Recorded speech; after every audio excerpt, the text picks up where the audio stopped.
your wig split. Come and get your wig split.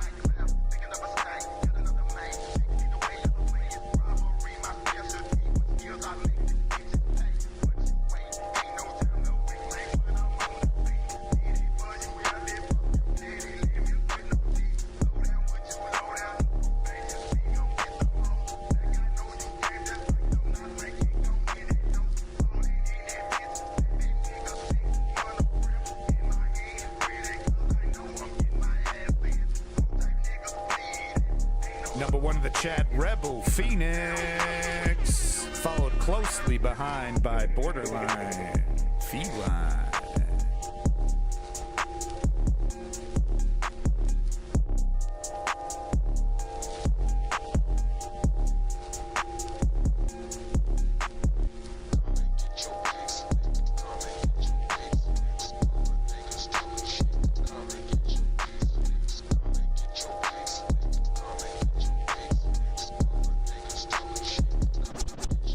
Welcome to the motherfucking News Underground.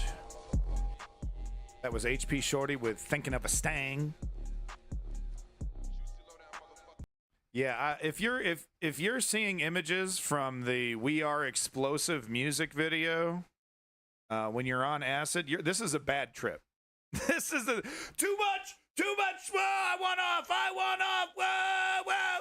That's usually how it feels. It's like, because you can't get off, you know. I guess there are chemicals that can counteract that. But no, this is the Future Sound of London's music video for We Are Explosive.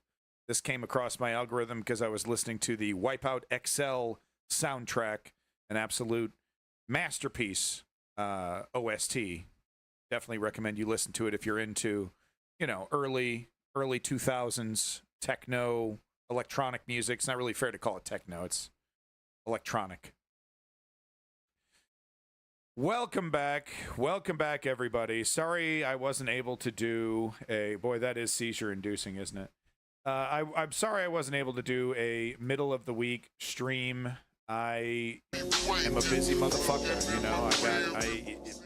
the regimen that I have with my kid is very detailed. It takes all day, every single day, and it requires repetition. I can't slip, so the kid comes first. But I promise you, as soon as my schedule allows it, I will start doing middle of the week streams more. And any opportunity, and of course there will be special event streams. I do believe there is the Democratic primary coming up this Thursday, so I'm pretty sure Angela, my beautiful wife, will give me an opportunity to cover some of that. But no, welcome back, everybody, to the News Underground. We will be covering U.S. news and Ukraine news today. Got a whole bunch of it, so let's get into it. I've already wasted 4 minutes. Oh, man.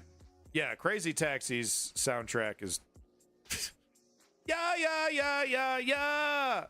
All day, baby. So I thought I'd start off, we were talking about U.S. stuff, so we got to talk about Trump, Kamala.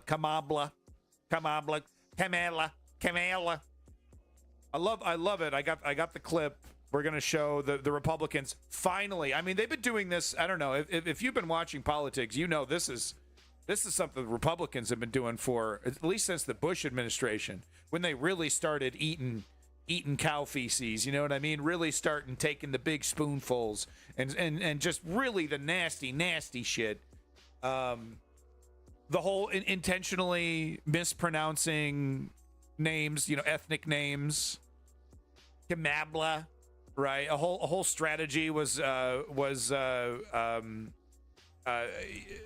calling them Democrats and not, or what was it? There was something. Never mind. I was on a roll there. I had something. Never mind. Let's get to it.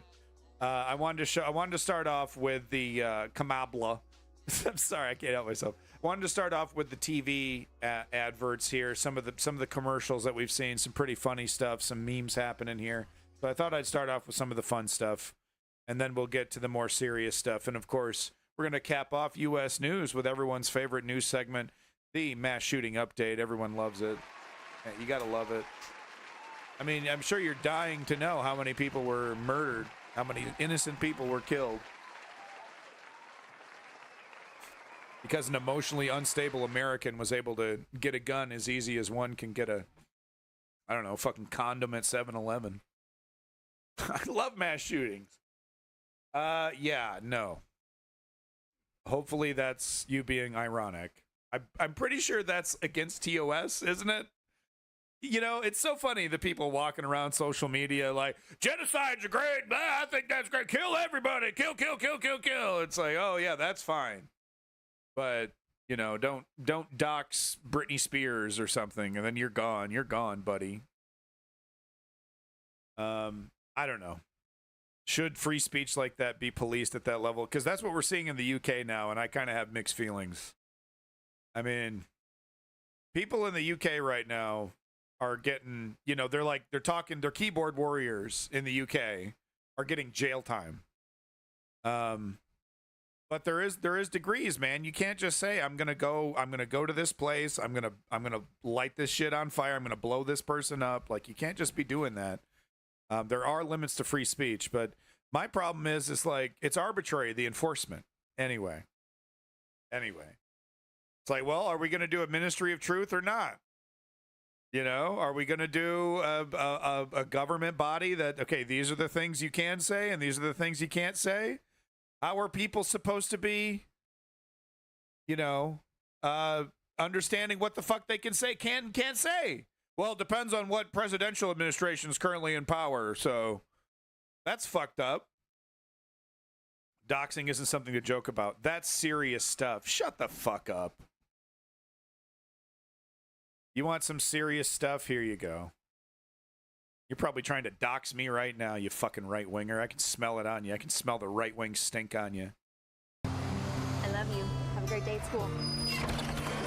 Dictator on day one. There will have to be some form of punishment for women. Roe vs. Wade was terminated. Fire, fury, bloodbath. Now get in. You know what, honey? I'm gonna drive you today. Besides, can convicted felons even drive school buses? Puts on his goofy hat, starts tweeting. Very stable. Very you wouldn't stable trust him with your genius. kid. Right. It's for Eric Swalwell, who's a bog standard corporate neoliberal who needs to be primaried and replaced immediately with a real progressive. Oh, but he's one of the good ones. Why? Because he gets up on TV and talks a good game? Look at the motherfucker's voting record. Goldman Sachs is pleased, Eric Swalwell. You're in my targets, buddy. I'm so sick and tired of these fucking neoliberals pretending that they're progressives. Oh, I'm a progressive. I'm a progressive. Why? Because you think gay people are human? Well, congratulations. The bar is pretty fucking low, isn't it, Eric? How about those tax breaks for Wall Street? Oh, well, you know, we should look at it, and I don't know. Because they talk about taxing Wall Street. They talk about going after Wall Street. We're going to talk about this some more in the Kamala section. But it's like everyone's lost their fucking minds when it comes to neoliberals. All of a sudden, we've forgotten who these people are because we're so relieved that we're not going to get our asses kicked a second time by an orange fascist, right? We're so relieved that it's not Joe Biden. We're like, okay, we'll just forget all the bad shit, right? We're back in the game.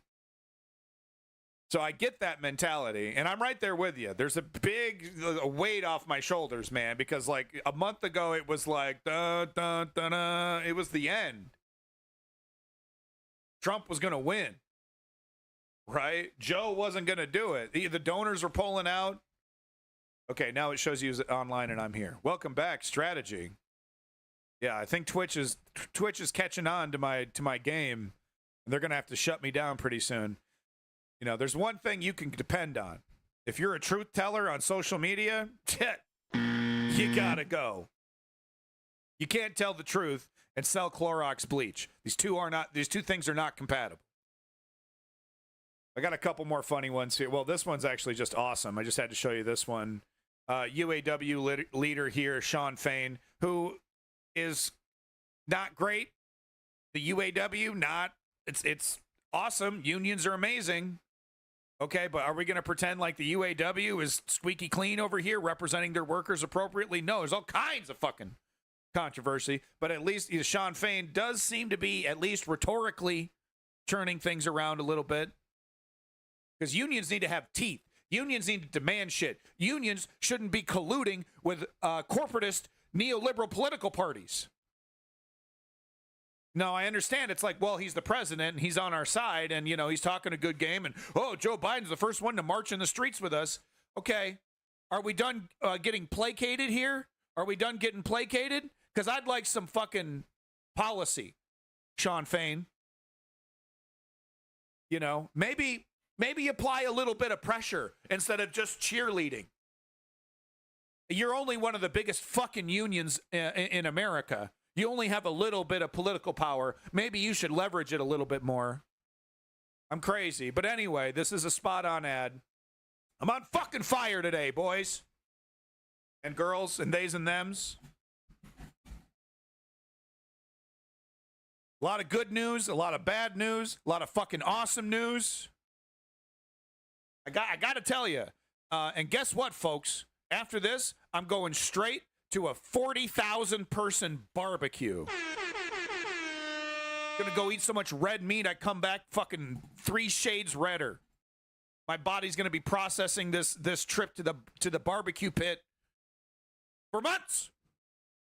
No, it's a big event. It's called Rib Fest. Big event. Barbecue vendors from all over the place coming over, barbecuing all night. You're going to have to drag me out of there in a wheelbarrow. All right, let's watch this. We stand at a historic crossroads in this country right now. Yeah, it's true. And it's clear. Donald Trump represents the billionaire class and the corporate class. That's his base. Well, we're going to find out, Ice King. We're going to fucking find out. Donald Trump is a scab. That's right.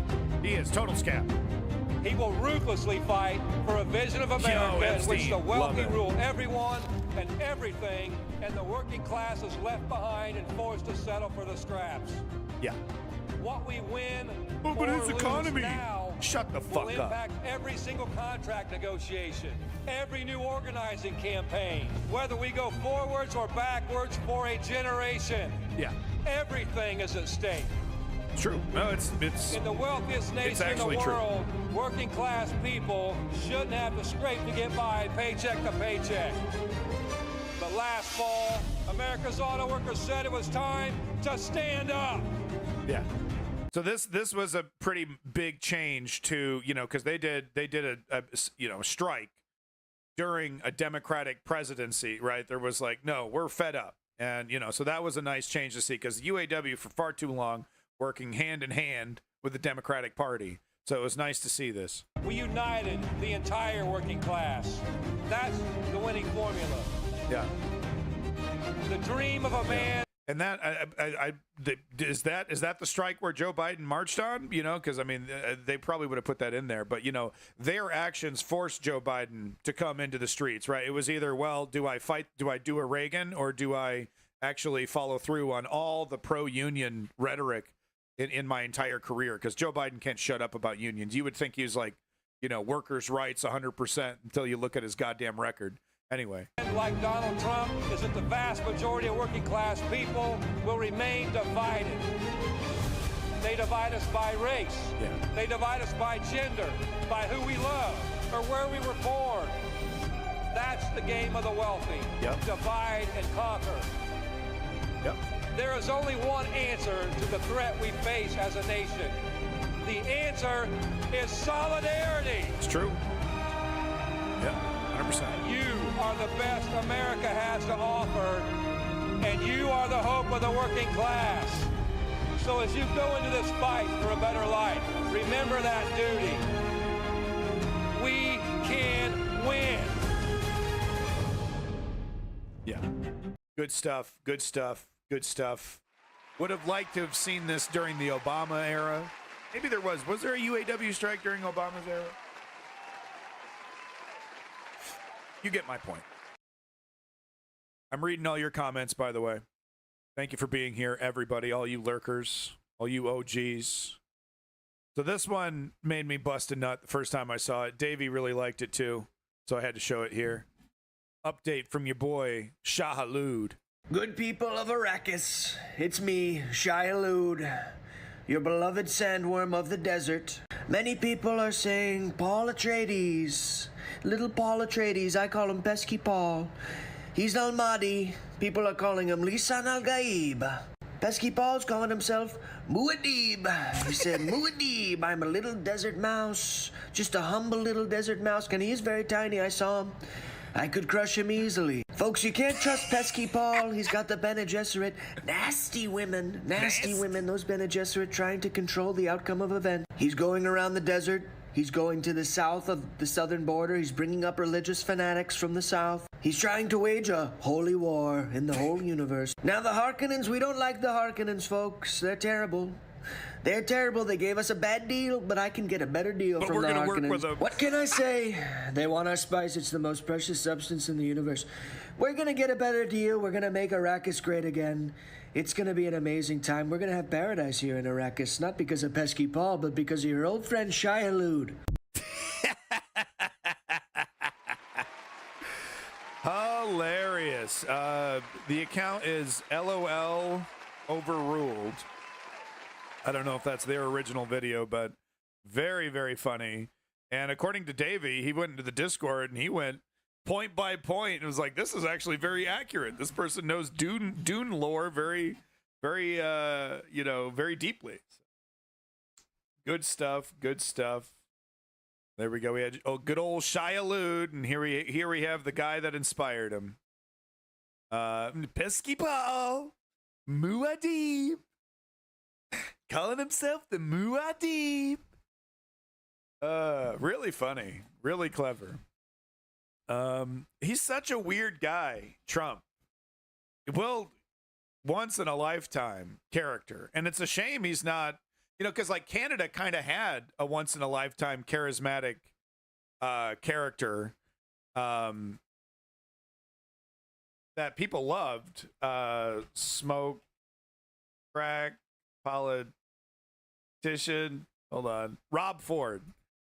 So they had this guy called Rob Ford, who, nicest guy in the world, was filmed smoking crack with black constituents and just had a bunch of scandals. People couldn't help themselves, though. They loved him. They loved the guy. Got voted back in after the crack scandal, I believe. And he is related to the other Ford that is currently still in office, Doug Ford. Yeah, succeeded by Doug Ford. But Doug Ford is, he's way more clean cut. This guy, party animal. And, we're probably never going to have another Trump. Anyway, I'm rambling. So this is insane. People are pointing out, if Kamala, I can't help myself. If she said something similar, if any Democrat said anything similar, not only would, of course, the Republican politicians be all over this, but I think it's fair to say the media as well.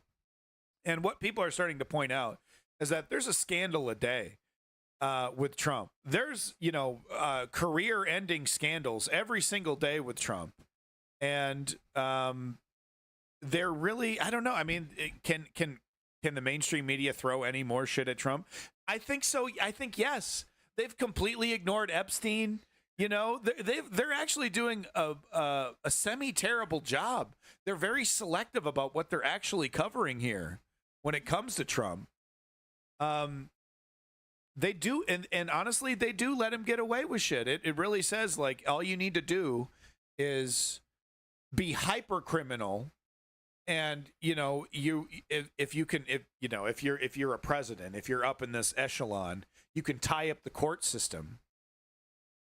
Would a politician even know? Because we see Bob Menendez, we see George Santos getting kicked out, getting arrested.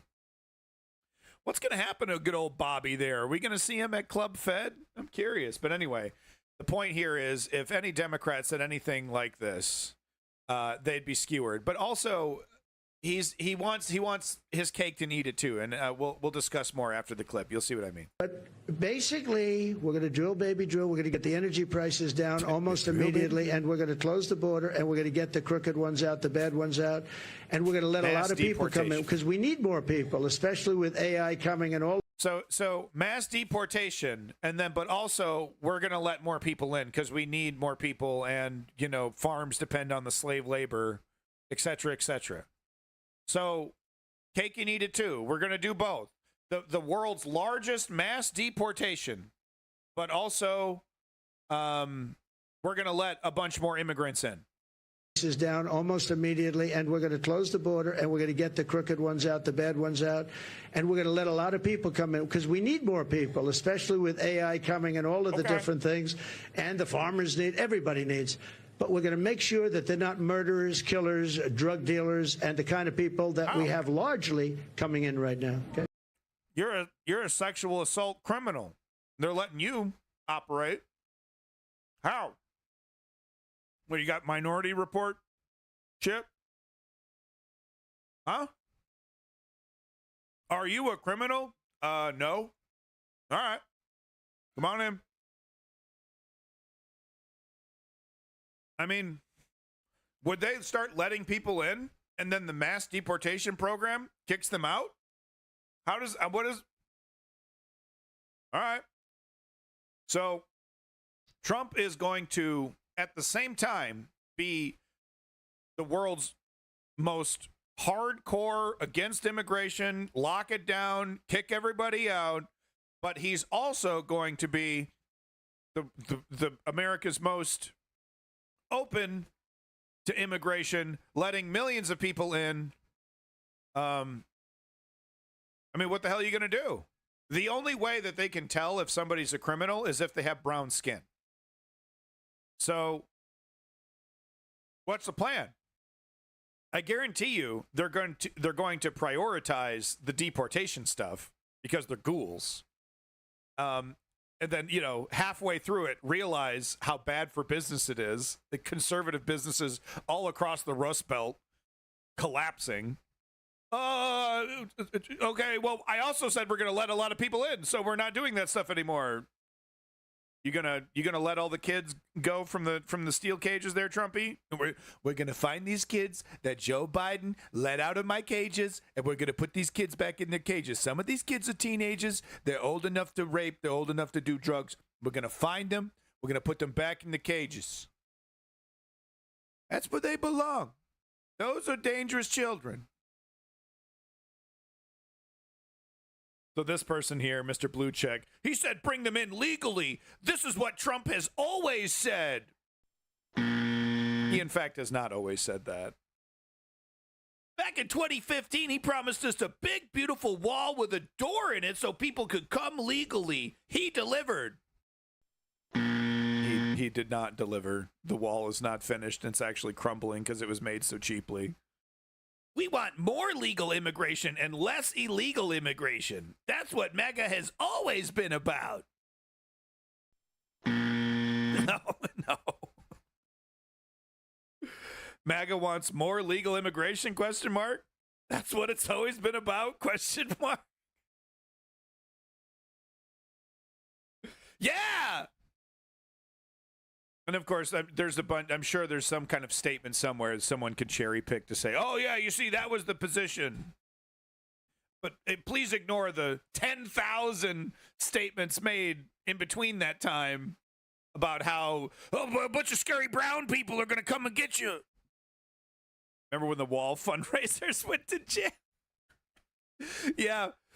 Yeah, because of what Steve Bannon was caught up in that too. What the reason why Steve Bannon went to jail was because of the wall embezzlement or something, right? Welcome back, Rock's Fist. If Trump says anything, you could always go back and something contrary. No, I mean, he used to be a pretty bog standard Clintonian Democrat, pro-abortion, all kinds of stuff. Democratic lefty stuff. You get him saying. He's a total opportunist. He doesn't believe any of it. He doesn't believe it's all about just get me into power. I don't get what do I have to say? What do I have to do? How many invisible dicks do I got to jerk off in bumfuck nowhere towns to go sit in this office and become king? So I'm sorry. I hate to show this absolute piece of shit, the king of shit. All right, with a shit crown and a shit throne in the fucking sewer, right? That's who this piece of shit is. I hate to show it, but it's kind of interesting to see how quickly, I mean, they're not even in power, and they're kind of acting like they got this shit in the bag still, like they got control of this shit. They need to be unifying, and at the very point where they need total unity, unified message, the opportunists, the grifters, the fascists in this case, actual legitimate fascists in this case, I love Hitler fascists in this case, show who they really are. They're not savvy, they're not political, they're greedy, they're narcissistic, they're idiots. They can't think strategically, they can only think from their own perspective. And this is what happens, right? Let's not forget, Trump had a fucking dinner with this piece of shit and Kanye West. I love Hitler, Kanye West. I've not apologized for that statement, Kanye West. So let's not forget that. This man is not fringe, okay? He has had personal, intimate communication with the president. In fact, the statement that Donald Trump made after that dinner was, I wasn't that impressed with Kanye West, but I did find this Nick Fuentes character to be really great. Something like that. Really intelligent or something like that. A lot of praise for Nick Fuentes after that dinner. And then, of course, later when called out, I've never even heard of him. I don't even know what you're talking about.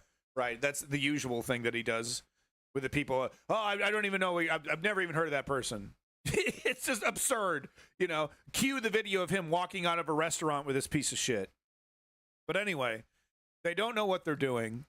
They're up their own ass, and they're happy. They're happy to eat their own tail, destroy themselves if they think it might benefit them in some way. I think what Fuentes is mainly trying to do is force Trump into a different strategy. Of course, what he would want Trump to do is lean more into white nationalism, into identitarianism, et cetera, right? You should be more racist. You should be more mask off. That's going to get more voters, right? Because Nick Fuentes is a total idiot.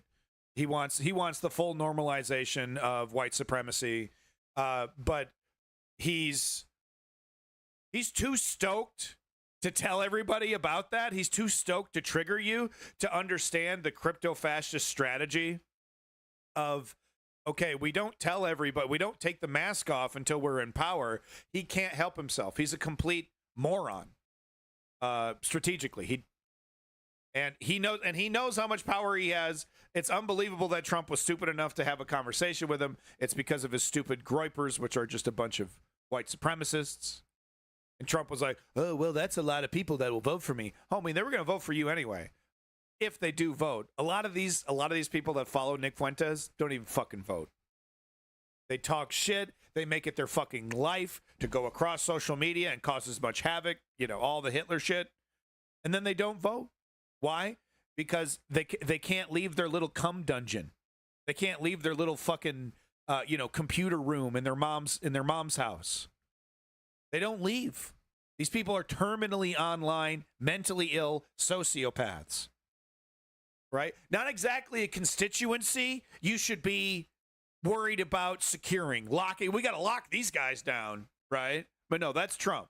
But anyway, let's see the comment. So that's what we'll do. And you know what else I'm going to say? If they don't listen, I will escalate my tactics. I will escalate my tactics in swing states. I will go to swing states. I will go to the ones where they're in trouble the most, and I will make it worse. And I'll bring the groypers with me. And that I vow. Yeah. So he understands. It's interesting. He understands how damaging politically he is. I guess he sees himself as, I don't understand it. So he understands how damaging he is politically, because what he's saying is, I will show up to these events, you know, and then MSNBC can say, you know, white supremacist Nick Fuentes and his cadre of white supremacists are showing up to Trump events and making a big deal at every Trump event.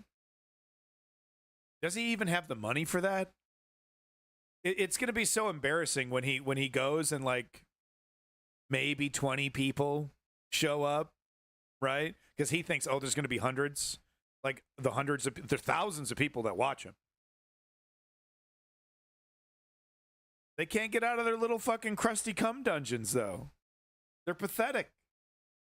But it is interesting. So he knows very well. He knows he's very damaging politically.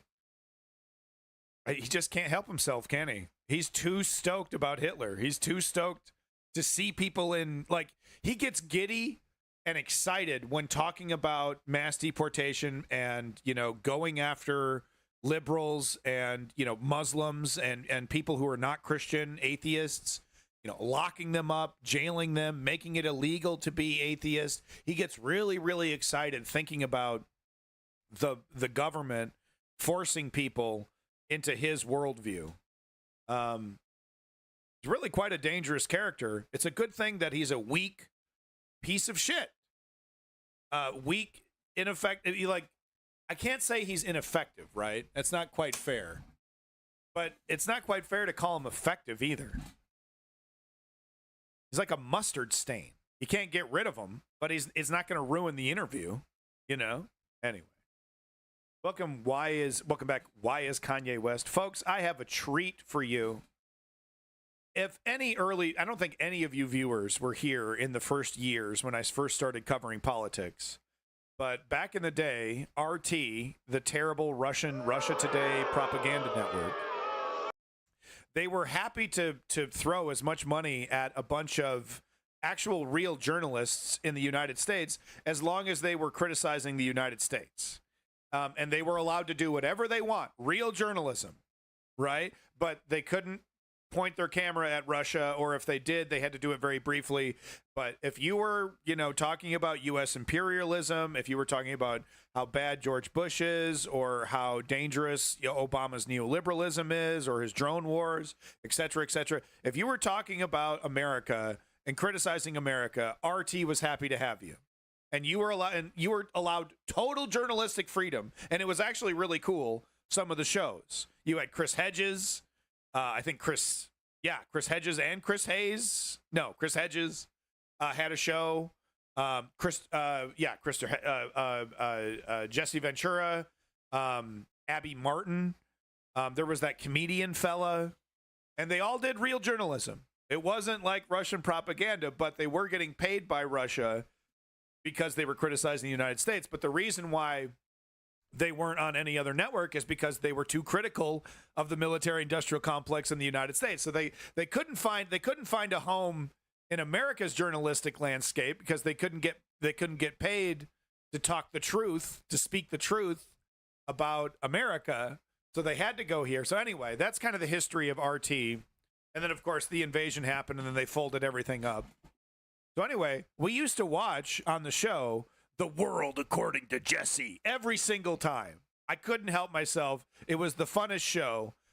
It was basically Jesse Ventura sitting in a fucking chair, and he would talk for a little bit, and then he would cut to a host. Oh no, this is an early episode where he didn't do that. So no, okay. So yeah, he would cut to a host who would do some news. And then it would just be Jesse Ventura ranting. Load up oil down there. It was great. Take it through. It was fucking great, dude. It was fucking great, right?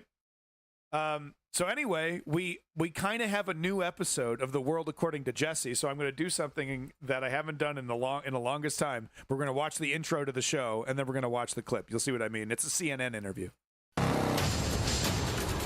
I'm Jesse Ventura. Question more. Welcome to my world. Come along for the ride. The world according to Jesse. Jesse. The world according to Jesse. Look, if you don't know who Jesse Ventura is, he's a fucking badass. He's a really cool guy. He's an actual independent. He's not like these pretend independents that are basically Republicans. He's an actual independent, and he was happy to call out Obama, Bush, Trump, Biden. He's happy to call anyone out. Former Navy SEAL, governor, was in the fucking movie The Predator. Okay. Welcome back, Trailhead. Awesome guy. Okay. I don't agree with everything that he has to say, but I agree with a lot of it. And we need more Jesse Venturas in politics and in public life, quite frankly. We need more people like Jesse Ventura, right? Less Alex Jones, more Jesse Ventura, right? It would be really something else if Joe Rogan had Jesse Ventura on, was close friends with Jesse Ventura instead of Alex Jones, right? Joe Rogan. His opinions would be wildly different.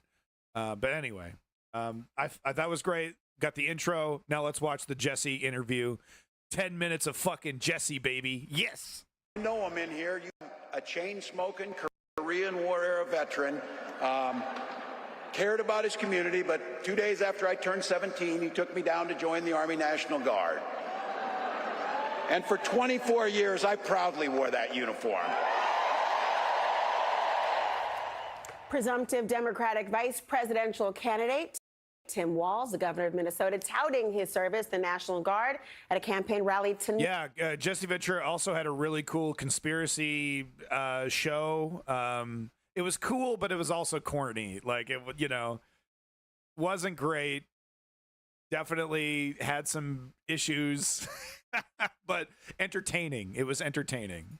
Night in Arizona. It comes as Republican VP candidate Senator J.D. Vance criticizes Walz's record, accusing him of abandoning his National Guard unit in 2005 to run for Congress before a deployment to Iraq. Well, joining me now, former independent governor of Minnesota, Jesse Ventura. He endorsed Walz in his recent run for governor. Governor Ventura, thank you so much for joining me this evening. I'm really eager to hear your take on this because he should have wore his leather. He always wore the leather coat. Where's the leather coat, Jesse? A former Navy SEAL. You served in Vietnam, and I have to ask you what you think of this attack from the Trump bans ticket on Governor Walz's military service. Well, Laura, I'll tell you what I think. I think it's shameful. I think it's shameful that a veteran would attack another veteran. Yeah. Governor Walz. No, look, it was disgusting when it was happening to John Kerry, who was a terrible candidate, a terrible choice, and it was an embarrassment in a million different ways. But it was disgusting. The swift boating, right? It was disgusting to see that. Look, we don't need to be glorifying war. We don't need to be lionizing, people that that do bad things for bad reasons.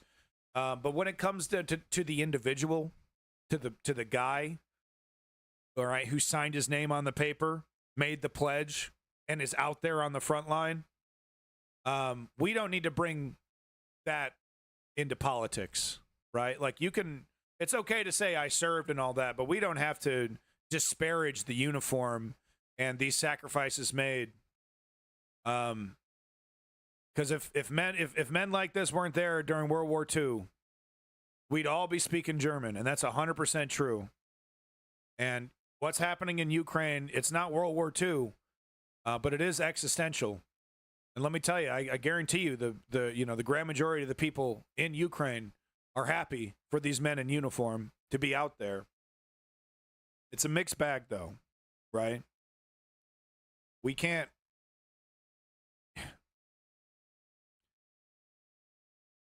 How do you acknowledge the sacrifices of the soldier in Vietnam, but also acknowledge the fact that they were there for no reason? Every single person killed didn't need to die.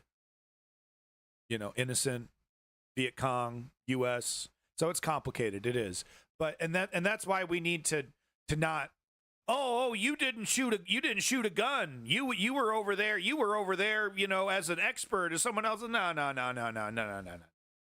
Get this shit out of fucking politics, man. It's complicated and disgusting and nasty enough to then throw in this kind of shit. I really, because it's like I have a big problems with military industrial complex. I have big problems with the entire concept of standing armies, right? Because if we're really, we should be getting to a point, we should be trying to create a place of world peace where the entire concept of a standing army is unnecessary. But man, when you're on the front lines, when you're there, when you're in the shit, none of this politics shit matters. It's just survival. And it's just disgusting that that the uniform would be disparaged in such a way. It's disgusting when the uniform is used to kill people illegally, to when you're not defending, when you're not in an existential fight. You get what I'm saying? It's complicated though. It's really disgusting, man. Some actual heroes. It's the hardest job on planet Earth. I don't know. Maybe working as like Trump's lawyer is a little bit harder, but that's about it. Is that what you guys are looking for? That liberal humor you guys want? Orange guy bad. He's a bad guy. Served honorably for 24 years in the National Guard. Yeah. After 20 years, you are eligible to retire at any time you deem necessary. They talk about him missing his deployment. Well, maybe Mr. Vance should ask the real question. What is the National Guard doing deploying to a foreign country in a foreign war? Yeah. Well, let's go into history and figure out how that happened. That happened because George W. Bush and Dick Cheney went into the Iraq War based on lies, no weapons of mass destruction, no ties to Al-Qaeda, nothing with 9/11, and they ran out of bodies. They needed more bodies. They couldn't implement a draft. That would be political suicide. So what George Bush did was sign an executive order sending the National Guard into foreign deployment. The National Guard is not for foreign deployment. Their name says what they do. Oh, yeah. They guard our nation from within. So this hogwash about Governor Waltz missing a deployment, not only that, he's 24 years, he's an E9. I deployed twice. We never even had an E9 with us when we deployed. Bitch, he doesn't have time to bleed. E9s are not going to walk the point. They're not going to be involved in any combat whatsoever. They're figureheads being the most senior enlisted within their company, and that's what it's all about. So I think that Vance is doing a disservice to himself and a disservice to the United States Marine Corps. I know a lot of great Marines, and Marines show respect. And Vance is not showing respect. And let's continue. Yes. Who does he have respect for? Donald Trump, the biggest. How about we give him a show, CNN? Do you like ratings? Man, put this guy back on TV. What are we doing? Draft dodger from the Vietnam War, the rich white boy who bought his way out of it. I come from South Minneapolis. My friends and I didn't get out of it. We either got drafted or we enlisted. I know 6 or 7 or 8 of my friends. Donald Trump was your typical rich white boy who didn't have to serve in Vietnam because he could buy his way out of it. And that's who Vance is standing with, this guy who leads from the rear. Then why do you think, given all that you've described, from the politics, the history, and of course the person who's on the top of the ticket who has been criticized for the Bone Spurs reason for not going to serve, and frankly, I have not served. I am a civilian and have the ultimate reverence for those who have, and thank you for your service. So why do you think this is the line of attack to choose politically? Obviously, it would offend and alienate voters on one level, and also because the right wing don't actually care about fucking veterans. That's why. And it works. And it works because they're raging hypocrites. Thank you for your service, while cutting veteran benefits and spitting in the face of veterans by George Bush going into 2 different theaters for no goddamn reason. Etc., etc., etc. Trump. Oh, they're suckers. Oh, they're suckers. Oh, I don't want to go to a cemetery that'll make me look bad. Oh, it's surrounded by a bunch of losers who died. The right wing don't actually fucking care about veterans, right? Look what they do to the homeless. Good chunk of the homeless are veterans. Get a job. That's a right-wing opinion about veterans. People who have served the armed forces on the other. I don't know. You'd have to ask Mr. Vance that. I don't understand his motive whatsoever, how he could turn against a fellow veteran. You know, there's kind of an unwritten rule amongst us veterans. You don't criticize another veteran. Not every veteran's a knuckle dragger. And I'm not going to define knuckle dragger, because if you've been in the service, you'll know what a knuckle dragger is. Watch Generation Kill, and you'll get a good example of it, man. It's unbelievable that they'll be in leadership positions, dude. It's crazy. But, you know, as a frogman in the United States Navy, my job was to ensure the Marines could get to shore to do their job. We went in ahead of them. We went in before them to ensure the Marines could land. And his point of being a Marine like he is, strategy. And then criticizing the governor after 24 years of service, it's despicable on his behalf for doing that. And I hope all veterans feel like I do about it. You don't criticize another veteran and how they served, whether they're a cook or whatever they do. They all have a job to do, and if you're going to be successful, everybody has to do their job and pitch in to be successful. So well said. I think it's capturing the sentiment of so many people who are watching this, and there is the terms I can think of as kind of an ick factor of having people at each other in this way, knowing the nuance and knowing the fact that everyone has served. And what's the number? Like less than 1% of people have protected this nation over time. I do wonder, given your strong feelings and the way in which he has been attacked in this way, and he is addressing it in various ways, it won't be the end of the story. You have endorsed traditionally third-party candidates, although you did endorse him for... I don't get it. Like, what did Peter Thiel say to... Because it was actually a last-minute decision. The obvious choice was Nikki Haley, right? But Trump was like, well, she talks shit about me. I don't like people that talk shit about me. She needs to kiss the ring. She did kiss the ring, sir. She did kiss the ring. Oh, I don't know. What did Peter Thiel say? I mean, because he's a multi-bazillionaire, Peter Thiel. So there had to have been some kind of money exchange, something. There had to have been some kind of quid pro quo there that we don't know about yet. Because, yeah, it's a dump-ass decision. And quite frankly, we're dealing with Trump, the you're fired guy. I mean, remember his fucking administration? The revolving door? People coming in, the Scaramucci, coming in for 3 weeks or something? Right? In, you're out. Oh, I don't like you. You farted. I don't like you. Get out of here. You stink. You know, totally arbitrary, coming and going. So, but he hasn't let Vance go, has he? Oh, well, you know, he doesn't give a shit if the posters, if Trump Vance, he doesn't go change them, print new ones. I don't fucking care. Not my fucking problem. Trump doesn't care about that shit. He doesn't care about the T-shirts, the posters. He doesn't care about any of that shit. He would fire Vance in a hot fucking second.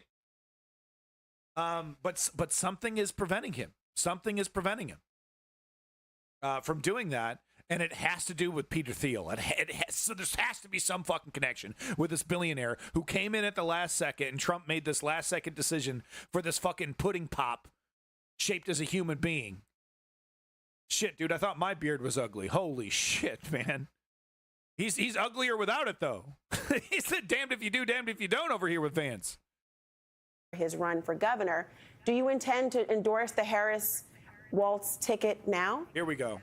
Big dog shit. Here we go, man. God, CNN, put this man on TV. What is happening, dude? He's okay. All right. Oh, well, he might say something that'll piss off Chase Bank. Oh no! What if Chase Bank gets mad at Jesse Ventura? Oh no! Fucking pussies!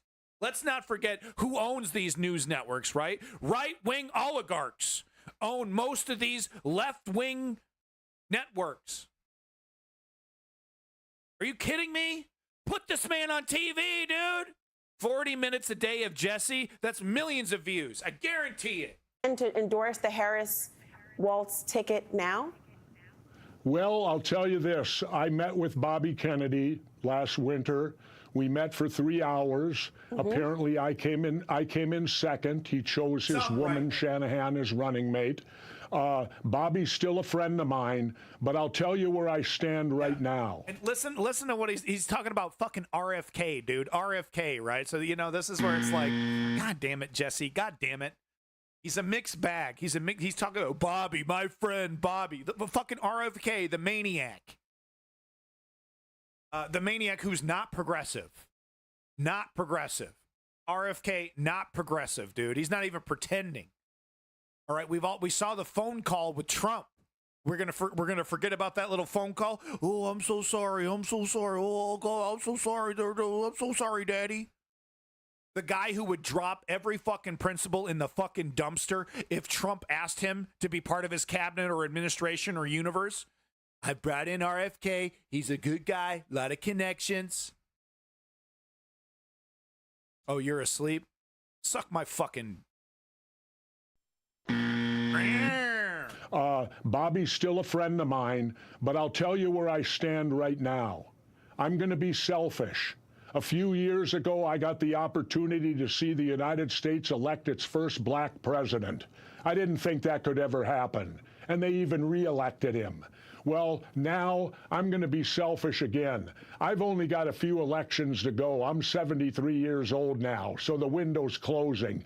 I want to be alive to see the first woman president of the United States of America and the first woman commander-in-chief, and race. We've got her right now. Yeah, hell yeah. Let's check all these boxes, right? Like, I think this is all great, but I also think it's a bit of a distraction away from actual policy discussion, all the race stuff. But it is important. Let's check these boxes. Woman, multiracial, right? Black and Indian. I don't know. There's a million other things, right? But like, let's get all these racial things and all these gender things checked. Let's get this misconception that women are incapable of being George Bush's. You know what I mean? Like, let's pull this Band-Aid off so that we can just start dealing with politicians as politicians instead of representatives of our, like, who we are as people. You know what I mean? Like, politicians should be functionaries. They should be boring. They should be bankers, you know? They shouldn't be exciting celebrities. You know, they should be fucking eggheads and shit like that, you know, and regular folks, not, primed since birth, you know, in the fucking Ivy League lawyer, you know, world to be a politician characters that we see right now. We actually need to get beyond all this stuff. Anyway, back to Jesse. Governor, thank you so much for sharing your views on this issue. I think a lot of people have been very interested to hear what you have said. So you are officially endorsing the Harris-Walz ticket. Excuse me. Yes, I want to see a woman president. It's time for a woman president. We men have screwed it up enough. And you know what? Maybe we'll finally get some legitimate thing on the abortion issue. Hey, true. You know how to solve abortion? Hold men responsible. They're the ones ultimately responsible for all abortions. If you hold men responsible, then you'll see a big change in the abortion rules. What does that mean to hold them responsible? Yeah, what's it mean, They're Jesse? responsible for every abortion that could take place. They are the aggressor. Sex tells you that. You mean in terms... Oof, oof, oof, oh. Oh, okay. All right, okay. Damn it. God damn it, Jesse. Of the exception for rape? There can't be a baby without a man's involvement. So it's funny because this is actually where Davey's at. Friend of the show, Davey, regulator in the chat, friend of the Discord, all that. One of the only honest conservatives on planet Earth. But this is kind of his stance, is that not only should men have the right to tell a woman, I want to keep the baby, but that if the man does that, he is responsible for the child, financially. Like, there needs to be a lot more responsibility on the man's end, because you can't make a baby without two people. But ultimately, Davey disagrees with the woman's right to choose, which is where we firmly disagree. And I honestly believe that if the shoe were on the other foot, if men had to have the baby in their body, this wouldn't even be a fucking question. That's my body. What are you talking about? It's my right. I don't care. I don't care if it takes a woman to impregnate me. That's my baby. That's my body. I get to do whatever I want. Alex Jones over here with a fucking 9-month baby bump. I get to do whatever I want with my frog baby. I had sex with a gay frog, and that's okay. Actually, it wasn't gay. It was straight sex because I'm pregnant with my new frog baby. And if I want to abort my baby in the last trimester, I can do that if I want. I have rights. Exactly. That's my frog baby. I can abort it if I want. It's jumping around. It's like literally comically jumping around on its fucking body. Anyway. That's what I'm telling you. So until you hold the men responsible for impregnating women, you're not going to get any type of legitimate type of law passed. So he does make a good point, though, that like if he's wrong, though, because really all it would take is the Democrats to pass, we would need to give them one more supermajority, but they would actually just need to codify this into law, right, and nip it in the bud, which is something they should have done during the Obama era. They might have even promised it during the Obama era. Anyway, et cetera, et cetera. So he's actually wrong about that, but it is a good point that if men were more responsible legally for providing the seed, right, that got the chain going, we would see less irresponsibility, right? It was like, well, man, like I can't just impregnate this woman and bail on her. I can't just do that, and I know there's laws and things like that already on the books, but he makes a good point where it would be like, if men were more responsible, were held more responsible for making a child, we might see something different. You got to hold men responsible for the pregnancies of women because they are the ones responsible, not the woman, the man. Okay, I mean, Jesse. Oh, God, Jesse. Okay. You see what I mean? Like, what we need with Jesse is like a crossfire situation with like Jesse and like somebody, a counterpoint.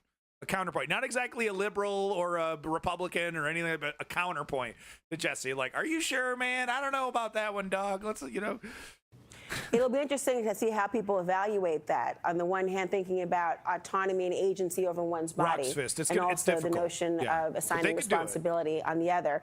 And we can't depend on constitutional amendments because of how constitutional amendments are passed. We just can't depend on them. So we have to, until the Republican Party is dead and buried, and the neoliberal party, because what will happen eventually, this is my prediction, is that if the left can win, if the left can activate and organize and push, eventually the Republican Party will turn into the Whigs, because if democracy holds and the Republican Party has to depend on democracy to stay in power, it's fucking dead. It's going to wither on the vine and die. More and more people are going to leave. Eventually what will happen is that the neoliberal party will basically turn into the new conservative party. And that's where, right, but nothing is going to happen until we get enough progressives into the Democratic Party, into the neoliberal party, so that they can change the electoral college to allow third parties, right, to come in. Right now, the only viable strategy for leftists is to assimilate the Democratic Party, because the current the laws on the books, the current system that is in place that allows for some functioning democracy to happen absolutely, completely, by design, excludes third party. And do we expect the Republicans or the neoliberals to fix that? No, they're never going to do it. Anyway. One's body, and also the notion of assigning responsibility on the other. I'll be curious to see how that factors out. Laura, you know what else I stand for? What, Governor? I don't stand for a minimum wage. I stand for a maximum wage. If you can't live on $1 million a month, something's wrong with you. That's right. Well, I'd like to sign up for the $1 million think a about month it a plan. moment. If you make $12 million a year, what would you want for? What would you possibly need? The point I'm making is there shouldn't be any billionaires, and I'll tell you why. Because nobody works hard enough to get $1 billion. And my hardest job I ever did was going through Navy SEAL training, and I was making $4 a day. And you're going to tell me a billionaire worked harder than I did? Bull crap. Yeah. Is there anything more to say? Governor Jesse Ventura, thank you so much for joining me this evening. I've been eager to hear. You guys are absolute fools not putting this man on TV. CNN, fuck you, CNN. Fuck you, CNN. But no, there we go. There's Jesse, the governor. Oh, wait, that was Schwarzenegger, sorry. But no, Jesse Ventura over there. Mixed bag as always, mixed bag. But there you go. That's the world according to Jesse. Jesse. Question more. That was RT's old slogan. Ugh. They really pushed, for a while there, RT really pushed Jesse. And it was fun. It was like, yeah, dude, Jesse Ventura, hell yeah. And Jesse Ventura is happy to criticize Russia, pro-Ukraine. You know, he's not one of those guys. You know, he's not one of these Tucker Carlson, Sean Hannity, right wing. I'm an independent thinker, grifters. He's an actual truth teller. He's the person Alex Jones is pretending to be. We'll just say that, okay? Jesse Ventura is the real deal. Alex Jones is the grifter, is the motherfucking great value version of Jesse Ventura, right? See the interview where Jesse said he tried to form a wrestling union? Yeah. So female eunuchs, yeah, that's been coming up as well. That's been back in the news because he's been, I think he did one other interview. And yeah, he was asked about that. And yeah, no, he tried to unionize the wrestling and, what was it? Sean McMahon, what the hell's his name? The owner. Put the kibosh on that, and who helped him? The real American hero, right? Hulk fucking Hogan. Yeah, Vince McMahon. That's what it is. But yeah, Hulk Hogan, the scab, the cheap beer selling, thumbs up next to a fucking SS tattoo wearing Nazi. As I just reported last Saturday, if you want to catch that stream, got it on the YouTubes. Let me know if you want a link. I'll give you the link tree. All right, so we're done with that. Sorry, no more Jesse Ventura. I know. He's great, isn't he? Watch him all day. Oh, yeah, we used to catch every episode, man. It was great. All right, so moving on to the next story here. Man, I mean, the world with... It's just the news is just not as fun without Jesse. I wish I had the... one of these days, I've been thinking about doing this. I'm sorry to little ramble here, but just real quick. One of these days, very soon... because they already have these AI voice, assistants. I'm going to have an AI assistant in the stream. He's going to be a co-host, and goddamn it, I think we're going to make him an AI Jesse Ventura.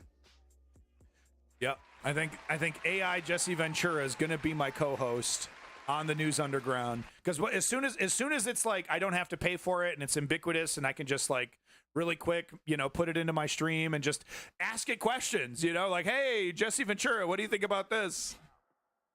It's going to be a lot of fun. One of the daily shows last week was so good they had burn after burn. Yeah, I think I put that in the Discord. There was also a really good, who's that other son of a bitch from SNL? He's on MSNBC. What is his name? I can't remember his fucking name for some reason, but yeah, there's been some good ones. There's been some good ones lately. We're eating well. If you're a political person, it was so apocalyptic just 4 weeks ago, right? It was like, I don't even want to do this anymore, guys. We've already lost. Joe Biden's taking us down with the ship. Things are different.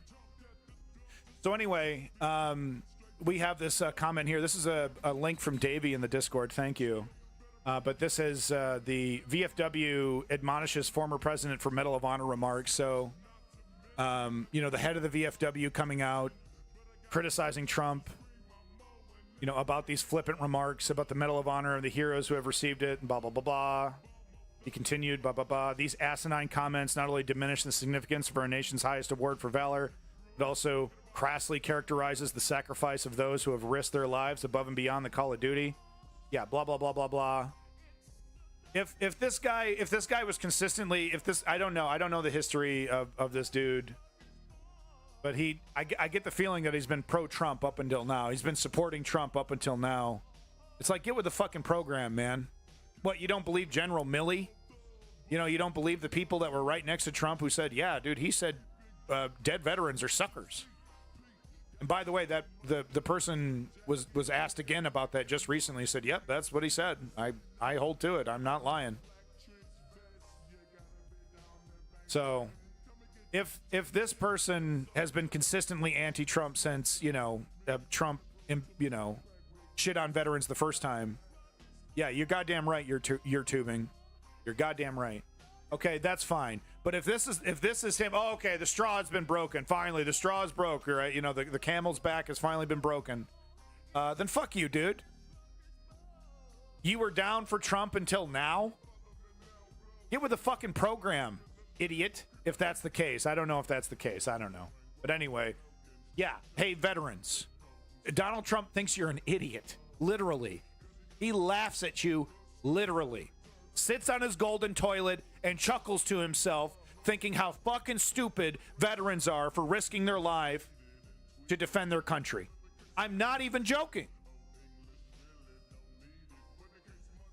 Debated by the military sounds like some leftist rhetoric. Okay. Bing bong. Fuck your life. Professor gets upset with Nancy Mace after she mispronounces Kamala Harris's name, Kamabla. So I'm sorry to show you this. I don't want to go through the whole thing, but it's a really good back and forth. And finally, these race baiters are getting called out for this because this is so annoying. This is an intentional technique that they've employed, like I said, at least since the Bush administration. I think they were too ashamed to do this after the Strom Thurmond stuff, right? After that all calmed down. But late 70s, 80s, and 90s, like all this kind of race stuff was like, ew, that's not really working anymore. Used to work in the 60s, we could scare up some votes. Can't really do that anymore. But then when George Bush came around, it was like, oh, no, we could do this again. We could start, race baiting and dog whistling and, really, really let our racist freak flag fly. And this intentionally mispronouncing of an ethnic person's name, am I a Republican or a Democrat? I'm a fuck you.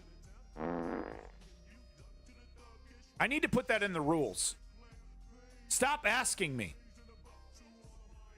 Stop asking me.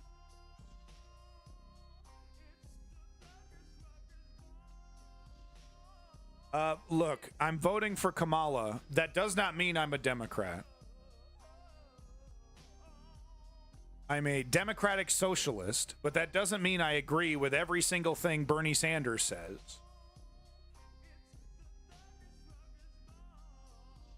I get it, though. You see the American flag, you see the beard. Oh, this guy's a right-winger. No, I'm a fucking left-winger, and we're taking this shit back. We're taking liberty back. We're taking democracy back. We're taking this shit back. Patriotism, that's the word I was looking for. We're taking patriotism back from the fascistic right wing who are blowing their nose with the U.S. Constitution.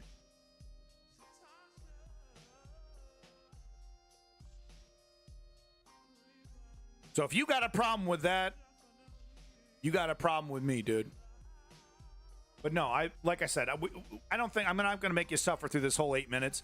But I love this. I want to see it called out. It's been driving me nuts forever.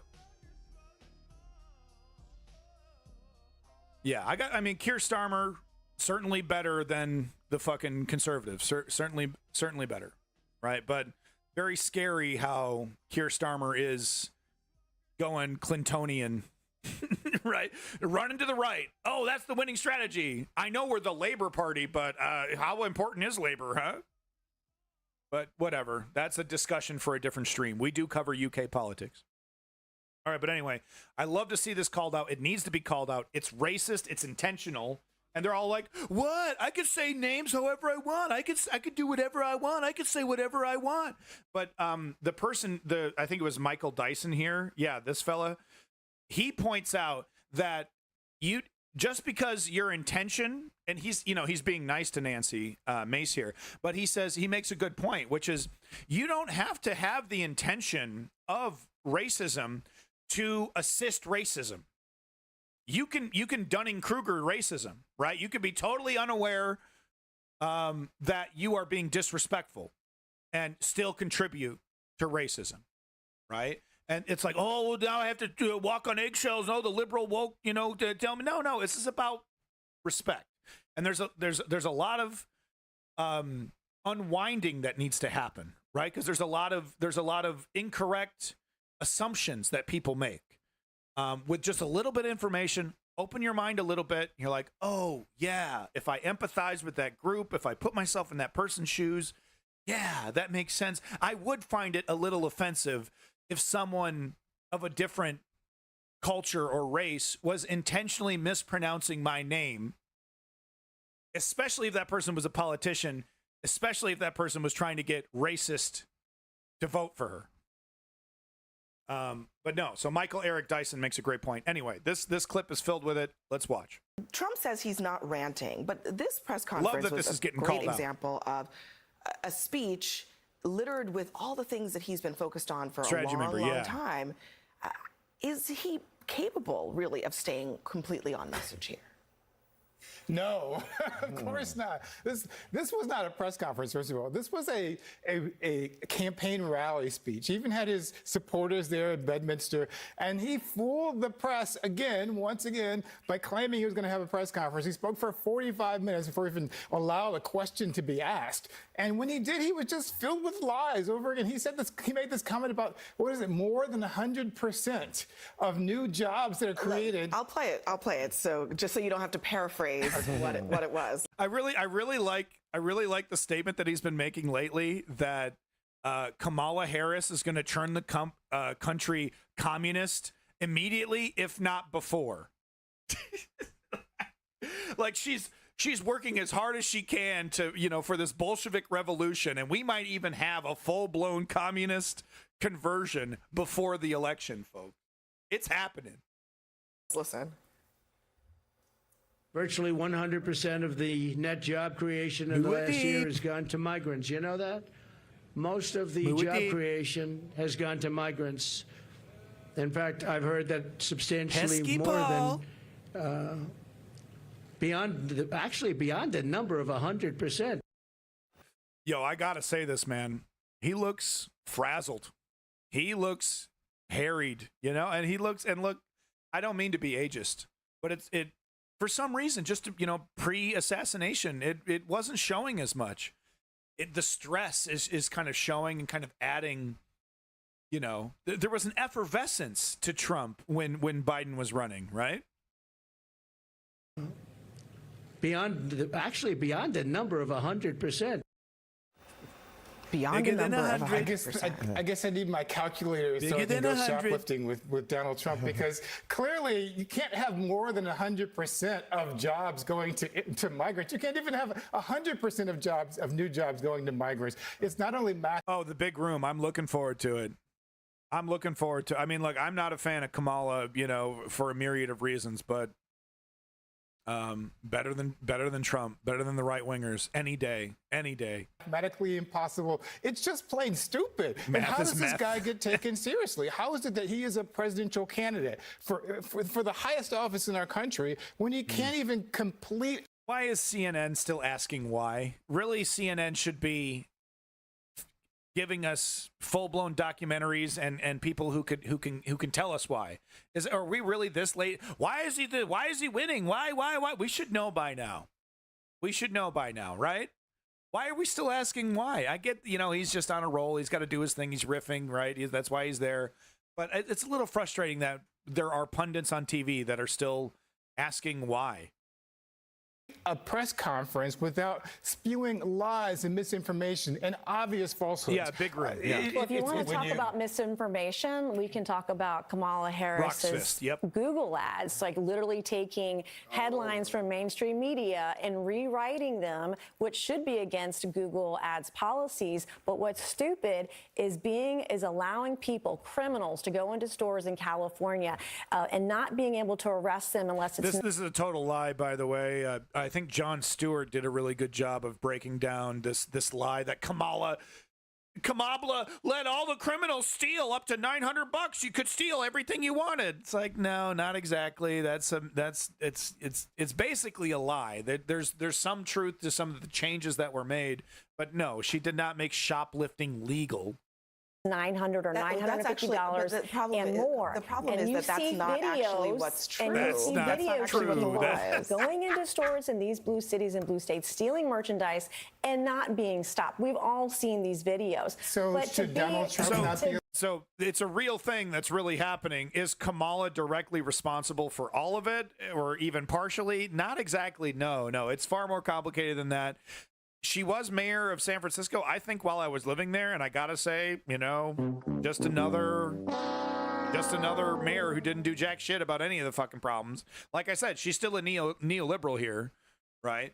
But what they're trying to say is that, Kamala thinks all the crime should be legal, which is ridiculous. That's absolutely not what went down. But that doesn't matter, right? Truth, throw that shit away.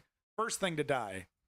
Allowed to go into a store because he's a convicted criminal. Well, I don't think anybody at this table should be surprised that Donald Trump stood up for 45 minutes, an hour or more, taking questions, giving a speech, because if you're holding your breath for an Oscar nod, that he did that. Don't hold your breath, because no one's going to believe you. This is what he does. He stands, he gives speeches, he takes the questions, he gives the answers. And to date, more than 3 weeks in, Kamala Harris hasn't given a single interview. She hasn't come on your program. She's not answering questions. It's She's not Kamala, giving first speeches. of all. It's not Kamala. So Kamala. It's Kamala, and she's not. Okay. See, I thought it was more egregious than this. Kamala Harris gives the answers. And to date, more than 3 weeks in, Kamala Harris hasn't. Okay, I mean, Kamala Harris and Kamala. All right. I wish it was more egregious than that, right? Because I thought it was a more of like Kamala. I thought she was really spicing it up. And she should obviously just, Kamala, sorry, I didn't, or Kamala, sorry, Kamala. Because I say Kamala too. I don't mean to. Liberals need better. We need better gotchas than this, but all right. Given a single. So it does get worse when she doubles down. I agree. It does get worse, but I wish it was more Kamala, interview. She hasn't come on your program. She's not answering questions. It's Kamala, first of all. It's not Kamala. It's Kamala, and she's not yet the candidate. She's only been. So it is Kamala, not Kamala. Isn't that what she said? So wait a minute. I'm confused now. Kamala, first of all. It's not Kamala. It's Kamala. Okay, so it's not Kamala. It's Kamala. Isn't that what she says? He takes the questions. He gives the answers. And to date, more than 3 weeks in, Kamala Harris. Okay, so she says Kamala hasn't given a single interview. She hasn't come on your program. She's not answering questions. It's Kamala, first of all. It's not Kamala. It's Kamala, and she's not yet the candidate. She's only been in office, the candidate for 3.5 weeks. She's been vice president for 3.5 years. Yeah, and Trump went a whole primary season without even doing a debate. And half of America isn't stupid because the Republicans in this country voted for him, nominated him. She didn't earn a single vote in the Republican. But it's a false equivalence between what Donald Trump is doing as an autocrat, as a fascist, as a dictatorially inclined man. The man's aspirations are huge. But the point is that Donald Trump has lied so repeatedly that we normalize his mendacity, his misogyny, his hatred for the ordinary citizen who happens to think logically about these issues. Now, he's got a whole bunch of stuff from the stores up there. He doesn't refer to it. His economic policies are vapid. They are empty. He has nothing to say to these people. She has no policies on her website at all. She's got more pronouns. She's a 9 Donald pronouns Trump on her website. sits there and tells them. She's got more pronouns than policies. She put out. There's policies coming out. There's policies. This line has a expiration date. Lie after lie, and he gets normalized by good people like y'all who don't call him out on his board. Kamala Harris has more pronouns on her website than she does policy. Ooh, the only thing she has on there is donate. Then. She's running a Seinfeld Kamala campaign. Harris. The show is about nothing. Kamala Harris. No, absolutely. And she's winning, right? She's not winning, actually. She's aided and abetted by mainstream She media. is If you winning, saw the headline by a actually. neighboring network a couple weeks ago, when Donald Trump came out with his no taxes on tips policy, all of the headlines on mainstream media were covering derogatory. that, by the way. Kamala Harris comes out with her no taxes. Kamala Harris comes out with her policies on no taxes on tips. So Kamala. That's her name, Kamala. All of the headlines on mainstream media were derogatory. Kamala Harris comes out with her no taxes. So I think she's just repeating her talking points. I don't think she's intentionally. She's just robotic. She's a robot. She's programmed to say it this way. It's really, really difficult for her to change that programming. I mean, she's been how many hours? Dozens and dozens of hours in some office building, doing debate practice with, aides and things like that. Oh, okay, because she's a Trump surrogate. She wants to be part of the Trump presidency, cabinet maybe of some sort. So she's acting as a surrogate. These people are called surrogates for the campaign.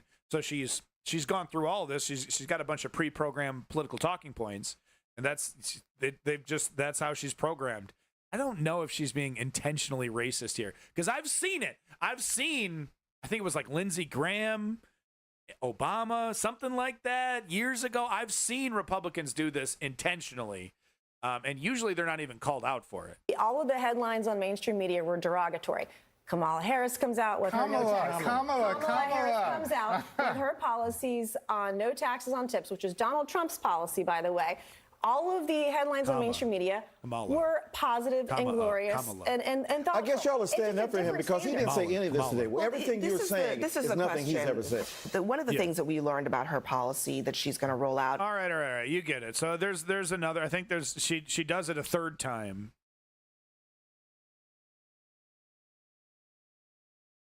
Should we?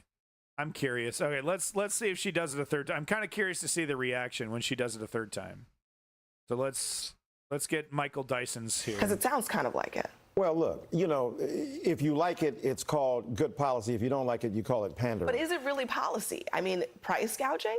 Look, if she could do that, Lord have mercy. I mean, she might need to be the Pope as opposed to the president, but she's able at least to set the tone. Here's what's important. First of all, in terms of Kamala not speaking about Vice President Harris speaking. You see that? I had to make sure I have to say it correct. It's kind of a, we need better. Okay, the weird stuff is working maybe for a couple more weeks, but I've said this before. We need more bullets in the motherfucking revolver. Okay, we got one bullet in the chamber right now. We need 5 more. Okay, we need more. And hopefully the manifesto, the policies that are coming out, she'll be shifting to more of that. But where's the Epstein stuff? Kamabla. Okay, that's what I'm just going to go just completely wrong. Everyone's wrong. I'm right. Well, in terms of Kamala not speaking about Vice President Harris speaking about issues, if it ain't broke, don't fix it. Everybody has said that what she is doing is genius. Oh, the big special boy is live out now. Oh, Trump he's live right now. All right, we could watch. We'll watch a couple minutes after this. Trumping Trump. So Trump is pissed. Her campaign is being operated from a basement. Well, hold on. Let me just finish. She's not answering Trump is being doing anything. Trump is being undermined by Trumpian-like politics in the sense that what she's done is I understand when I'm going to speak. I understand what I'm going to say. She's going to form her policies and she's going to articulate them. Now, whether we agree with them or not is another thing. The point is the strategy is not a backfiring on her. Number 2, in terms of polls, the polls are a statistical dead heat. You say that means that she's losing. I'm saying for Donald Trump to have already been president once and coming back with the same reruns, Donald Trump is in a very vulnerable position. Talk about rerun. Kamala's. You had it right. You almost got it. Oh, she said it right.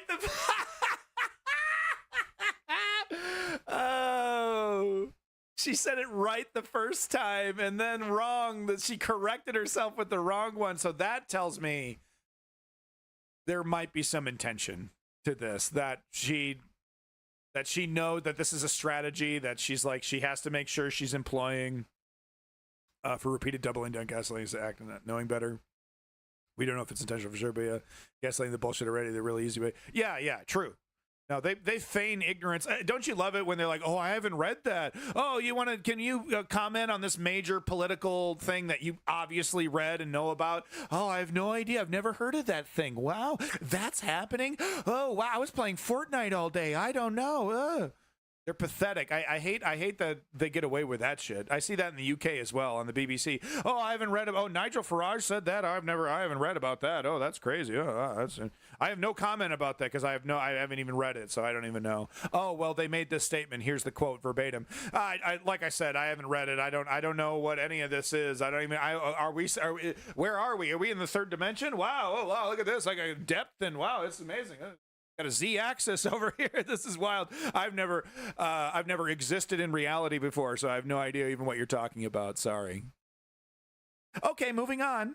Rerun Kamala's. You had it right. You almost got it. I will say Kamala's name any way that I want to. No, but you mispronounced her. You also. Okay, so this is where the real heat. This is where the real points are coming in. Okay, so this is where Eric Dyson here gets in on this shit. He gets off his vacuum and makes a pretty poignant statement here. Very vulnerable talk position. About rerun Kamala's. You had it right. You almost got it. I will say Kamala's name any way that I want to. No, but you mispronounced her and you also misjudged her. I just did, and I'll do it again. Mispronouncing her name. That's a refusal to acknowledge their humanity.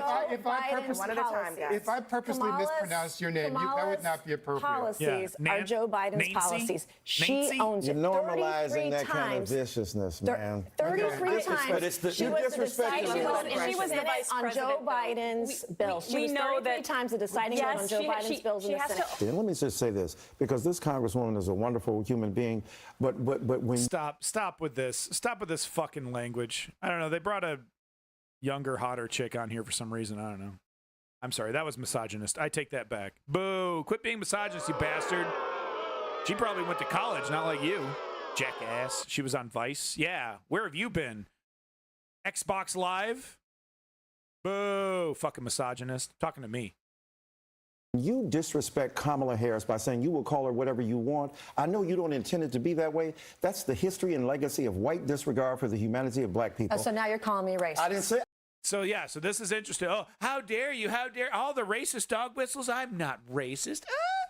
That's the history and legacy of white disregard for the humanity of black people. So now you're calling me racist. I didn't say. I just said you weren't a BS. racist. That is complete. No, you don't have to intend racism to accomplish you are intending that. Yeah, you don't have to intend racist to accomplish it. It's very, very brilliant. That is BS. That is complete. You don't have to intend racism to accomplish it. No. You are intending that your disrespect of Kamala Harris is part and parcel of a tradition of disrespect. Why can't you just, Congresswoman? Why can't you just? I'm not calling you a racist. I'm telling you what the practice is. You are. You absolutely are. So the mispronouncing of the name is it's like a psychological thing, right? It's kind of like a dead name, where it's like, I disrespect this person and this person's ethnic identity and, this person's, at a core level, at a title level, this person is so beneath me, I'm not even going to bother pronouncing their name correctly. Because really, we shouldn't have a society with people with weird names like that. She should be a Carol or a Karen. What's a Kamabla? That's why they do it, because it's a psychological thing. It's a dog whistle. It's a dog whistle. What's disgusting is your disrespect of her. Professor, this gentleman said, I didn't know her name. He's trying to do it. Is her disrespect of women. She doesn't know what a woman is. And if 25 years ago, white women don't have the ability to tell black women who paid the price of blood to make this country what it is, to tell them they're not real women. 25 years ago, I became the first woman to graduate from the Citadel, the military college of South Carolina. I fought my way through it. So pronounce her name right. Yeah. So you're educated and you're competent and you're perfectly capable of pronouncing your name correctly. In fact, you accidentally did it and then corrected yourself so that you would stay on message. Holy Let me actually pronounce her name right. Kamala Harris. Kamala. You said we don't call you Nancy Machi. It's Kamala. You're doing this on purpose, Congressman. Disrespectful. You can't expect people to respect your service. Ooh, is this conversation getting real? Ooh, are we calling someone out? Ooh, right here. That's the face. Ooh, looking to the host. Ooh, shouldn't we? This is bad TV. No, this is actually good TV. This is the whole point of TV. Calling this shit out. And they can't cut away quick enough right now. Oh my God, oh shit's getting real. Oh my God, oh shit, oh my God. It's getting real. Run. That's what's happening in the producer's office right now. Cut away. Oh my God. Respectful. You can't expect people to respect your service if you don't respect and walked that stage 25 years ago, she would have taken that achievement away from women. That is problematic. I agree with Dyson. I agree. No, I mean, like, at first it was like, okay, we're being a little pedantic. Okay. But no, the third and the fourth time, it's okay. No, this is intentional. This is dog whistling. It should have been. I'm glad I made it to the very end. Because at first I was a little skeptical, but no, exactly. Strategy. They were kind of stuck in a rock and a hard place there. But I guarantee you, her ear was like, cut away, interrupt, cut away, get out of here. Oh, we got to get out of here. But no, I'm glad to see this called out. You know, we saw something recently as well with It was that news program where two white women, what were they saying about Kamala? I don't know. Anyway, but we're seeing more of the obvious dog whistling getting called out. You know, this guy straight up saying, "You are doing this intentionally, Congresswoman," and then Michael Eric Dyson here saying, "You are disrespecting black people by doing that." Love to see it. Notice how conservative women will play feminists. Oh, yeah. No, it's not just conservatives, but conservatives do it with a shamelessness that is unmatched, you know, when it comes to, pearl clutching. They're happy. Isn't it insane when they talk about, corporate malfeasance? Oh, these corporations are gouging you, these greedy corporations. And you're like, yeah, your donors, the guys you play golf with, your fucking buddies? Yeah, they're fucking us over. Yeah, can you believe my buddy is fucking you over? You need to put me in charge. Yeah, off-world. Yeah, it's ridiculous. But, you know, it can work. Those kind of lies can work if there is a media apparatus, right? Because when the right-wing politician comes out and says, oh, greed, it's really bad, Tucker Carlson, Sean Hannity, the whole right-wing apparatus is, oh, yeah. Everyone's kind of in on it. That's the messaging. Oh, yeah, we're so progressive. It's election year, you know. We're so progressive now. Right? They're all in on it. And that's how those lies can stay afloat. And then, of course, on the other side, CNN, MSNBC, calling it out sometimes not calling it out. Not doing a great job. They need more Jessies, you know? Could you imagine Jesse Ventura on this? No, you're clearly being racist. You're clearly doing this intentionally. You know, he would have been all over Nancy Mace. You know, like, that's disrespectful. And he producer yelling in his ear, "Shut the hell up! I'm going to talk, man. This is the world according to Jesse. I don't need a fucking producer telling me when to cut away."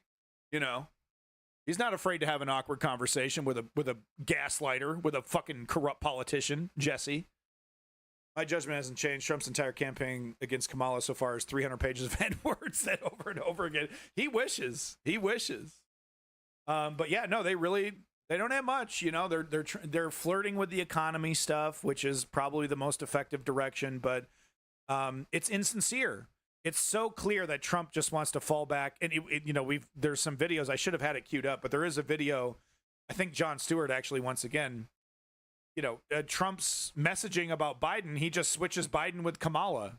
And he just, Kamala, she's too old. She can't even do anything. Kamala, she likes to eat ice cream and wear aviator glasses. I mean, it's not exactly like that. But, basically his little stump speech that he had against Biden. He just switches the names out. He's it's too much. But guys, there's like 80 days left. Okay, that's an eternity in politics. 80 days.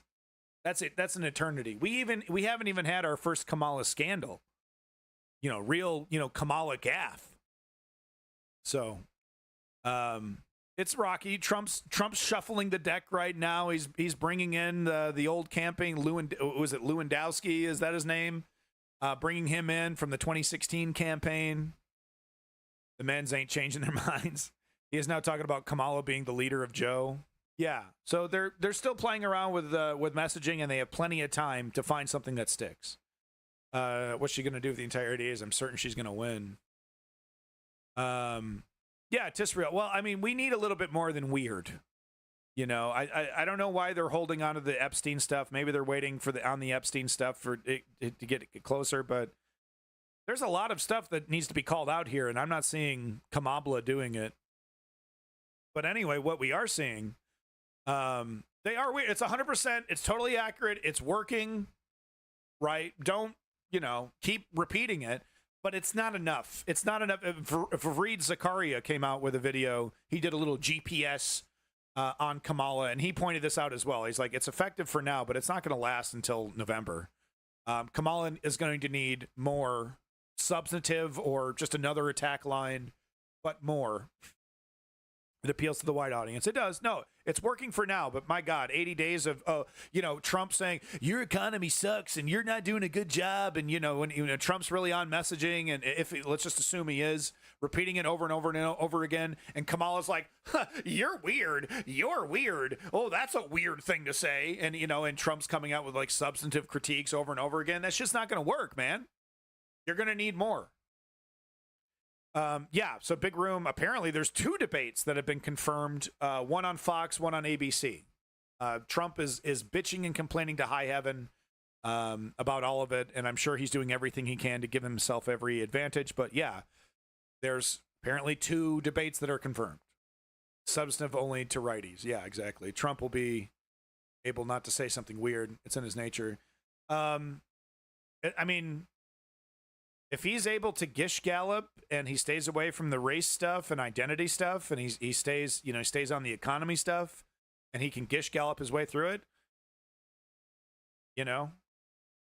Trump only needs the perception of competence, the perception of leadership. He doesn't need substantive. He just needs a couple gotchas, right? But anyway, right now, the polls are reflecting the current trajectory of the election. So let's get into it. We're not going to watch this whole 3-minute clip, but let's just get into the numbers just a little bit. The national polls first. This is Democrat not after Trump his first term. And I want to point out this is average across the same poll. I mean, that's the reality. Tisrael, it's not like he did nothing. He got tax cuts for the rich, et cetera, et cetera. COVID stimulus, right? But that's not the manufactured reality that we're fighting against, right? So that it's almost like actual reality doesn't matter. Look at Biden versus Trump, women and men. What we see here is the gender gap is working in Donald Trump's advantage. He holds a 9-point advantage among men against Joe Biden. Uneducated and white Joe guys Biden only held a full 4-point advantage among women. But take a look now. Look at how the race has people changed. Think he'd get away with it. Instead of having a 4-point advantage among women as Biden did, look at Harris's advantage. It leaps up to 11 points. In fact, men haven't changed their voting patterns at all, at least. Yeah, that's so pathetic, men. That's so pathetic. I'm not wrong.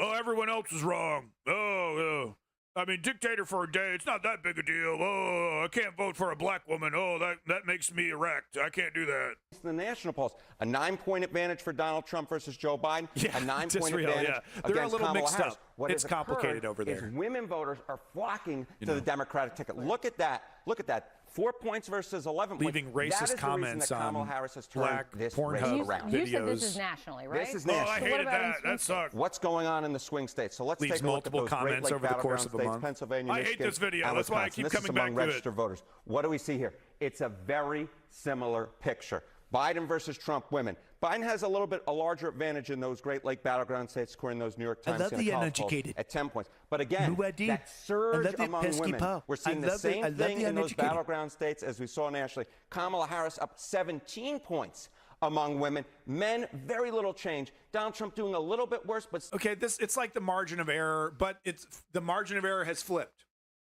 With Biden and Trump, it was like Trump was starting to pull away, but for months and months and months, like years, it was like basically 50-50 margin of error. Biden ahead a couple points in some places, Trump ahead in a couple places.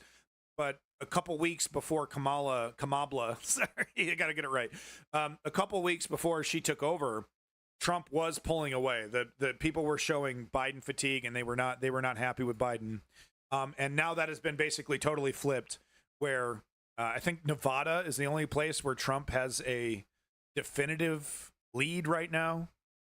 Still a very clear advantage. Yeah, but the just same real, 100%. story in the swing states as we see nationally. The gender gap was working for Donald Trump against Joe Biden, Yeah, ice and skating. now it's working against him, against Kamala Harris. I mean, I'm sorry, I don't want to be canceled here, but I think more people were disappointed than they were, empathetic towards Trump and his assassination attempt. Is this the same, smaller, or bigger? Yeah, big Can room. you put it in context? Same here. Is it the same that we normally see? Yeah, and all the white supremacists, they're all eating each other alive. Even the rats are jumping off the ship even before it's fucking left the dock.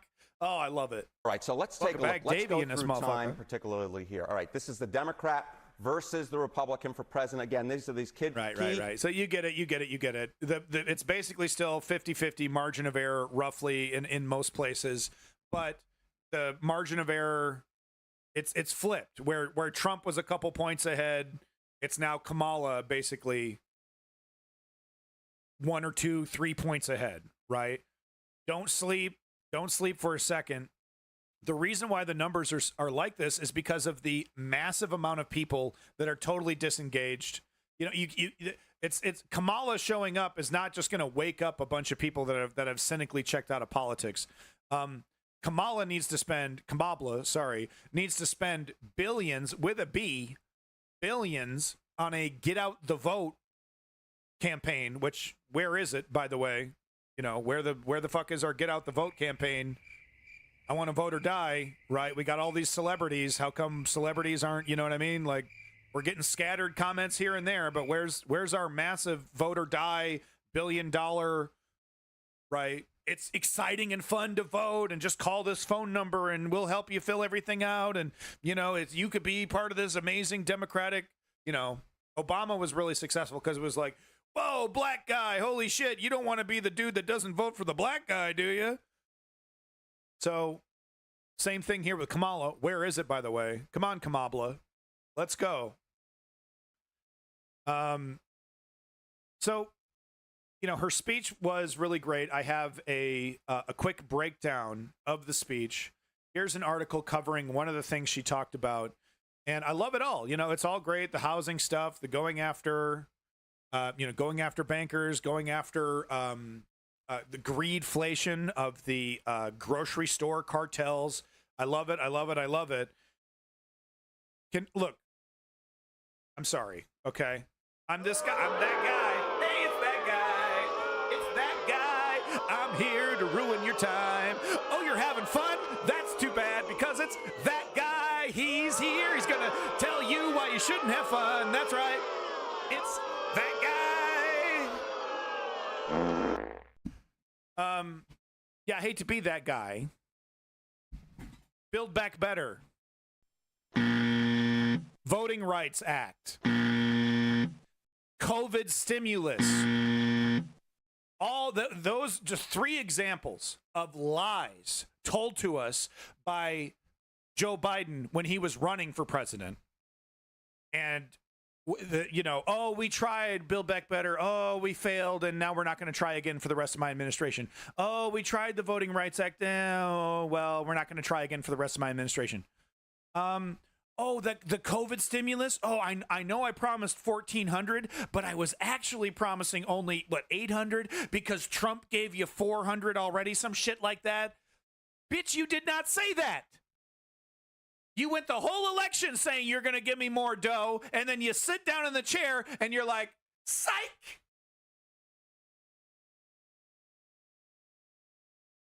All I am saying, exactly, Rebel Phoenix, exactly. All I am saying is that we are dealing with neoliberals. I'm voting for Kamala. I support Kamala. Okay? But I have no illusions that this shit is not going to play out the way that she's promising. It's going to get means tested. Wall Street is going to get involved, right? Oh, let's bring bipartisanship. Let's bring Wall Street into the fold so we can have a discussion on what Wall Street thinks on how we can form our legislation. Oh, by the way, Wall Street has the loudest voice. People that voted for me. I'm not mentioning that part. Wall Street has the loudest voice, by the way. We're not going to mention that. So let's not get carried away. Let's understand what we're voting for, who we are dealing with. This is a wildly corrupt and compromised, up its own ass, corporate party, the Democrats. They still respect democracy. They're not going to be attempting January 6th anytime soon. They're not doing a Project 2025, but there's a lot of fucking problems, okay? Jeff Bezos is not going to be sweating like he would if Bernie Sanders was sitting there, right? Bernie Sanders sitting there, Jeff Bezos waking up screaming in the middle of the night, "Oh my God, my money! Oh my God!" So let's just not forget who we're dealing with here. It's the bar is low. It's refreshing, and it is a breath of fresh air that a neoliberal is saying, even acknowledging that these are issues. It's a breath of fresh air. Right? It's a breath of fresh air. Hold on, I forgot to do the Trump stuff. He's doing a live. Let's take a quick peek at Trump. Sorry, I forgot. And then we'll get to the Kamala. I have Kamala highlights from her speech. Kamala highlights from her speech. Got to correct myself here. I don't want to be racist. Just the highlights from the good stuff from her recent speech, where she's talking a good game to progressives, which is something we've seen neoliberals do time and time again. But blah blah blah. All right, let's see here. Just Trump live. See what he's got for us. You're not going to be able to shoot me twice. Don't even try it. Don't even try it. We're going to get your energy prices down by 50%. The Kamala presidency will mean death for Pennsylvania energy. Remember that. It'll mean death for Pennsylvania energy. Kamala imposed a natural gas export ban to cripple Pennsylvania energy producers. You do. How dare you say Donald Trump is racist? How dare you? He's saying the name correct. What more do you want, you woke liberal commu-fascist?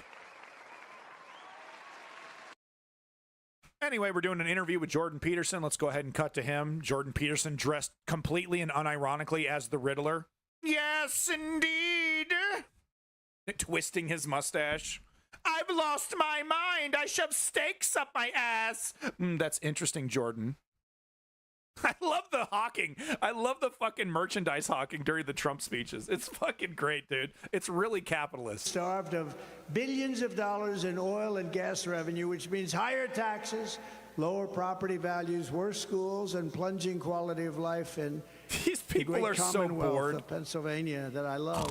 I've spent a lot of time here. I told you I went to school here, the Wharton School of Finance at Penn. Under my leadership, we will make America energy independent and energy dominant, and Pennsylvania energy workers will lead the way. You're going to lead the way. It's big stuff. To further combat inflation, I will terminate Kamala Harris's Green New Scam. It's the greatest scam maybe ever Watch out for this guy right here, bro. We got another one. Another fucking shooter confirmed, bro. Look at this guy. Look at this fucking guy over here. For roads and bridges, and we're going to give back a lot of money into the Treasury and pay down debt. Homie's got a strap. To make both new and used cars more affordable, I will end the Biden. I want Nick Fuentes to like me. I'm going to shoot him in the head. One of the most ridiculous things. He's barely applauding. One of the most ridiculous things. Kamala now claims to want to cut red tape, but in less than 4 years, she's buried American families in regulations costing a typical household much. All right, you get it. You get it. You get it. You get it. All right. He's talking crazy shit as usual. He does appear, just from that minute that we watched, he does appear to be sticking to the teleprompter. That was the big comment about that.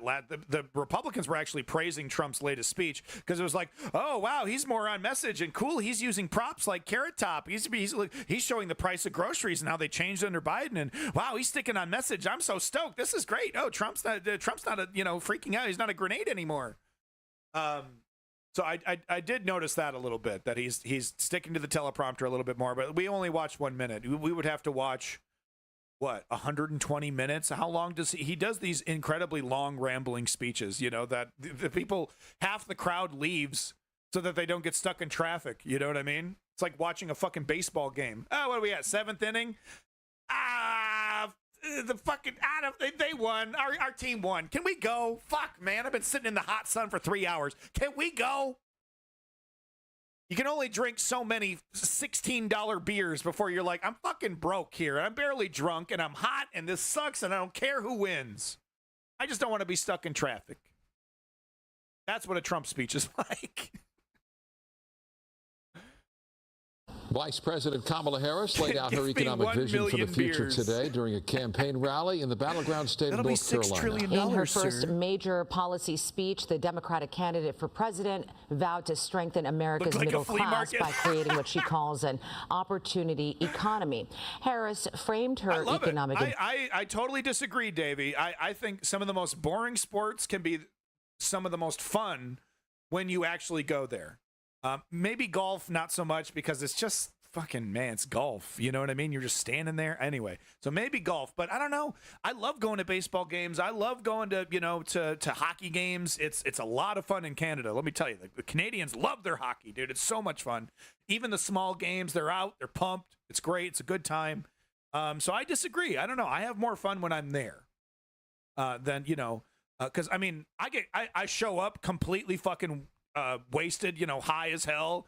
Last baseball game I went, I ate 2 containers of weed blueberries. They have these like chocolate covered blueberries, with THC chocolate. I ate 2 fucking containers. I was completely fucking blitzed the entire baseball game. I'm drinking like, $18 Baileys. My wife said I ordered 6 Baileys. Like, she was like, what the fuck is this credit card? How are you spending hundreds of dollars? I was like, I kept getting Baileys because it's delicious. I had a lot of fun. I get completely wasted. I have a lot of fun. Agenda as forward-thinking and future-driven, calling her opponent's policies a step backwards. Oh, completely KTLA's John Benolio joins us in studio with the latest developments tonight in the race for the White House. John? Well, here, Micah, tonight, Vice President Harris detailing an ambitious economic plan for her first 100 days in office, trying to stand out as a... Davey, you need a manic pixie girl in your life. You know that? You need a Dharma to your Greg over here, okay? You need somebody special to show you the fruits of life, my friend. Where's your Dharma? Can someone help Davey out? Is there a Dharma in the audience that would like a Greg? I got a Greg lined up for you, man. He needs a life experience. My God, Davey. Change candidate who will confront inflation and bring costs down. Is this guy a quarterback? But her opponent insists her plan is just a repackaging of President Biden's agenda. Okay. Back in battleground North Carolina, Vice President Kamala Harris unveiling details of her economic agenda in her first policy address since becoming the Democratic presidential nominee. Love the nachos. As president, I will be laser focused on creating opportunities for the middle class that advance their economic security, stability, and dignity. Harris acknowledging that despite falling inflation numbers, many Americans are still struggling. Costs are still too high. Yeah. So what's refreshing about this? Let's not get it. We're smarter than this. This is the news underground. Y'all are regulators. We're not stupid. We know what we're doing. We're voting strategically. We know who we support. We know who we are, most of us. And that's okay if you don't. So we know all of this isn't going to happen, especially not in the way that she's going to promise. Maybe we'll get some means-tested stuff, right? We'll, some slaps on the wrist for the oligarchs, right? What's refreshing is that she's even talking about it. Joe Biden, I don't know what the fuck that guy was talking about. He'd start talking about one thing and mumble into another thing, or just like lose his train of thought, and none of it was really appealing coming out of his mouth. So the very fact that we have the representative of the Democratic Party acknowledging these issues at all, believe it or not, is a step up. Is a step up. The very fact that they're even talking about it is a step up. But you didn't respond to she's pro-fracking. Yeah. Well, she did the same thing. Let's not forget. Remember Kamala coming out here, when Bernie Sanders was running, meekly holding her hand up when asked about, do you support single-payer health care? And then what was it, 1 week or 2 weeks later? Slight correction. No, I totally support corporate health care. I don't support single-payer health care. I totally support corporate health care. So she's not above saying something for political advantage and then totally 180ing on it later. Let's not get it twisted. I'm still supporting her. Way better than an orange fascist who is more concerned with his own legal issues than he is with the country. This is politics, man. It sucks so bad. I want to give you something better. I'm that parent that wants to give you better, and I can't. This is what we got. We got the turd sandwich and we got the douche. So pick one. The Trump is the douche. Okay, we're not going to get sexist with this stuff. Okay, guys, come on. Kamala. Deeper level, for too many people, no matter how much they work, it feels so hard to just be able to get ahead. Among her proposals, $25,000 in down payment assistance for first-time home buyers. An expanded child tax credit of up to $6,000 for... Love it. I have memories of Joe Biden. I have memories of Build Back Better. You get the point. We all get the point. We're still voting Kamala. But, all right, I'm just worried about y'all, okay? Don't get your hopes up, okay? Let's not forget who we're fucking dealing with. Is this woman going to have a mandate when she gets into office? Her mandate is that she's not an orange fascist, okay? She could rip off her panties day one and fucking let her freak flag fly, and everyone would be like, yeah, well, it's still better than Trump, right? Where are those panties at? Families with newborns. I don't know why I said any of that. And she wants to fight inflation with a federal ban on corporate price gouging on groceries. Together, we will build what I call an opportunity economy. Inflation is now at its lowest point in 4 years, currently below 2.9%. But prices are still up, almost 20% from the same period in 2020. The middle class is one of America's greatest strengths. And to protect it, then, we must defend basic principles, such as your salary should be enough to provide you and your family with a good quality of life. Former President Trump pouncing on inflation, insisting the Biden-Harris administration has failed on the economy. Kamala Harris is a radical California liberal who broke the economy, broke the border, and broke the world, frankly. Crush? I am not attracted to extremely attractive, strong black women who are very, professional and strong. How dare you? This as the Harris campaign is hammering Trump for saying the... And who keeps putting marijuana in the bathroom? God. Quit it. Presidential Medal of Freedom, given to civilians, is better than the Congressional Medal of Honor, the highest military decoration given to service members who have distinguished themselves by acts of valor. It's actually This motherfucker handed out these medals like candy to some of the most disgusting toads and ghouls in America. It's a better award than the Medal of Honor.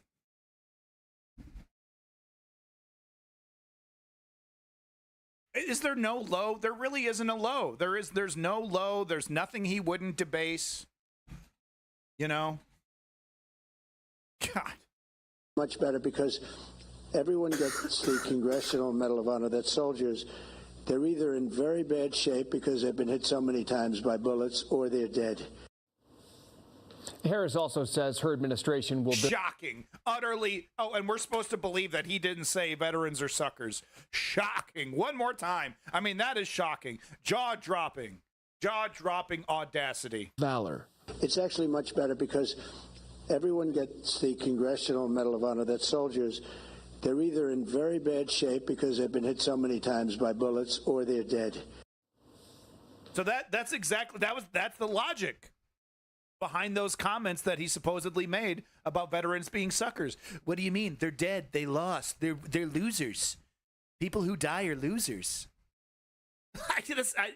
Look, he has a very unique brain. It's like, look, man, rich people disconnected from reality can say some extremely fucked up shit. I do not, Davey. Never. Maybe a little.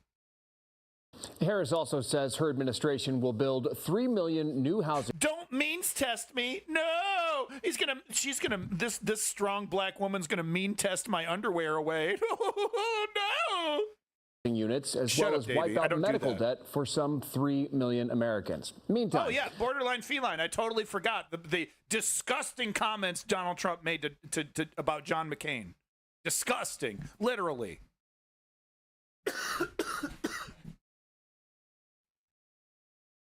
Mastermind, is Russia justified in invading Ukraine? Is that a justified invasion? Moving on to the next clip. So this is great. Fox News clip. For some reason, they let one liberal on Fox News. They let one lefty on Fox News. She's in the 5. And she's the only one, dude. And you know what? She's got rock hard balls. And I actually envy her. I would love this job. I would fucking love this job.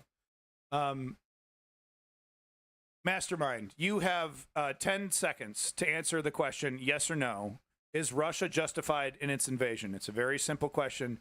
If you don't answer that question, you will be forced to leave. Okay? Oh, my free speech. Oh, my free speech. No, this is... No. Give me a yes or no. Is Russia justified in its invasion of Ukraine? Yes or no? The thing with the tax... okay. So, yeah, this is about the tax on tips policy. Welcome, bear with 2 guns. Holy shit. Like, shoulder mounted? Or are you just carrying 2, man? You're just double fisting it? Come on, you're a bear, dude. Put that shit on your shoulders. Right? You got the fucking claws? Hell yeah. Okay, anyway, sorry, getting distracted. Bear pig was. So no, Russia is not justified in invading Ukraine. There we go. Hey, look at that. Wow. Had no choice. Go ahead and continue to try and inject a bunch of defeatism and doubt into what Ukraine is doing. The masterstroke that Ukraine, that we're going to be going over, all the clips, over 2,000 POWs that Ukraine has captured so far, the fact that they're expanding across this open border to maybe even take more, masterstroke. Yeah, go ahead and continue to inject Ukrainian invasion. Oh, they're going for Moscow. Ah! Right, go ahead and continue to inject doubt and defeatism into the chat there. It will entertain us. Anyway, there's been discussion about this policy.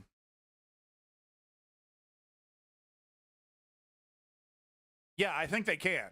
I think Russia can. To answer your question, yeah. Russia is pulling resources away from other frontline areas, dumping into that region. Yeah, they could take it back if they dump enough resources into it. Sure. Yeah. Ukraine's digging in though, big time. You know, Ukraine has room to retreat. And how long does it take Russia to take? It takes thousands and thousands of men to take a few kilometers back from Ukraine, right? And Ukraine strategically and slowly backs off when it makes sense, not allowing themselves to be surrounded. Every single minute killing as many fucking Russians as they can, doing it. So yeah, Russia can technically do that, but the amount of resources that they're going to have to dump into getting Kursk back is going to be epic. Going to be epic. What media is saying that? The media is saying Russia has nothing left to defend? No media is saying that. I am obsessed with the media. Okay? I'm completely fucking obsessed with the news. And there's not a left or right wing network I've seen with that narrative. So I think you're just making shit up, bro. Anyway, Kamala, the discussion about no taxes on tips.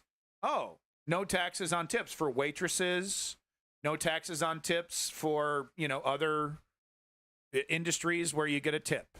Okay, that's neat. That's not what Trump is talking about. Trump would, as she's going to explain here, the policy that Trump would implement would allow no taxes on tips for any industry. So all of a sudden, Jeff Bezos gets a $30 billion tip because it can no longer be taxed. So that's what Trump is talking about. And of course, what is Kamala talking about? Well, specifically, people in the service industry, very specific industries, you know, waitresses mainly, who are already getting underpaid. Right. So we got two big differences in this policy. Quite frankly, I don't like either of them, but I'm more okay because of the fact that waitresses are for some insane reason. The restaurant industry is so powerful they've been able to do this, but for some reason, waitresses get paid way, way less. The minimum wage is different for waitresses for some reason, and they've become wholly dependent for a living wage on their tips. So that whole system is cockamamie. So I disagree with Davey specifically about waitresses because, like, Davey, you do agree that waitresses are intentionally paid less. There's special rules for waitresses where they get paid less. So here's the compromise, and this is where Davey is going to earn his stripes as the most honest conservative, because I have a good idea of which direction he's going to go in. So don't disappoint me, Davey. But no, Davey, you would agree that waitresses should be paid a normal wage like everybody else at normal minimum wage and be taxed normally like every other worker. And of course, above minimum wage, you know, ideally, but at least minimum wage. You, Davey, don't believe that waitresses should be intentionally underpaid and have their wages, right, depend on tips. You agree with that, right? Just remove that whole thing. Waitresses should be paid minimum wage. You agree with that? And just tax them normally like every other person. Right, Davey? Because it's, yeah, if they're paid normal, tipping culture goes down, paying no more than 5% of the bill. But right now, Davey, you have to acknowledge that right now, specifically, if nothing is going to change, that waitresses are intentionally getting paid less than minimum wage, and a tax break could actually make up that difference on the tips. You agree with that? Just the concept of that. You do agree that that concept exists, right? The fact that their wages are intentionally depressed, they get paid less than minimum wage, tips are expected, and you know, having a break on those tips would make up that difference, right? If we're not going to do anything about them being intentionally paid less than minimum wage, if we're not going to change that, this could help them make up that difference, a tax break on their tips. Right?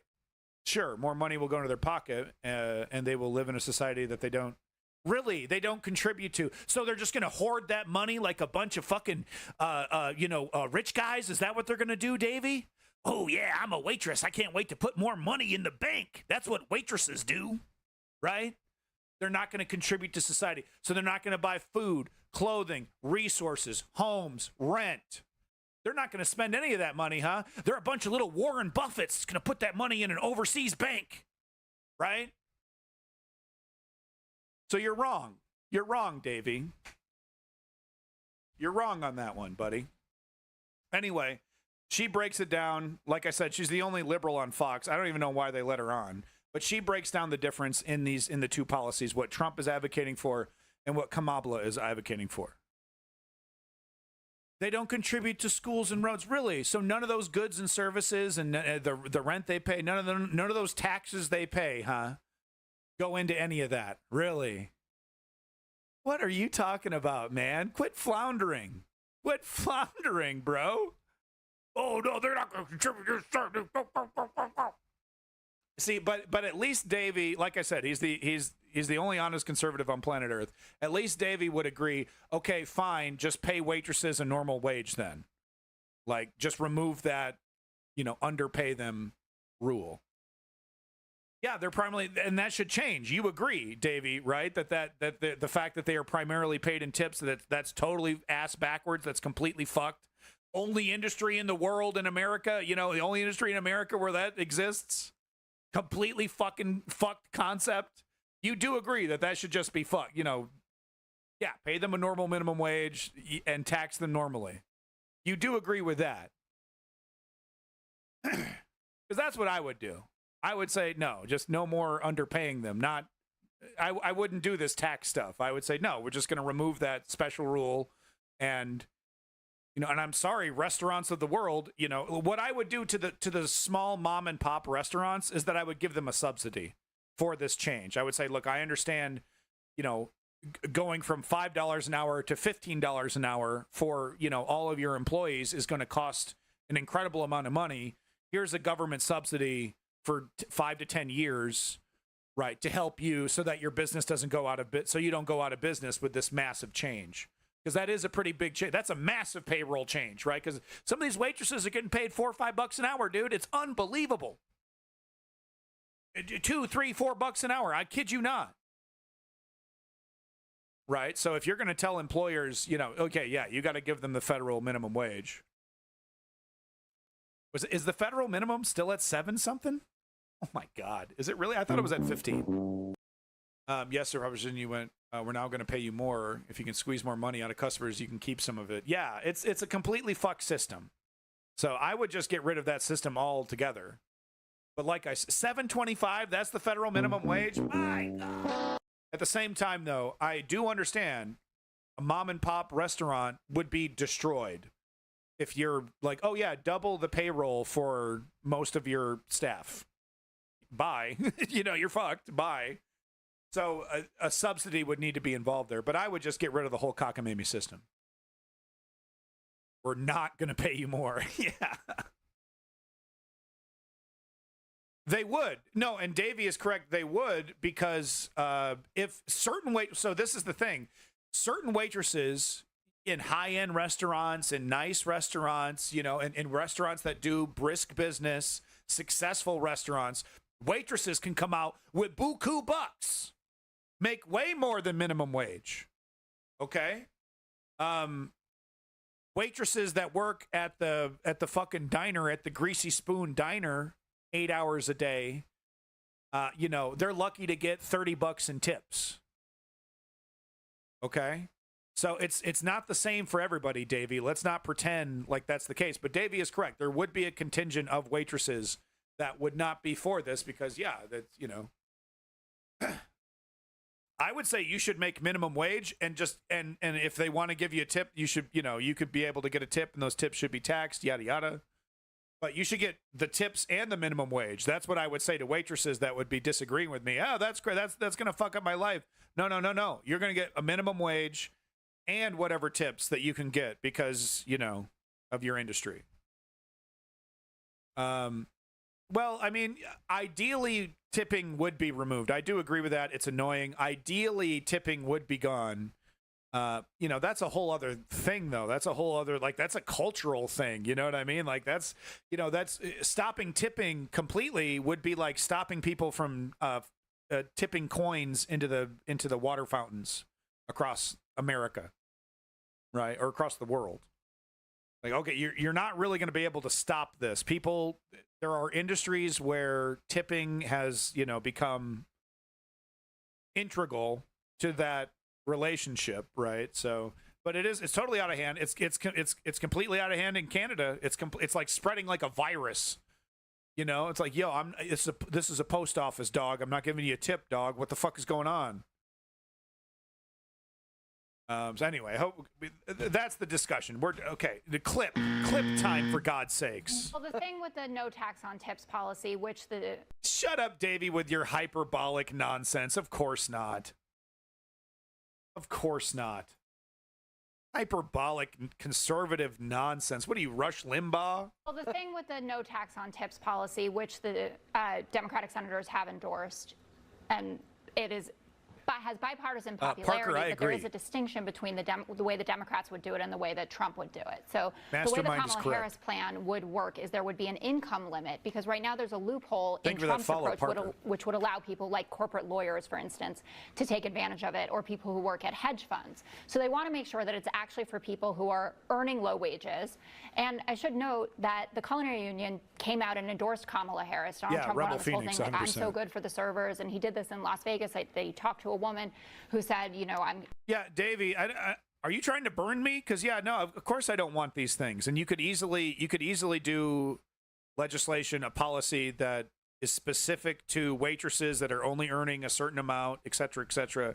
You're pretending, you know, for the sake of your own argument, you're pretending that we're advocating for insanity, you know, and that's not what we're advocating for at all. So knock it off. You know, where do you think you are, man?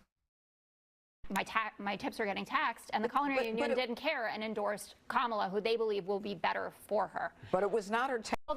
Yeah, so there you go. Little explanation. It is a hot button issue, and honestly, I don't know if it's a winning policy.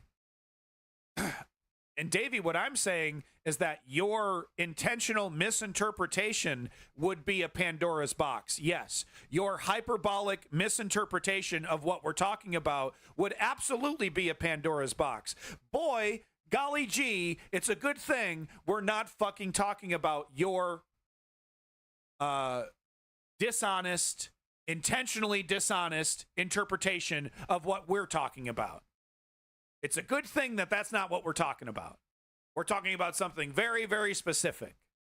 A waitress making X amount of money, right? Narrowed down, very specific kind of policy. And you're like, oh, it's a slippery slope. Oh, that means everything's going to be tax-free. Oh, you're just going to remove all taxes from everything, huh? Oh, okay, Sally, calm the fuck down. All right, unbunch the panties. Oh, I bunch them up intentionally. Oh, I got a real problem with this. Okay, calm down. Not what we're talking about. Anyway, here was a tweet that I thought you guys might find useful. This is kind of a breakdown of the current promises, I guess you could call this the manifesto. Make America tax-free again. Yeah, fuck that. Libertarians are the absolute scumbags of the political world. I'm so sick and tired of them. And you got Kyle Kulinski and Crystal Ball still doing interviews with libertarians like they have a single goddamn useful thing to provide. Have you seen their Twitter presence? The libertarians? Oh, we should destroy the Constitution. I can't believe democracy's getting in the way.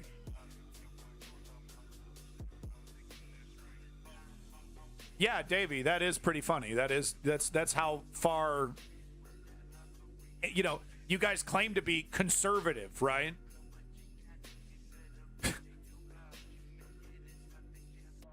Conservative when it comes to the oligarchy. Maybe. But anyway, here's a list.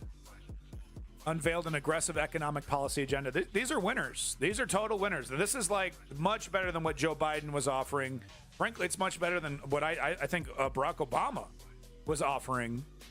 It feels more substantive. It feels more weighty. Some of these things. Like, this is a real acknowledgement of some of the pain and grief that regular Americans have been going through. So this is a real acknowledgement of these issues, and this is smart politics. This is smart politics.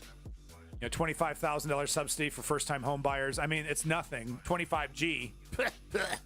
Right? She better do it. She better actually do something about. She acknowledged it in the speech. She said, you know, these corporate entities that are buying up. She said hundreds of houses. Honey, it's tens of thousands. So she's downplaying it in the speech, but whatever. So you're going to actually have to do something about it, because if you don't, 25 grand is a fucking spit in the face. 25 grand, fuck, that barely covers the goddamn fees. Yeah, mastermind, good point. Yeah, no, Davey, it's not really. 25G when you need like, I mean, well, to your down payment. Yeah. No, to your initial down payment. Yeah. But it's like I said, if this is the only thing you're going to do, right? Not enough. But she does talk about more. She talks about building more homes. Is that even on this list? No. So in the speech, she said she's talking about building, what was it? 3 million more homes. Yeah, but you got to live in Pennsylvania, dog. No one want to live in Pennsylvania. I was about to go on a rant about corporations, but then I realized that you probably thought that before and came to your own conclusion already. I don't really like corporations controlling our government. Yeah, $6,000 child tax credit. It's something. Okay, bring this back. Yep. Elimination of medical debt. So this is actually a pretty big one. So it's not the elimination of medical debt. It's saying that credit companies can't force you into bankruptcy because of your medical debt. So you can rack up the medical debt all day to our private health insurance companies. It's just that you can't get kicked out of your home and go bankrupt. Lose everything, right? The bill just gets bigger and bigger, right? Until you die. But then, the next step to something like this, where they're not going to do anything about the monster debt, but they're just going to allow the monster debt to accumulate. The next step is debt inheritance. They're going to, bankers and whatnot, they're going to say, hey, you can't just die. You owe us hundreds of thousands of dollars. You can't just die and then all of a sudden you don't owe me that money. Your offspring, your family needs to pay that debt. So if we're not going to do anything about the rampant exploitation that these industries are participating in, the price is going up and up and up and up and up indefinitely. And just, okay, well, the debt doesn't destroy your life, but you continue to accumulate it. Proposing to cancel medical debt for millions of Americans by using federal funds to buy and forgive outstanding medical debt from healthcare providers. So money given directly to health insurance companies. Cool. Hey, how about we get rid of these health insurance companies, these healthcare providers? How about we just eliminate that completely? Can't we just strike this debt? We got to pay it back, huh? With our taxpayer money, huh? Well, someone's got to pay it. Well, I got 600 yachts to worry about. I don't expect this to happen at all, quite frankly. I don't expect any of this to happen under a Kamala Harris administration. But hey, at least she's talking about it. With how rich the USA is, why can't they literally just have free healthcare like the EU? Well, I mean, we're not that rich. We technically, I guess we could do that, but but we could easily afford. We could easily afford a single-payer healthcare program. Every American pays like $5 into the system, and then everything would be taken care of. Oh no, we can't. We got it. We have to have a multi-billion-dollar industry designed to siphon away as much money as possible, right in the smack dab in the middle of the healthcare world. We have to have it. We have to have this totally unreasonable middleman that is doing everything it can to rip us off. We have no choice. That's the only way to do a healthcare system, guys, is to have just rampant exploitation. It's the only way. Cap on prescription drug costs, right? So, yeah, that's something. That's something that's good. Earned income tax credit expansion. All right, drop in the bucket. Nice, not bad. Affordable Care Act subsidies.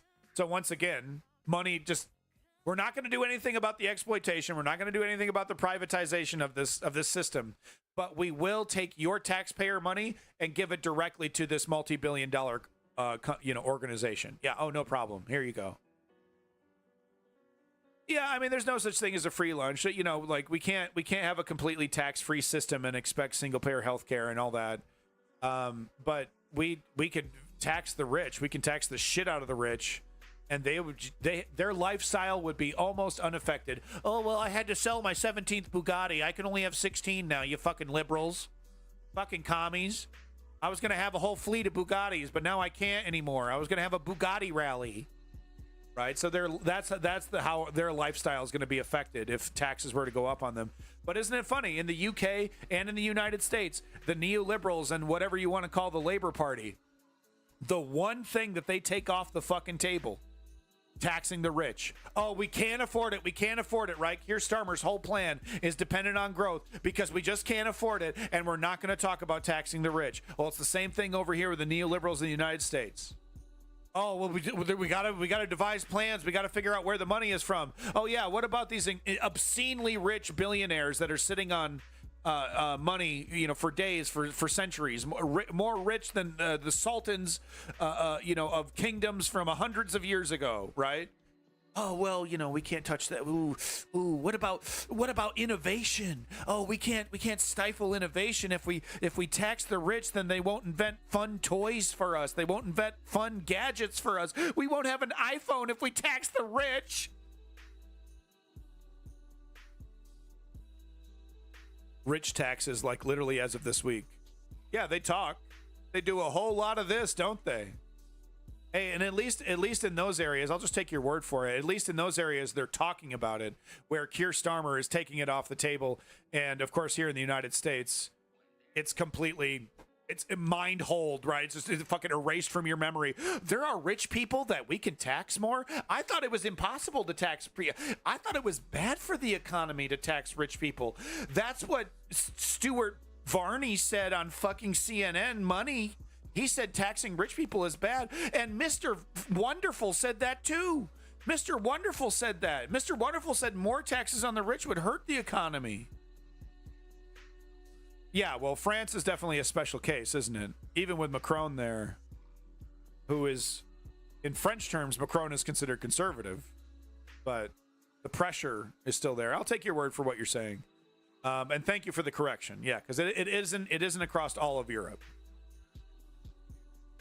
So this was a really great rant. This guy has an epic beard. He's outside. He's probably like watering or feeding his dogs or something. So he decided to pop in and do a quick viral TikTok, because that's how it works now. Look at this, 654,000 views over here. This guy is like taking a leak in his fucking backyard or something. Decides to rip one out here real quick. But he's 100% correct. He's 100% correct over here. And I'd crack a beer with this guy any day.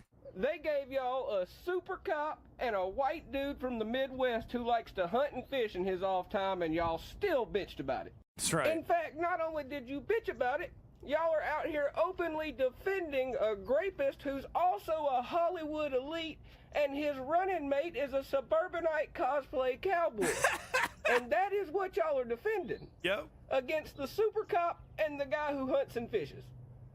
Y'all don't get to say you're the party of law and order anymore, and you damn sure don't get to say you just want somebody normal. Yep. The Democrats are quite literally running the ideal Republican ticket. It's so true. It's so fucking true, man. And y'all are on here talking about, we want the guy from New York City. Yeah. Y'all don't even make sense to your motherfucking selves anymore. This shit is crazy. Oh, wait, I get it. The super cop is a black woman, and the white guy from the Midwest has a D in front of his name, so that automatically makes them bad and evil, right? Pretty much. Anyways, rest of y'all have a wonderful evening. I'm finna go chase this bag at work. Keep the motherfucking boots out your motherfucking mouth, and yeehaw, fuck the law. I will see y'all down the line. See, I like this guy. He's all right.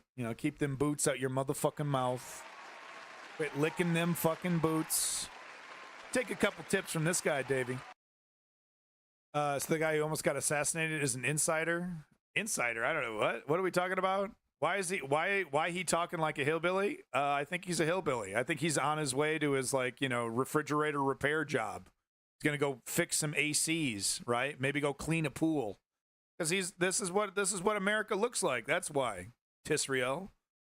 If you wish to know more about it, the strongest EU country specifically implementing measures to crack down on the rich buying up property. That's okay. That's really good news. Airbnb. If you have any kind of video that I could maybe take a look at or show the stream, I'd appreciate a link. Bear with two guns, because it's great. Bernie Sanders is constantly talking about how other European countries have the solution that America needs to implement.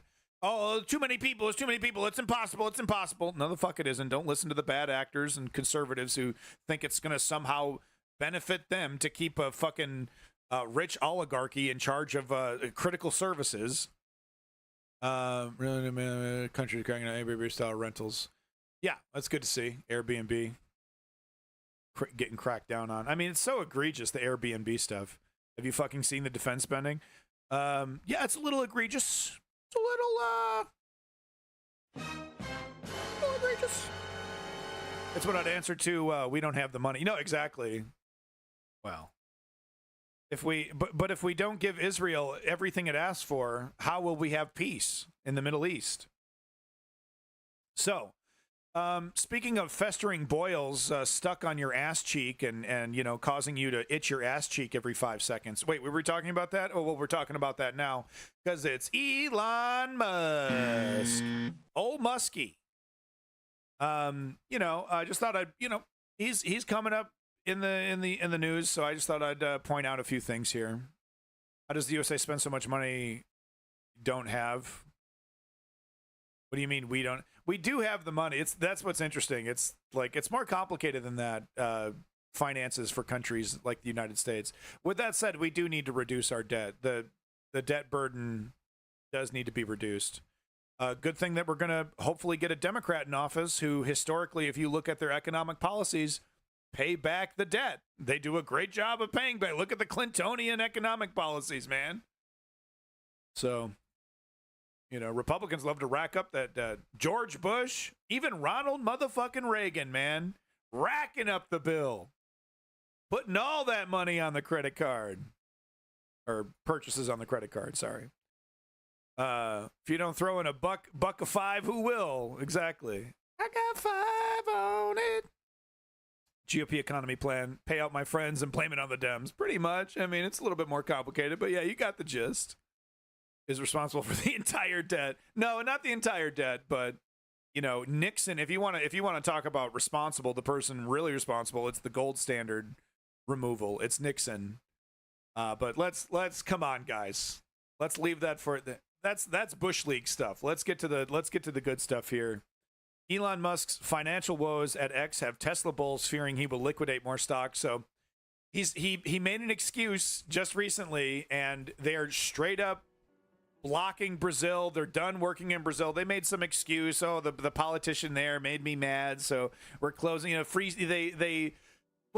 the Brazilian government did contact X specifically asking them to censor something. So, right, good on them for not censoring it. That's fine, and transparency. But that's not why he's doing this. The reason why he's doing it is because he's running out of money.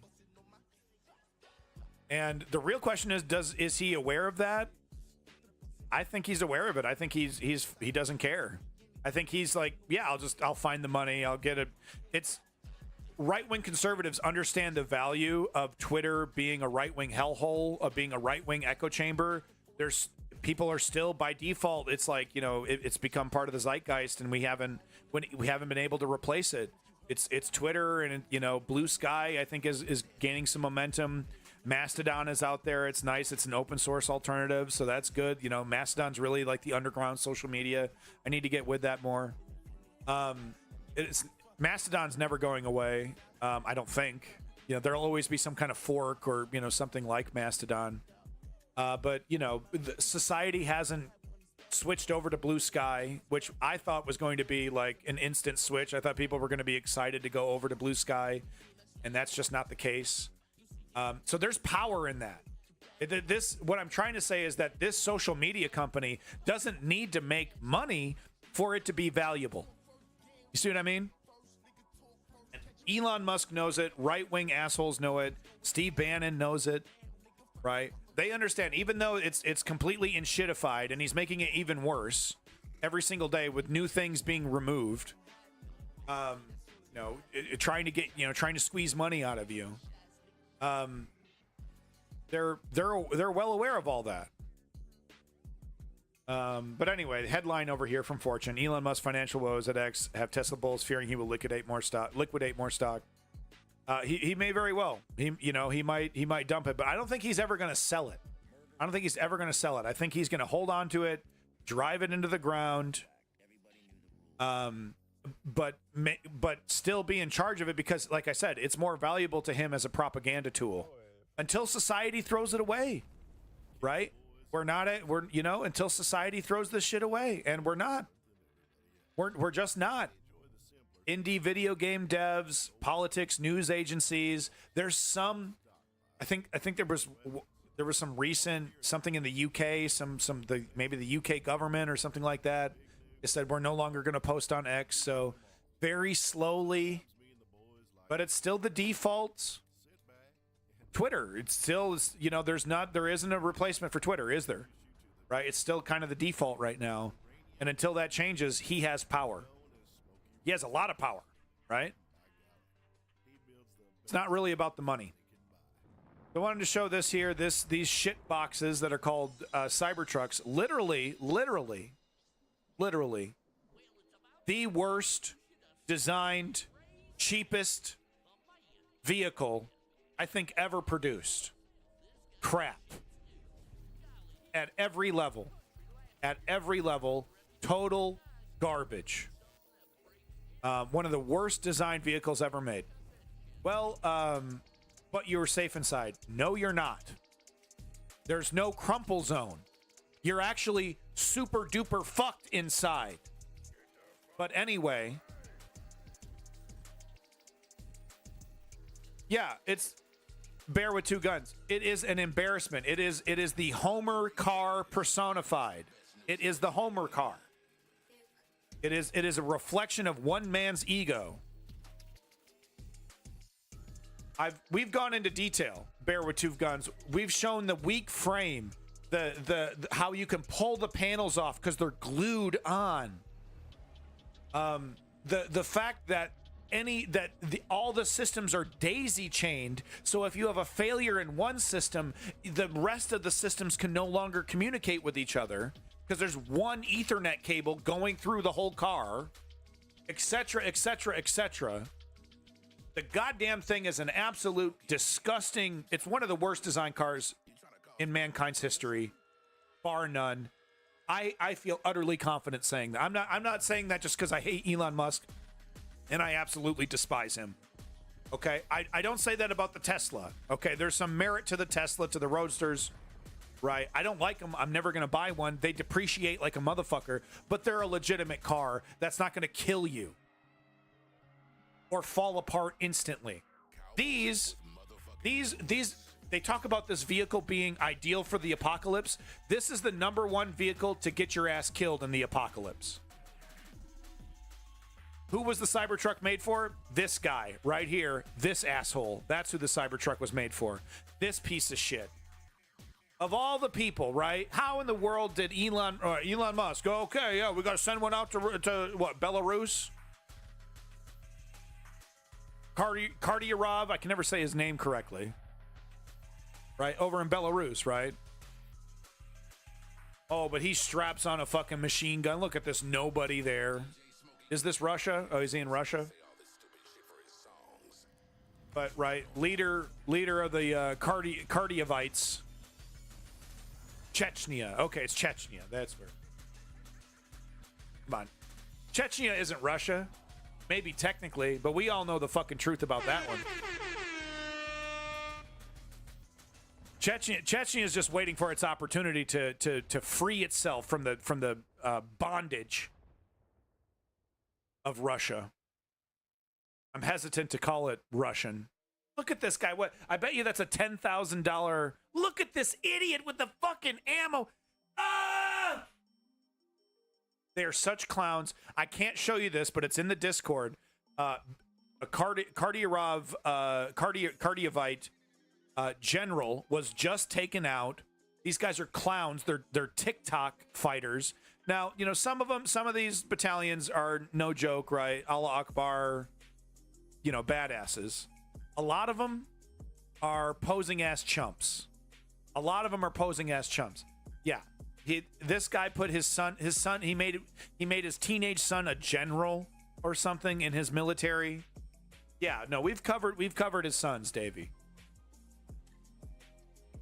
You know, but I just, once again, how did Elon Musk, we're getting these out to Russia, huh? Right? How is this even legal for Tesla? Right? I thought there was all kinds of sanctions and all kinds of, we're supposed to be preventing this. Where are you, Joe Biden? Right? We got Elon Musk selling them Starlink and making sure Starlink is activated for the Russians, so the Russians get the Starlink advantage, just like the Ukrainians. Not Joe Biden, a fucking sleep, dude. Snoozing. Letting Elon Musk completely embarrass him and his government. Subvert the U.S. government, dude. Elon Musk dancing all over the military-industrial complex. You can't tell me what to do. You can't tell me what to do. I can subvert your proxy war in the Ukraine. I can do whatever I want. I'm a billionaire. The U.S. government and Joe Biden doing nothing about it. Spitting in our face. Davey's probably right, though. It was probably, probably wasn't a direct sale from Tesla shipped over to Russia. You're probably correct. Davey talking about how it was, probably imported from Saudi Arabia or somewhere else. India, Germany, who knows. Epic Allah Akbar units with us in the room right now. They exist. There's some legitimate units that can hold their own. Cardiovites. There's some legitimate units. But their TikTok presence is a total fucking joke. I can tell you that. Emptying clips into empty bushes and, doing little marches, little drone sessions. Well, Bear with Two Guns, the Cybertruck comes pre-sabotaged. I bet you the fucking truck broke down minutes later after this propaganda video was done. Like, I don't fucking care. Take it to the dump. Who cares? We're done. All right, I got to play with the toy. I'm done. Get out of here. The machine gun's way more valuable than the vehicle. I can tell you that. Yeah, they're going to get that machine gun off there. That's for sure. What a joke. God damn it. I wish I had time for this, but I've been babbling for almost 3 hours now. And I wanted to talk about Ukraine, at least for a little bit before I go. But rest assured, we will be talking about this video. It's a very important video. The leaked Project 2025 videos, just an analysis of those videos, the plans that are within, don't believe the gaslighters. This is legitimate. This is really happening. Don't believe the Ryan Macbeths. Oh, it's just the Heritage Foundation. They're not so bad, guys. Come on. Yeah, Bear with Two Guns. He's a piece of shit. He's a rich oligarch, so of course he supports the right-wing conservative fascists, right? He's just like Bloomberg and all the rest. The machine gun serves a purpose at the very least. Yeah, good point, Omnom. The only legitimization fighter in Russia was Yevgeny Prigozhin and Wagner, and they were all the worst scum, but they were effective. Yeah, Wagner definitely, when Prigozhin was in charge, yeah, they were ruthless. They were absolutely ruthless. So this video was just recently posted in the chat. Please give yourself props. Was this you, Tisriel? Let me know. Great video, and I wanted to play it for you guys because it absolutely is. It's just a great, just one of those. It's good to see this presence on social media. These lefty presence on social media. We need more of it. That was not me. Well, whoever did post this, thank you so much in the Discord. I appreciate it. Problems over the past 30 out addressing these problems over the past 30 years. Look what happened, boomers. No one fixed the housing supply when. So he's talking about boomers right here. So he's without addressing. So the boomers are constantly, oh, we didn't do it. We're the victims. We didn't do anything. What are you talking about? This guy, he's got the receipts here. No, there was actually, you made things worse. You actively made things worse for your own benefit as an entire generation. One of the most selfish generations in American history. The baby boomers. These problems over the past 30 years. Look what happened, boomers. No one fixed the housing supply when they saw that it was a disaster in 2012. They allowed private equity to come in and start buying up houses. That could have been stopped. They could have done something about the Social Security disaster way earlier. They didn't. They saw that the birth rates were starting to go down. We saw that the college debt was continuing to increase and people weren't getting jobs at the value that they should have. The national debt, you watched it over 30 some years go from $4 trillion to $35 trillion and no one did anything about it because you didn't have the ability to communicate like we can. Now we're calling out the bull. We just want to live a chill life. We just want to buy a house, have some kids, and hang out. And we want to go on vacation for 4 days and not sit around and go, this is going to end soon. Am I going to have a job when I get back? How am I? Yeah, and if you're a millennial working in the modern day, you know this feeling like, well, okay, my boss, expressed frustration over Slack that I was going to be gone for 4 days during a critical time. Right, we've all been there. These fucking tyrants that we have to work for.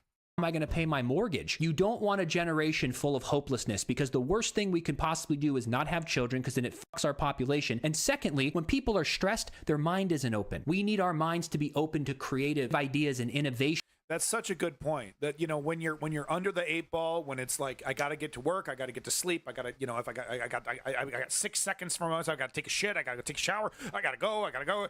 You actually don't have time to think about the exploitation that you're under, This is why we need to make a change in this country, and we need to work together without addressing these problems. Yeah, so that's a great video. Cool. Mr. FM Smith 319. Make sure you're subscribing, folks. I'm not gonna, because I'm a raging hypocrite. I'm actually a secret conservative, and I'm just waiting for my moment to trapdoor you guys into my hardcore conservative ideology. Oh boy. I'm going to flip the script on you guys. MAGA, 110%. Yeah. I do a strike. I got the whole gear, right? I put down my green screen. It's all MAGA on my wall. Got him. So wanted to bring up this story really quick. Welcome back, Chem Goblin. Wanted to bring up this story really quick before we get to America's #1 news segment, the mass shooting update, sponsored by Garbage Fuel. Before we get to that, I wanted to bring it up. It's like, this is, I think, the second time we've seen, I think I've reported on a Republican politician getting mixed up, like, rah, rah, rah, let the guns free the guns, and incense fire wind, thing for that follow.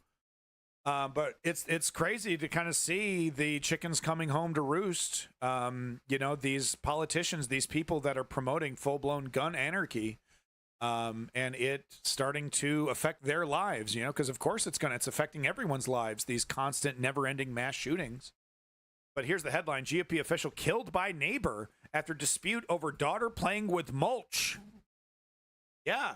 No, I mean, it's not about the mulch, right? Of course it's not about the mulch. There's a bunch of, it's about, look, it's happened because we're human beings. I can guarantee this has happened to everybody, and maybe not Davey, because he's, some kind of a Borg, sent from a different planet sometimes, it feels like. But, Davey's too emotionalist, right? He's too stoic for this. But, we've all lost control, right? We've all gotten so angry. We've done something that we regret, like 10 minutes later, like, oh man, I punched something really hard and I got to go to the hospital, dude. I fucked up my hand, right? Or, or like I yelled at somebody I really love and now I feel really bad, right? Well, now those natural, normal human moments, except for Davey, those natural, normal human moments can now become life-changing outbursts, violent outbursts, right? Because it's so easy. It's a little click of the button. Little click, click, click. Right? Initially, you're just pulling it out because you think, yeah, I'm going to intimidate him and he's going to back down and I'm the badass. I'm like Schwarzenegger and you're going to run. And then the guy doesn't run, right? And then things escalate from there, right? A Republican official in Michigan's Canton Township reportedly died from a gunshot wound after being confronted about his daughter touching a neighbor's mulch.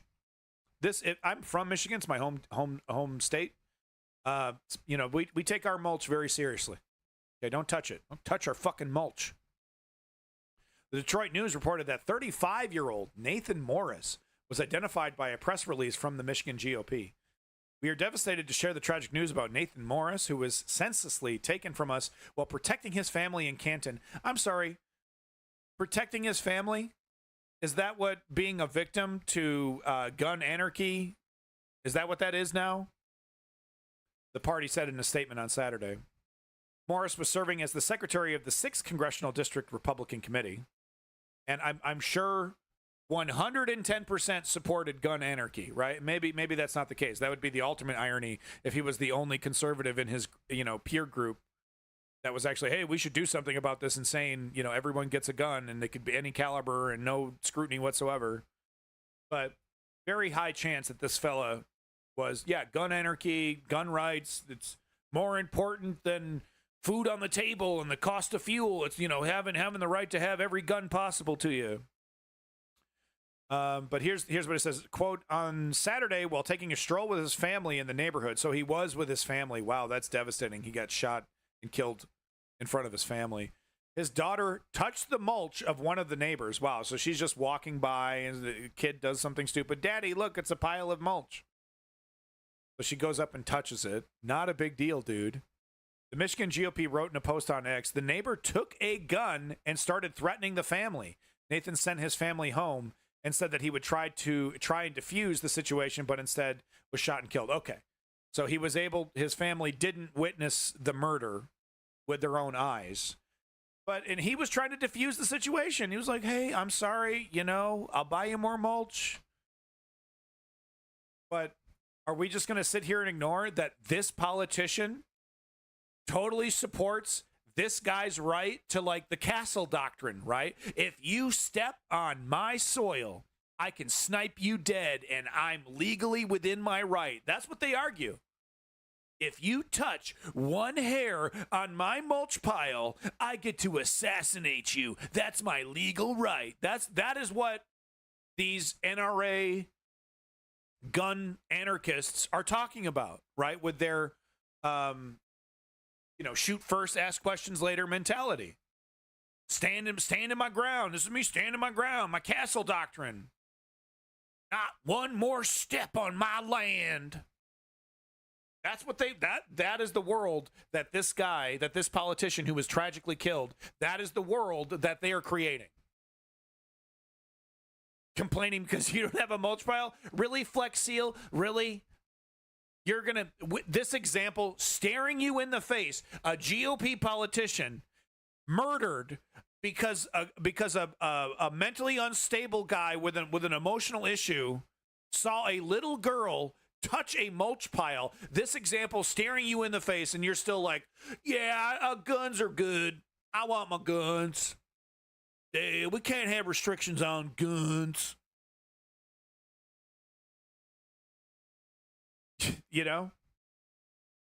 All right, speaking of guns, it's everyone's favorite news segment, sponsored, of course, by Garbage Fuel. Garbage Fuel, the #1 drink mix company in the world. Garbage Fuel would like to remind you, of course, that this is your new normal. It's the mass shooting update, folks. It's the mass shooting update. Here we go. 402 U.S. mass shootings in 2024, 6,351 mass shootings since 2013, and 3 whole days without a mass shooting. That is something else. Wow. Good guys with guns doing their job. This system works. I mean, this self-regulating system of gun anarchy is really kicking ass. Over there in Colorado Springs, Colorado, 1 dead and 3 injured, gunman unknown. Over there in San Antonio, Texas, 0 dead and 5 injured, juvenile victims, 3 juveniles ages 4 through 8 among the wounded, gunman unknown. Wow, 3 out of 5, 4 through 8. I'm sure there was a good reason for these young people to be around and have access to firearms. Hopefully they were bought legally. Over there in Winahaine, Hawaii, 1 dead and 3 injured. Uh-oh, do we have our family annihilation for the day? Domestic victims. Gunman shot and seriously wounded 3 people after chasing his girlfriend into a neighbor's home after a domestic argument. Pretty close to a family annihilation event. Unidentified man fatally shot by police. So the gunman was shot by police after running like a psychopath into his girlfriend's family home and shooting up the place. Over there in Petersburg, Virginia, 0 dead and 4 injured, gunman unknown. I'd like to remind you, you might want to look up the stats if you live in the United States. The unsolved murder rate for your area is usually around 50%. So when they say gunman unknown, there's around a 50% chance that person is going to get off scot-free. Look it up. Tell me what your local solved murder rate for your state or town or district is. Look it up. Google it up. You don't have to dox yourself. Just give me the number. How many solved murders a year? Look it up. You might be surprised. Over there in Lawrence, Massachusetts, 1 dead and 3 injured domestic victims. Gunman fatally shot his ex-girlfriend, wounded her brother and 2 others. Victim fatalities. Unidentified woman, suspect, unidentified man arrested. All right, there you go, folks. It's America's #1 news segment, the mass shooting update, brought to you, of course, by Garbage Fuel. Who would like to remind you that this is your new normal, folks? You go to a grocery store, you go to church, you go to a 4th of July event, you go to a Toby Keith concert in Las Vegas, and hey, you could be part of America's favorite trend, mass shootings. Thank you so much. Thank you so much, Garbage Fuel. Appreciate it. Nothing's changing. Sandy Hook happened. Nothing's changing. This is your new normal, America. America, America, this is you. Remember America's Home Videos? Remember that? Bob Saget. Before we knew Bob Saget was a total pervert who swears on the mic all the time. Yeah. Before America knew, when he was the good dad from Full House. Yeah. Remember that? Yeah, Flex Seal. Sorry. That I need to turn the volume down on that specific thing. But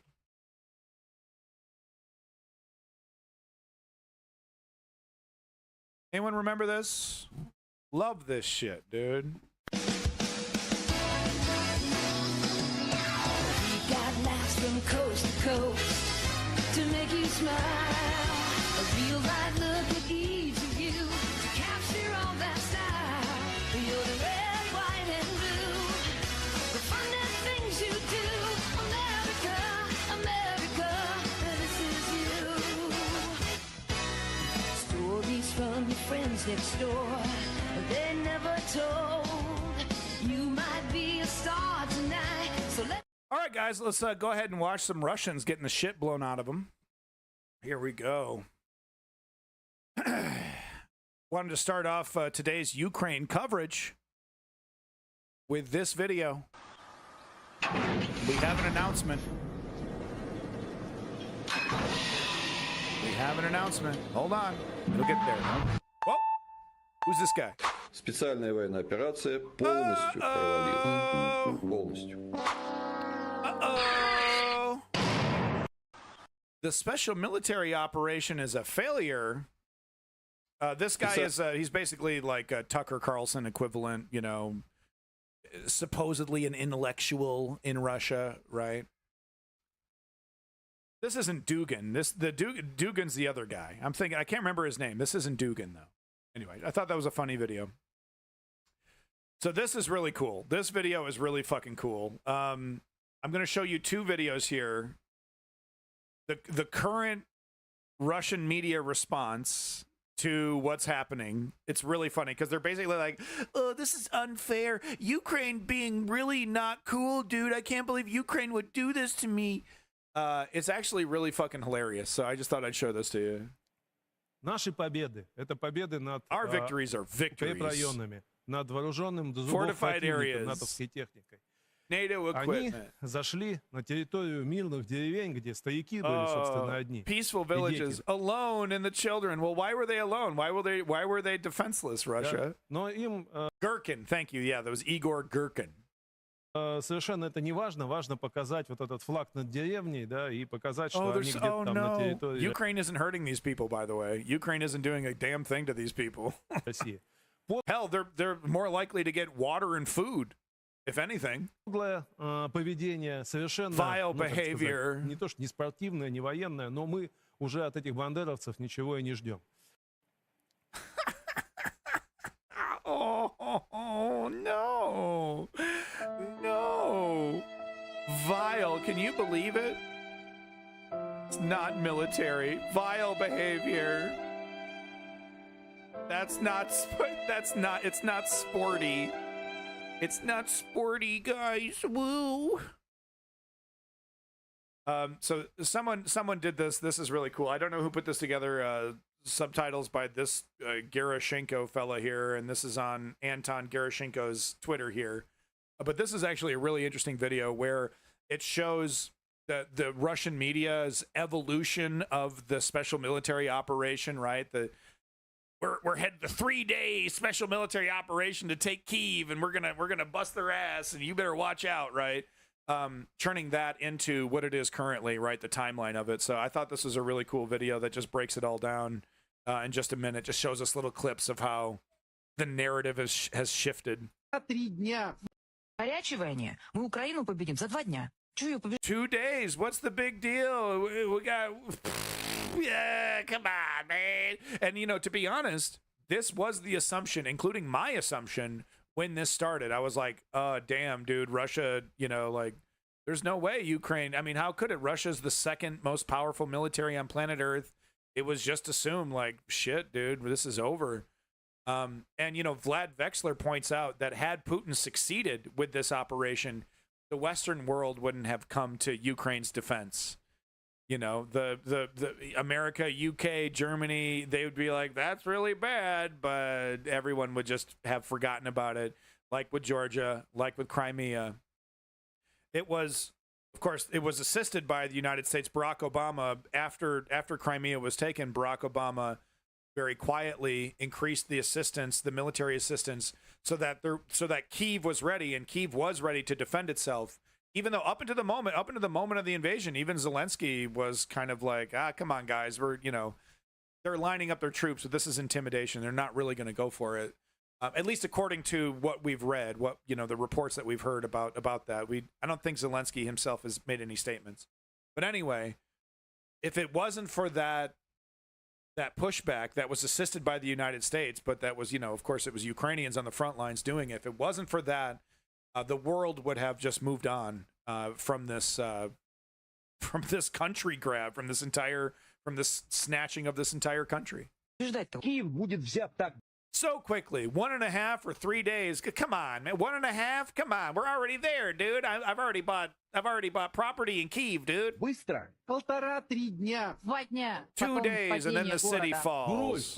We'll raise an eyebrow, and Ukraine will realize everything. We'll take Kyiv. That's how badass they are. We'll literally just raise an eyebrow, and everyone will fall in line. Снимем, и Украина поймет все. Возьмем Киев. Украина никогда с нами не будет воевать. Эта война продлится, Володя. No more than 3 or 4 days. No one there to fight against us. Приказ министра обороны Шойгу: 6 утра подъем, 7 утра утренний туалет, 8 завтрак, 9...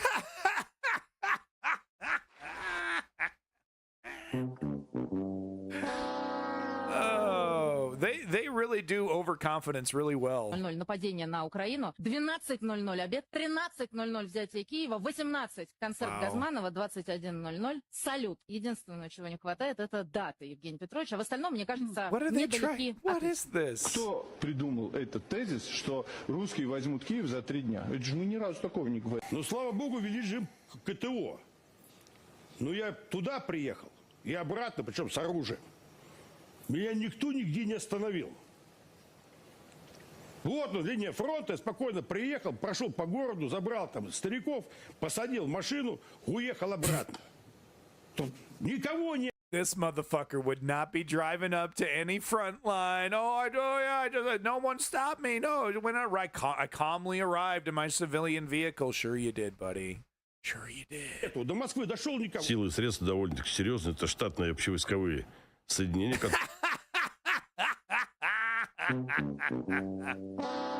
What happened to calmly making your way to the front line, tough guy? Took the American offer to evacuate Kyiv. Ukraine would have been defeated very quick. Yeah, exactly, Davey. I mean, it was Zelensky saying, "I'm not going anywhere, and if you want to send me anything, you send me ammunition." It changed the entire tenor of the conflict immediately, and it forced the world to pay attention, and it forced the world to think twice.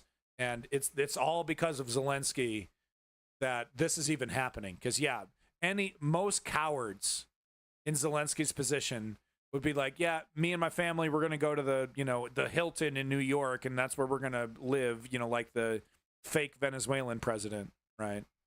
Которые зашли на территорию Курской области. Yeah, borderline, 100% какие-то ДРГ зашли, там мы сейчас быстренько их оттуда выгоним.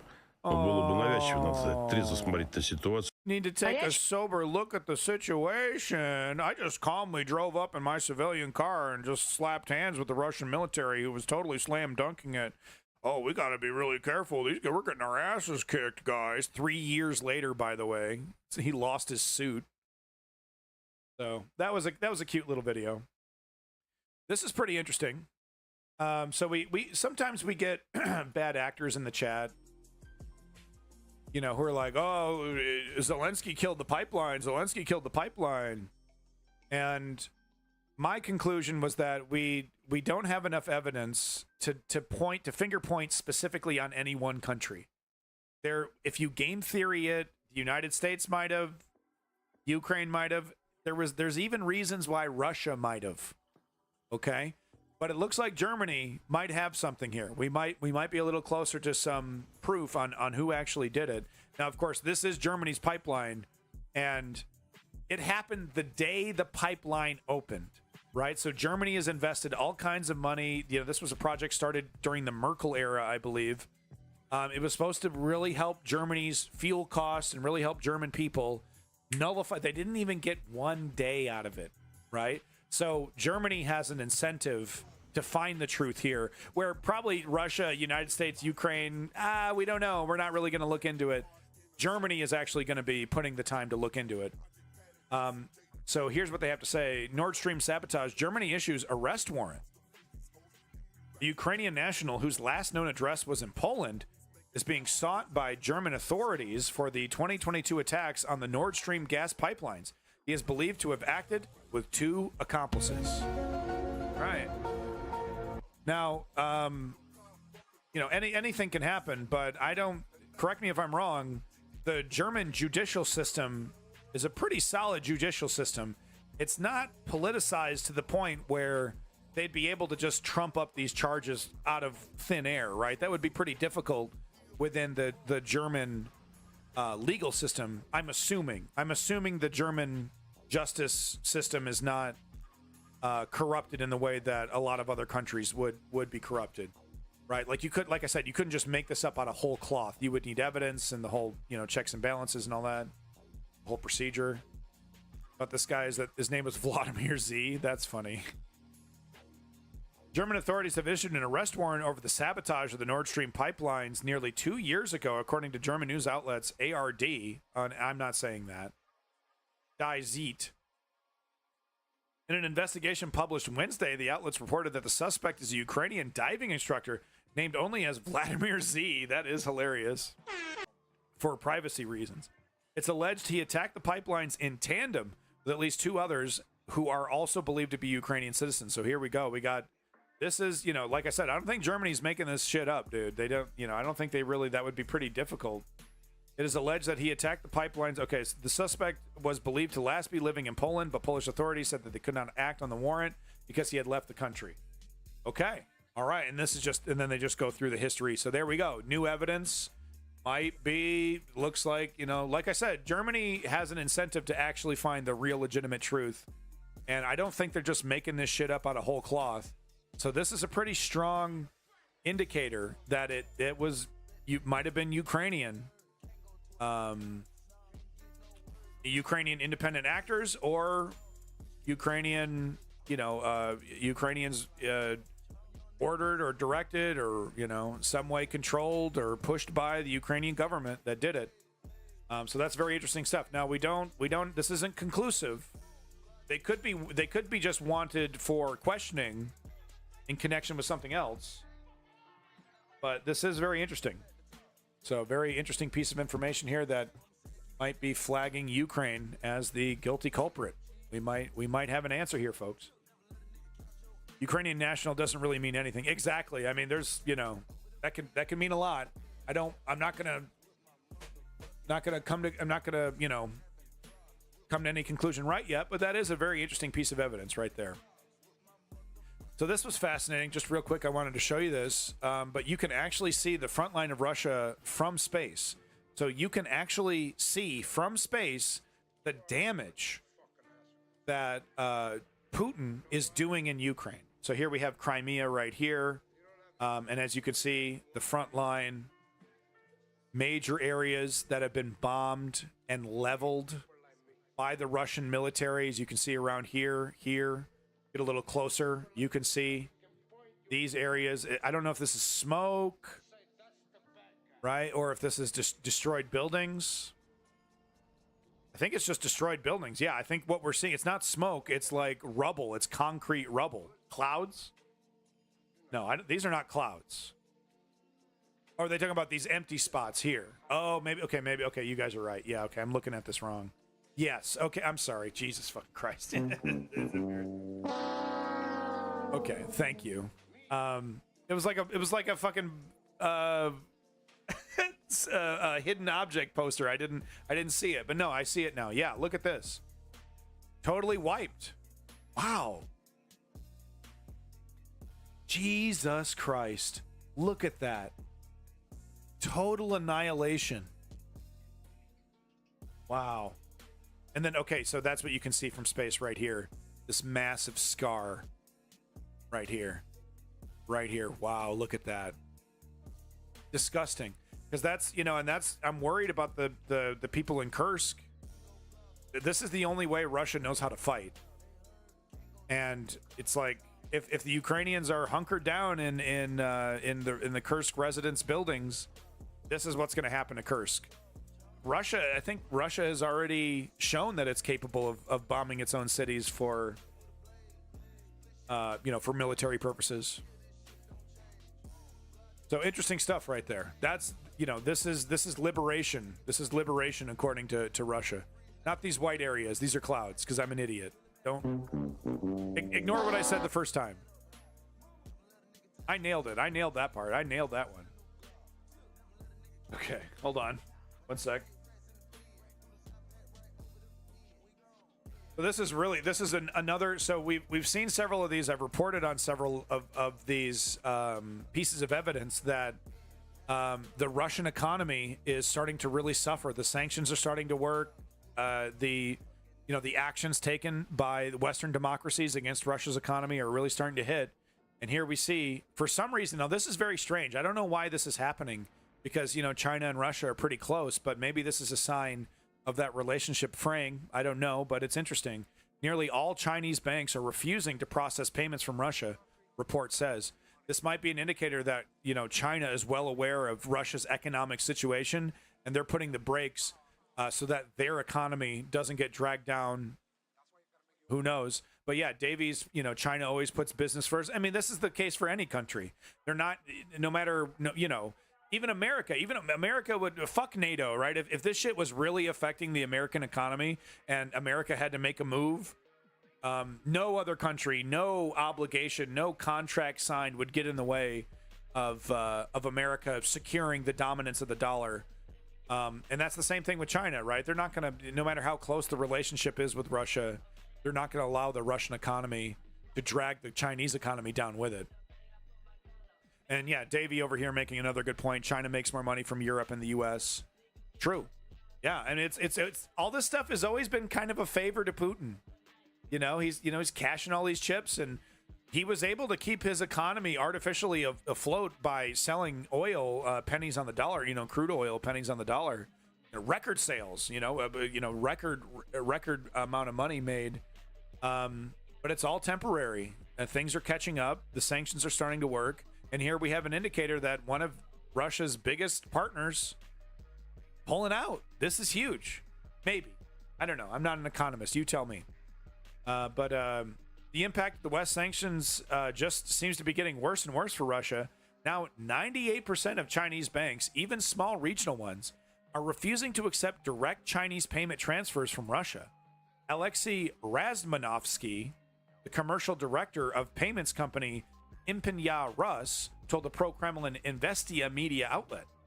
Such issues appear to have intensified over the last 3 weeks because smaller Chinese financial companies were still processing Russian payments in May and June. So interesting, there's a backlog. This comes on the back of recent news that about 80% of bank transfers made in Chinese yuan were bouncing back with no explanation after being stalled for weeks. Okay, wow. While banks decide whether that they could transact, Russian media outlet Commiserant reported last month. Razmanovsky said that the payment challenges with Chinese banks could contribute to supply chain difficulties and inflation in Russia. Ooh. So doors between Russia and Chinese banks closing. This is great news for Ukraine. This is good news for Ukraine. Russian companies are still send yuan to China via Russian bank branches on the mainland. There's a 5% markup. Okay, so there's probably just the bare essential, the absolute bare essential getting through, and there's a 5% markup on that as well, which is not good if you're Russian. So Russia is rushing to set up alternate payment mechanisms. Yep, makes sense. Trying to subvert this, trying to get around this. They can only artificially pump this up so long. Zelensky just said the other day that he believes China could force Russia to end the war immediately if Xi really wanted to. I believe that. I mean, a lot of the computer chips, a lot of the shit that they're getting, the Western stuff that Russia is still able to get its hands on to make missiles with, that's coming through China. Sartorius, thank you for that follow. Moving on to the next article here. So that, it's very interesting financial stuff there. And here we have some great news. This is the brilliant Kursk offensive strategy working right in front of our eyes, because Russia appears to have diverted several thousand troops from occupied Ukraine to counter the Kursk offensive. This is, it's kind of a tier list of like nice to haves, right? So like if Ukraine can hold Kursk, that's a nice to have. If we can't, we're going to make Russia pay for getting it back. If we can hold it longer, then we can redirect troops, right? That's a nice to have. We can, Putin politically getting damaged. That's nice to have. But I think all of it is kind of like nebulous. It's like, well, these are all nice to haves, and this is good. This is shifted the momentum. But if we don't hold Kursk for 6 months or a year, it's not the end of the world either way, because we could just do another Kursk. Russia is not going to learn a lesson. Come on, this is Russia. They're not going to learn a strategic military lesson from the Kursk offensive. They are still going to leave segments of their border wide open to Ukraine to do this again. Let's not forget that, was it 3 times they sent Russian separatists, Russian-born pro-Ukrainian soldiers across the border to kind of test. I guess they were testing the waters for this operation, but they did that 3 times. Russia left their border open 3 times. They would take a position for like a couple hours or a day, and then they'd retreat. Remember, they did that like 3 times, right? So this is great news. This is great news for Ukraine. I love to see it. I think I have this clip separate. This guy, the CNN guy. I think I have this guy's clip. It's a separate video. Let's see here real quick.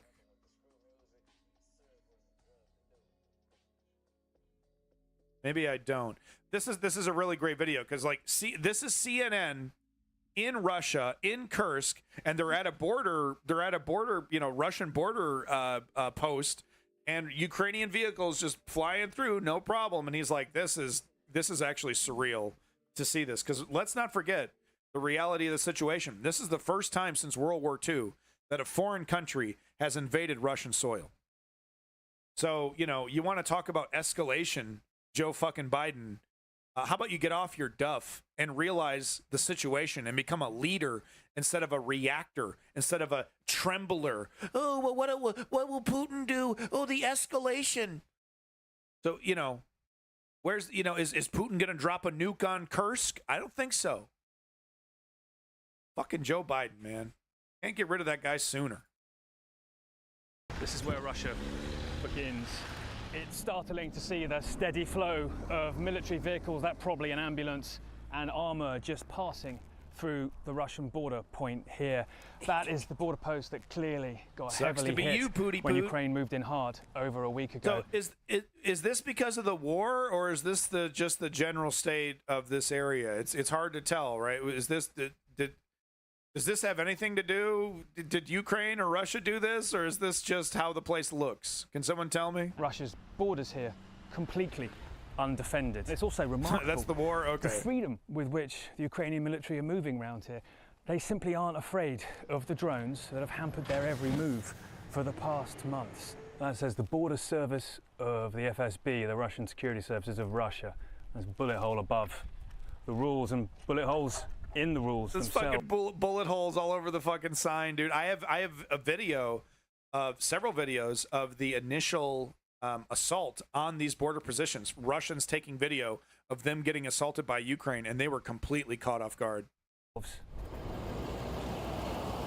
Now, this is what's so startling about this offensive, the volume of Western supplied armor that we're seeing passing back and forth. Their passage through here up into Russia unimpeded entirely. That Rochelle from Canada.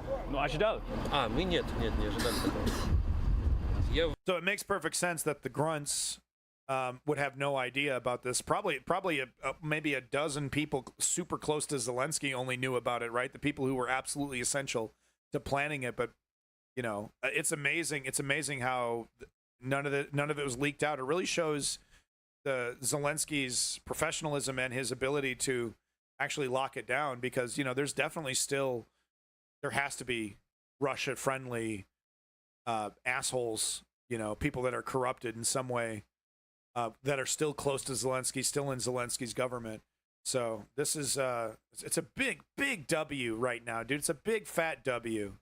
Yeah, of course it's not just Zelensky, but of course it would be him and just a handful of other people, and it wasn't leaked out. You know, apparently Russia higher ups did see the troop buildup on the border, which is really funny and interesting, but they're too incompetent to do anything about it, I guess. Певна задача ми її Thanks, виконуємо, ні Gerasimov. більше, ні менше. А фінальний результат ніхто поки нічого не бачить. Just saying about how frequently I've been going back and forth over the last week or so. Peace out, bitch. And you get a real sense of the euphoria, but ultimately too the enduring question is, what is all this for? What is the end game? Yes, it's a huge embarrassment for Vladimir Putin, but they're sending some of their best equipment deep into Russia. And I'm sure in the back of the minds of these troops is the question of what ultimately are we going to achieve? And we still don't know the answer to that. Okay. Thanks for your comments, CNN man. But no, that's fascinating. CNN standing on Russian soil, foreign troops pouring through a border post, right? Really historic stuff. You know, if you would have, you know, walked up to someone from 3 years in the past and said, okay, you know, in 3 years, you're going to see Ukrainian, you know, American, German, Canadian, Ukrainian vehicles piloted by Ukrainians crossing into Russia, be like, oh, okay, all right, buddy. Sure thing, my guy. Okay, so this is the video that we just saw, so we don't need to see that. Just a bunch of stuff that I found on Twitter that other people were posting on the Discord. So if you find one of your videos that you posted on the Discord, make sure you give yourself a shout out in the chat. I want to make sure you get credit. Thank you for everybody that's participating in the Discord once again. But here you know, this is frightening stuff, and this is how Russia operates. They start as soon as possible. Like the propaganda starts at birth. You know, a lot of Russian children are not told the truth about what's happening in their country. Thank you for that. Kim Goblin, thank you for that. Children belong to the youth. Today, over 1 million Russian children belong to the youth army. Officially, the program is voluntary and isn't part of the school curriculum, but some students claim they're being forced to join. Юнармия – это омерзительная организация, которая в нашей школе появилась примерно с 2018 года, то есть когда я был в 9 классе. St. Petersburg, Russia's second biggest city, is considered one of the more liberal parts of Russia. So, young activist Leonid was shocked when his high school established a branch of the youth army. И по поводу юнармии, ну да, они говорили дополнительно, это не обязательно, но это было совсем не так. Ну, если ты не ходишь на лекции юнармии, то у тебя проблемы с оценками, приходит завал со стороны предметов, давление родителей, администрации и так далее. Либо ты подчиняешься, либо ты становишься экстремистом, допустим, как я, как меня подобным ярлыком называют нынешняя власть. Yeah, I was about to say, this guy's in big time doo-doo water. You know, Putin's not going to like this one bit. And as long as people like this, I think there's a certain threshold, right? Once they've reached a certain amount of popularity, once they're actually starting to challenge Putin in any kind of substantive way, that's when they're actually targeted. But if they're just like, you know, a nobody like me, you know, shouting into the void, and no offense to everyone viewing here, thank you if you're viewing, but you know, I'm not exactly pulling in hundreds of views, right? It's beneficial actually to keep guys like me around, because it's like, look, oh no, what are you talking about? Russia, police state? What do you mean? Look, we have these political gadflies that, you know, they don't really attract a lot of attention, but, you know, they're not getting dragged into the gulag. He can say whatever he wants. No, absolutely, Davey, 100%. I am appreciative of every single view, every lurker, every person in the chat. But let's be real, not exactly, you know, Hassan levels over here. But if I was Hassan levels in Russia, right, and we've already seen this, we've seen influencers and other micro celebrities in Russia get in big doo-doo water. But guys like him, you know, it's more of a propaganda coup for Russia to keep guys around, like, because it's like, oh look, see, you can free speech, you can say whatever you want. No, I'm once again very appreciative for every single view. Please don't confuse that comment. Just wanted to point out, you know, come on. Not exactly Destiny, am I? You're like the great value Vosh, bro. You're great value Vosh. They're not wrong. It just hurts. I'm equal to 1 billion views, brother. Thank you for your service. I agree. Never forget. I agree. Every single one of you is worth 1 billion views to me. And this is the best chat on Twitch. Guaranteed. Guaranteed. Most intelligent, most with it, most plugged in, most politically astute chat on Twitch easily. So I just have a bunch of amazing clips. So I'm just gonna try to fly through these as quickly as possible. Ukrainian army performing a rotation of soldiers. I think we have never seen such intense scenes since World War II or Vietnam. Best looking chat. Best smelling. Smells like farts in here. Imagine having the whole of China watching your stream. Yeah, that would be totally bananas. I wouldn't really know what to do if the chat was going bananas. I actually do know what I would do if the chat was going bananas. I would create a VIP chat for all you OGs so that we can continue to have a good conversation while the bananas chat is just going bananas. Yes, exactly, Cam Goblin. Yeah, that's it. Never forget, brother. I'm worth 1/8 of the entire world's population in views, brother. No, so check this out. This is harrowing. I have a ton of videos that are just like this that are completely bananas. So what we're seeing here is a Ukrainian troop rotation. New troops are coming in to replace, you know, a couple guys that are fucking completely, you know, they've been there weeks, months, you know, they're ready to go. And then, I mean, the pressure is intense, right? The intensity is definitely necessary, because they're not 5 seconds goes by when they're flying away, when everyone gets in the truck and they're flying away. Are they hit with a Russian drone, right? And thankfully it doesn't disable the vehicle. The driver still goes, but you could see the pressure is on. This is, you know, this is what it looks like. And could you imagine, right? You've been fighting, busting your ass, and you finally, this is your ticket home, right? You get a hot meal, a shower, maybe you get to go see your wife and kids. This is the final leg of the journey, and then it's getting hit, right? There's a real chance that you could die right here after all this fighting, after staying hunkered down. You stick your neck out just for a second, just for a fucking second, just to get out of there, and that's the moment that you're hit. That's the intensity that these Ukrainian guys and gals, soldiers on the front line, are experiencing. This is totally crazy.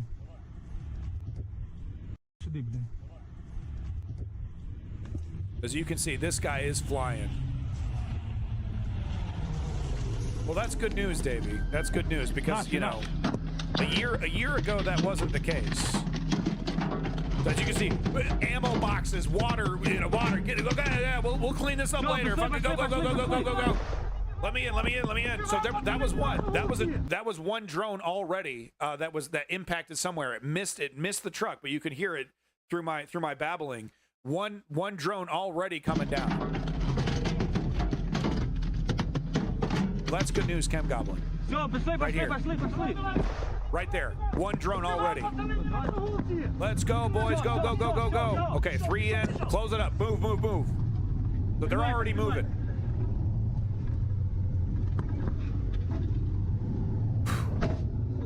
We're safe, right? We made it. Nope. Another drone. Another drone.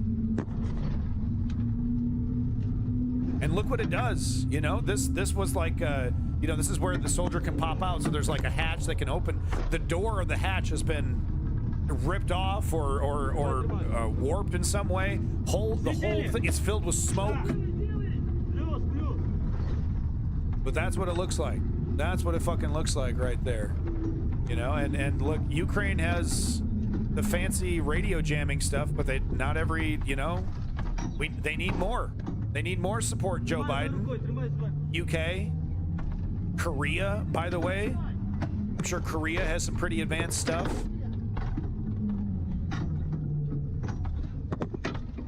But it's like, this is what it looks like. Isn't that crazy?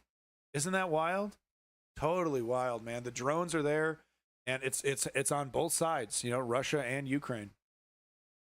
But with that said, Ukraine does seem to be far more successful with its drone program. And really, the main reason why I would say Ukraine is successful is because the Russian military is a shambles. Is a shambles. The training, the supplies, some of these soldiers running around without food and water for days. They're starving, literally starving. I saw one POW. I got a bunch of clips. Maybe it's in the clips here. We'll see. But this one POW was given a juice box, and he fucking attacked that shit, dude. He was so fucking thirsty. And you know, and Ukraine. I mean, that's how you know. Of course, that's going to benefit the Ukrainian military. So, Russian Tu-22 M3 bomber crashed in Cherniakov area in the Irkutsk region. This is a video from Russian media. Some big booms.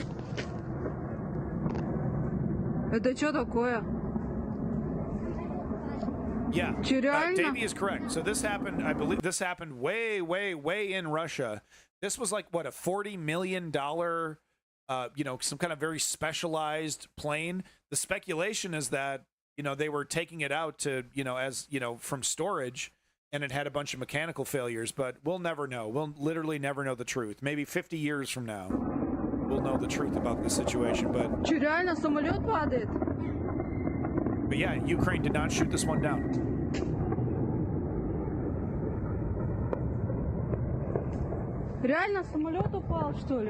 Yeah, Chem Goblin. Is that number 2? I know. Russia took out a HIMARS a couple days ago. So yeah, you know, hey, this is a, you know, Ukraine is attacking. That means losses are going to happen, and yeah, that also means HIMARS are going to be, you know, the first HIMARS that we saw destroyed a couple days ago. They shoot and scoot, but they didn't scoot enough. They were still too close to the original place that they fired, and the drones were able to find it. So, Chem Goblin, can you confirm that that's a second HIMARS that's been destroyed? Now, the HIMARS are very important because Joe Biden's skimpy. Because Joe Biden, you know, so it's, once again, it's Putin taking advantage of Joe Biden's lack of leadership. Now, I'm not talking about the first HIMARS. I'm talking about the first HIMARS in Kursk. Because that report, there was like 2 days ago, I believe I saw a Dennis report about a HIMARS being destroyed a couple days ago. Okay, yeah, so this is, guys, okay, so we just saw, like, from a distance. Well, check this out, dude. Check this fucking footage out. This is the plane exploding like some kind of payload on the plane. This is the debris that people have, you know, are showing up to, you know, try to rescue the crew. And apparently a couple crew members survived. But look at this Hollywood shit that happens. Okay, wow. No thanks. No thanks. But look at this shit. They had something nasty on board. They had something nasty on board, dude. Охуеть! Ёбаный в рот! Yeah, Davey. Well, they need 390 more. Okay? It's not enough. 39. How many we got in storage? How many HIMARS we got in storage, Davey? I think you agree with me. I'm not trying to chastise you, Davey. I'm just saying. 39. Oh, that's fucking rookie numbers. Would we bring 39 HIMARS if we were invading Russia? No, we'd bring 3,000 HIMARS. What the fuck is the holdup, Joe? 39. What a joke. So one thing I like to do, unlike other leftists who support Ukraine, I like to show the humanity of these Russian soldiers, and I like to encourage them to give up. The best, smartest thing you can do is the moment you get to the front line, do the best you can. You know, if you can coordinate with your fellow soldiers, throw those hands up, give up. U.S. is apparently 400. 400. Thank you for looking that up, Davey. I think you would agree. Maybe 100 more? Can we give them 100? We would only have 300 HIMARS for ourselves. Oh, no. I feel like we could shave off an extra 100. What do you think, Joe? Oh, I don't know. People might perceive me as weak if I were to do something strong against Russia. People might perceive me as weak. So, I don't know. My legacy. You're a fucking lame duck. How about you do something worth a damn, Joe? Oh, I don't want to do anything worth a damn. That would go against my legacy. Yeah, it sure would, wouldn't it, Joe? But anyway, back to this.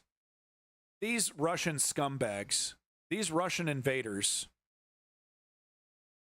are lied to and forced and cajoled. And then once they get to the front lines, man, the reality hits them quick. And look, I can't help but feel bad for them, but give up. Ukraine will take you in, man. Yeah, maybe you'll get sent back. You will definitely get sent back to Russia in a prisoner exchange and probably sent right back to the front line. So do it again. Do it again. Oh, well, they'll torture me. Russia will torture me. That's true. That is actually true. So it's not as cut and dry, is it? Apparently, Russia is advancing on a key city in Peroskov right now. Do you have a video link or any kind of information on that, Trailhead? I said this before. Not all Russian soldiers are scumbags, but a lot of them are forced to fight. Yeah. No, it's tough. I mean, it's a rock and a hard place for a lot of these guys. Весnin Олег Николаевич. Даю обращение, что yeah, все. Davey, there you go. Все, больше It's мочь kind of your нету. only choice, right? 3 дня to без avoid getting еды, sent back. без питья. Взял на 3 days, no food, no water. But yeah, Davey, that's a really great point. Is that just join the Russian Foreign Legion or the Ukrainian Foreign Legion. We got this link here from Trailhead. Apparently, Russia is currently rapidly approaching key Ukraine city despite Kursk's setback. Russia is rapidly approaching a key military hub in eastern Ukraine, a local official has said, as Moscow continues to its advance despite Kyiv's supreme surprise gains in its enemy's Kursk region. While Pokrovskov is not a major city, about 60,000 people lived there before the war, and many have left since the start of the full-scale invasion. It serves as a key hub for the Ukrainian military thanks to its easy access to Konstantinivka, another military center. Ukrainian troops use the road connecting the two to resupply the front lines and evacuate casualties towards the Dnipro. That is not good. We'll just have to keep watch on this one and see how this develops. Russia has a lot of resources, but they're not infinite, and we could hopefully be seeing, kind of a hard push before the reality kicks in, right? Let's push this as hard as we can with whatever we have left, because we know soon we're not going to have any more to push. Let's hope that's the case. And yeah, Davey's pointing out, rapidly by the media can also mean many different things. Interesting stuff. So let's make sure we keep up on that one. That is not good. Get to the gates of Moscow before losing the war. True. Я без еды, без питья. Взял на себя ответственность командира.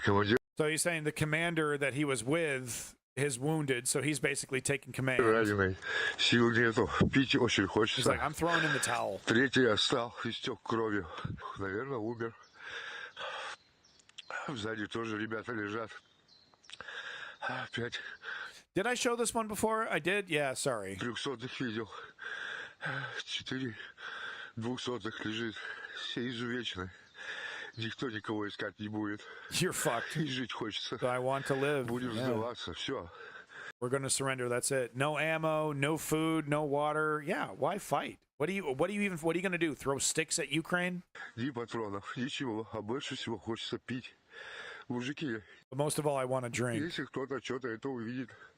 Don't even think about signing the contracts. Даже не думайте, какие контракты. He's in fucking tears, man. Все. That's all. We got plenty more clips, folks. Cheshire Cat cosplayer and Russian propagandist looks like might have been captured by the Ukrainians. This is slightly old news from the 14th. I haven't heard any updates. If anyone has heard any updates about the situation, if we can confirm that this super proud to invade Ukraine propagandist has been captured by Ukraine, because it would be really, really, really good to put him in front of a camera and him saying Slava Ukraine and all that. So this is something else. I know I haven't shown this. That smile, I know, right? Cheshire Cat. So this is something else, man. Talk about a arrested development. That I need to have that on my soundboard. But this is a before and after. This is a 2-video series. So we see the Russians getting ready to push back against Ukraine, and then we see what happens when the reality hits.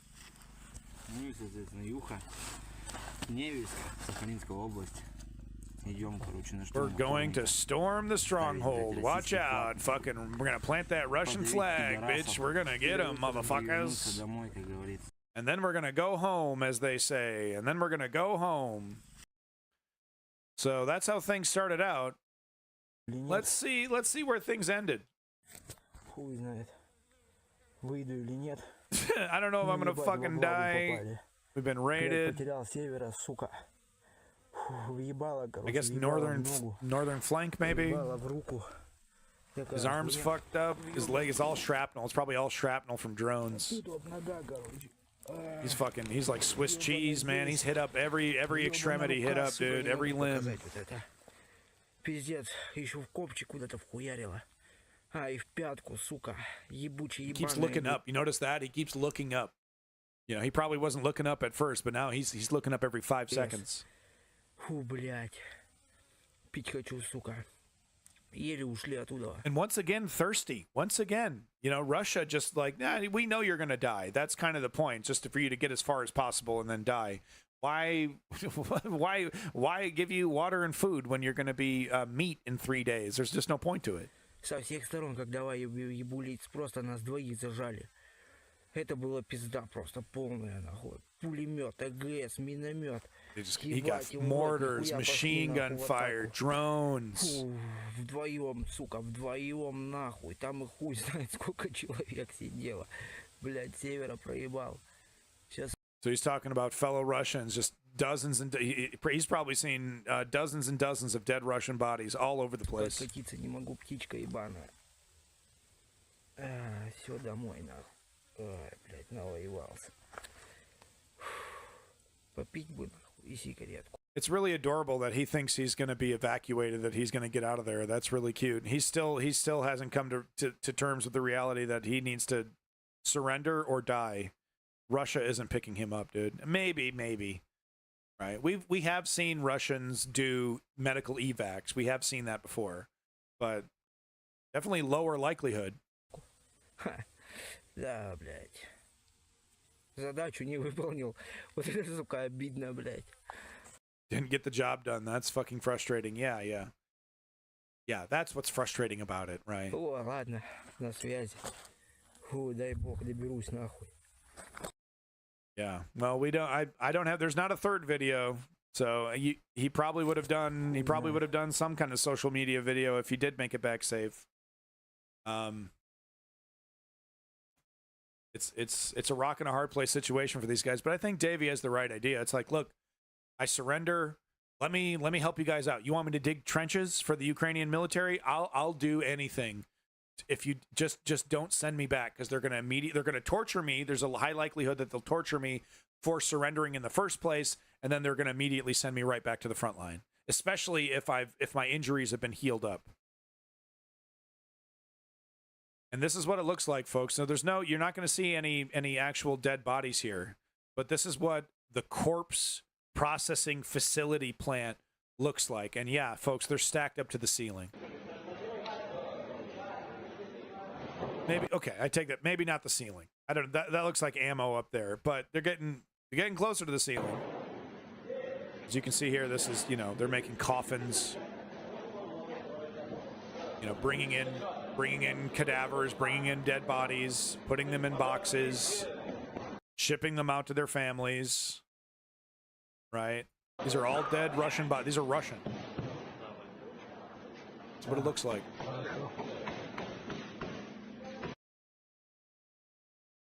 By the truckload. So this is really something else. We got a couple video. I have a couple videos like this. I don't have them. I don't know if I have them exactly right next to each other because I'm lazy.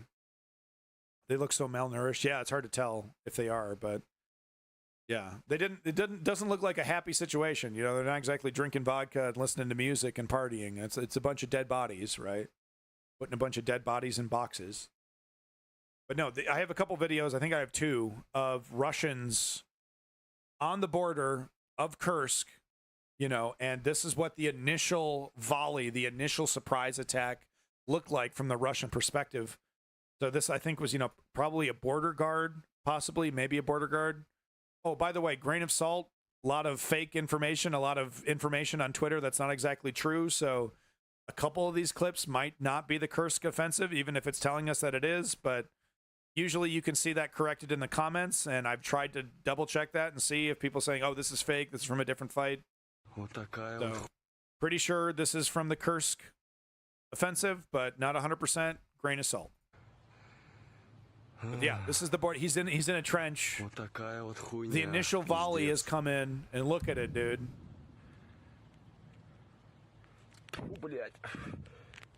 Right. There's another one. Fuck. Yeah, piss your pants. Now remember, this is likely an undertrained conscript. This is not a super Spetsnaz badass, okay? This is a border guard, basically.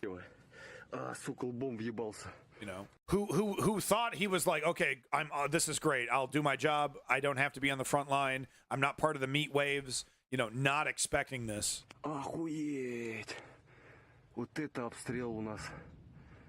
These are well-built bunkers too.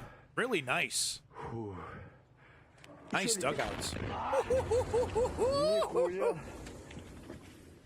Don't go outside, Ivan. So you can kind of understand why by the dozen, it's speculated that we're around 2,000 POWs. So I would give up. Yep, white flag. Yep. I'm not firing a single shot, okay? I was not prepared for this. I'm a border guard. You got me.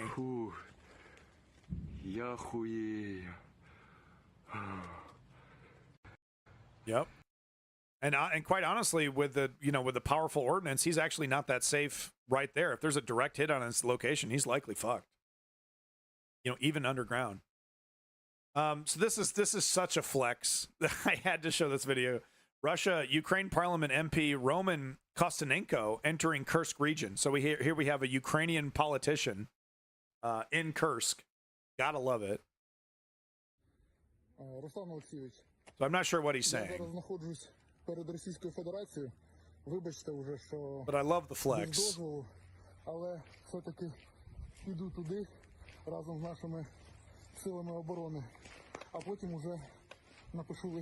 Look at all the holes from the HIMARS strikes and stuff. Ooh, nasty. Those are all tungsten, tiny little tungsten balls. Yep, look at all that. Look at the whole thing pockmarked. Great news. Not the big bridge, not the big important Crimea bridge. Basically saying sorry for leaving Ukraine without permission.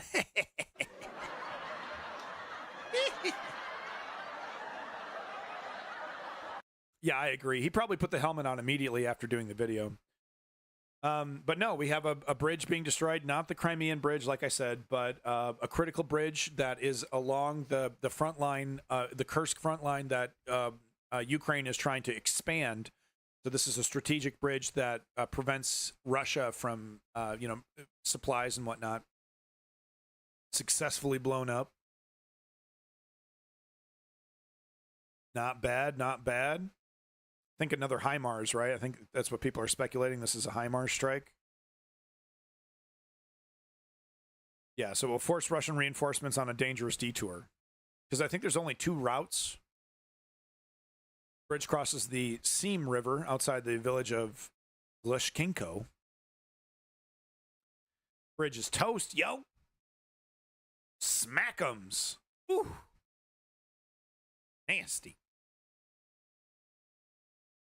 Not commented, but the strike was confirmed on Telegram. Yep. All right, just wanted to show that. This is getting ridiculous. On to the next article here. But this has officially gotten totally ridiculous. Joe Biden's... here's the thing. Why is Joe Biden like this? Why is Joe Biden blocking Ukraine from attacking Russian infrastructure at a certain level? Why? Because of the oil prices. Because Joe Biden is more worried about the oil prices than he is with Ukraine sovereignty. Now, I'm simplifying it. That's not the only reason. But it's been speculated that's one of the big reasons. So here we have, this is unbelievable. Here we have the United States blocking Ukraine from firing British missiles into Russia. So Keir Starmer and the British government says, we don't have, the restrictions that Washington is putting on Ukraine, we don't have any of those. Ukraine is allowed to attack Russia on Russian soil, military targets, of course, with British weaponry. We have no restrictions, right? Because they know Zelensky is going to attack military targets. There's a long history of that. He's proven himself. He's not a madman. He's not interested in killing civilians. And Joe Biden steps in. Oh, we can't have that. We can't have that. Why? Because of the U.S. election? I am so ready to be rid of Joe Biden. And I hope to God that Kamala Harris has more nutsack than Joe Biden does. Because he has proven to basically be an asset to Putin. Putin can depend on Joe Biden's meekness. And that is part of Putin's strategy, is Joe Biden's fear.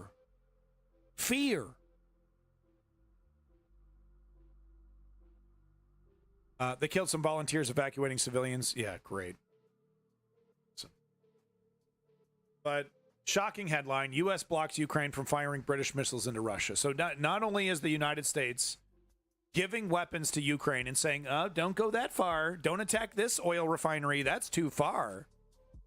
That might piss Putin off. Yeah, stark difference from the support for Israel. Absolutely.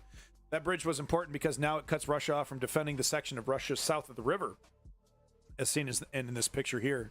Thank you, Davey. Let's take a look. Okay. So this is the river right here. This is Ukraine right here. So this is Ukraine, I believe, down below. This is the part of Kursk that the Ukraine military has taken so far. They want to take more. So these are the 2 key points, and this is the river itself. Interesting. Okay. Thank you, Davey. But yeah. So Joe Biden is not only, lack of leadership with our own stuff, he's also preventing Ukraine from... I don't even know, how is this possible? How is this even possible, by the way? I hope Keir Starmer is pissed about this. You know what I mean? I hope the British government is kind of pissed about this. How is this even possible?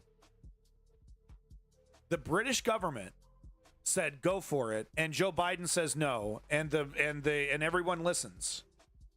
What is this?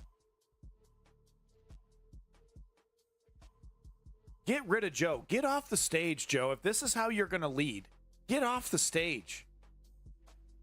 I want my legacy to be a weak capitulation to Putin. You suck. I agree, Davey. He should. Just attack. Just do it. Use one of those weapons.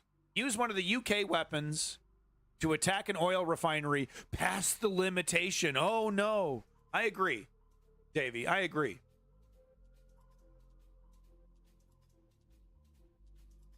Shocking footage. I might have shown this the last stream, but I have to show it again.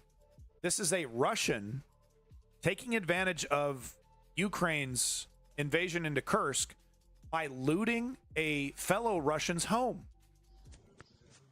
So this footage was found on the Russian's cell phone, and it shows him going into a Russian home and looting it.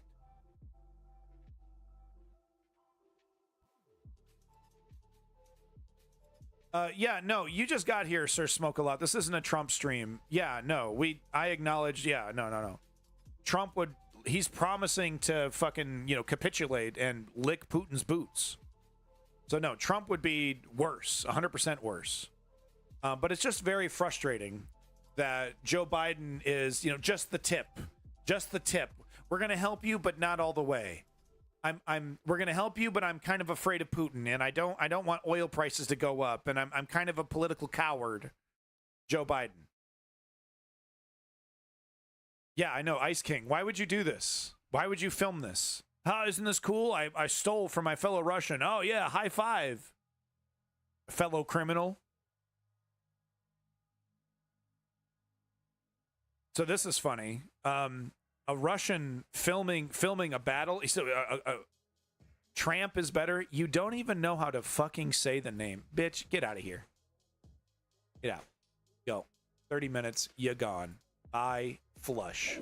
Took a while to finally get one. Tramp is better. Please. Non-American. Yeah, I think America should convert to fascism. That's going to benefit me living in some other country. Kamala or Trump, either way, U.S. will double talk on Ukraine and give blank check to Israel. Yeah, but different degrees, Off-World. You would agree that it's not going to be one-to-one the same. Kamala is not going to treat Ukraine like Trump would treat Ukraine. But no, this is really funny footage. So a Russian was, in Kursk. I don't know if this is his home. Maybe this is his farm.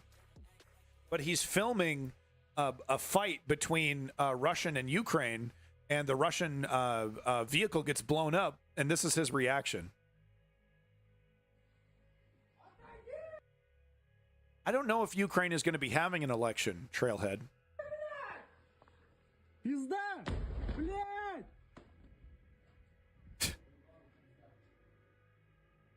That's totally wild. This guy's looking, I mean, how sleepy and boring are some of these rural areas, right? I mean, imagine how, you know what I mean? How just totally out in the backwoods some of these places are. And here they have modern military shit blowing up. It's got to be completely mind-blowing to witness this in your backyard. I know I would be. I'd be speechless. I'd be like, this is just... Oh, wow, you can see the drone come down and everything. Look at that. Right there. There's the drone right there coming in. Ooh, and that's the troop transport.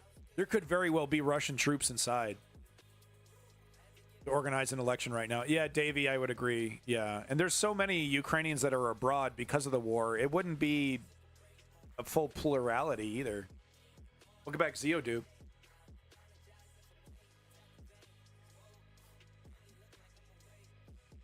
So some Russian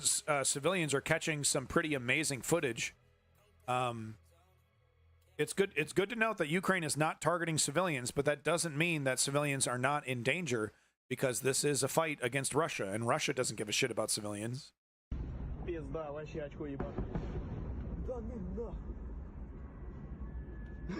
Yeah, Zeo Duke, yes. Oh, you can hear that fucker coming in too, dude. Nasty.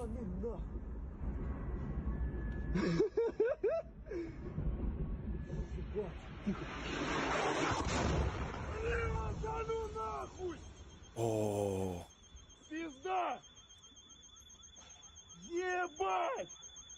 Some degree of civilian casualties in war are inevitable, regardless of whether they're targeted or not. Yeah, that doesn't make it good. That doesn't make it justified, or, you know, it's a bad thing. But there is a difference. There is a difference when the military command says target civilians, murder civilians, or the military command saying do your best to avoid civilian casualties. And here we see the results of that. Russia rolls into a Bucha. Russia rolls into a Ukrainian town, annihilates 90% of the residential buildings. Civilians be damned. Civilian vehicles raked with machine gun fire. Ukraine invades Kursk. Civilians are given food and water and evacuation. And of course, their civilian vehicles are not targeted by Ukrainians. Pretty fucking professional, if you ask me. More professional than the Americans in Iraq and Afghanistan, lighting up civilian vehicles at the drop of a hat. This is just fuckery. Yeah, invading another country kind of sucks, doesn't it, buddy? Okay, I'm gonna get motion sick here. Yeah, it's just him running. This is something else, dude. This is a secondary explosion of an ammunition depot at the Russian Morozhkovsk military air base, caused by an attack of Ukrainian forces. So you know me, I love a catastrophic explosion. I have a love relationship with catastrophic explosions, and this is a good one. Oh, ooh, and the fucking shockwave hit him too, right there. So, you know, it blows up. He gets his camera. He finally hits record, right? So he doesn't catch the initial. Then the blast wave hits him. Woo!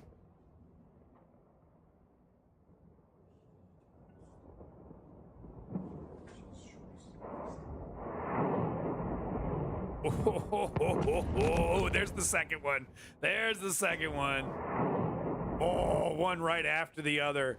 Boom! Oh!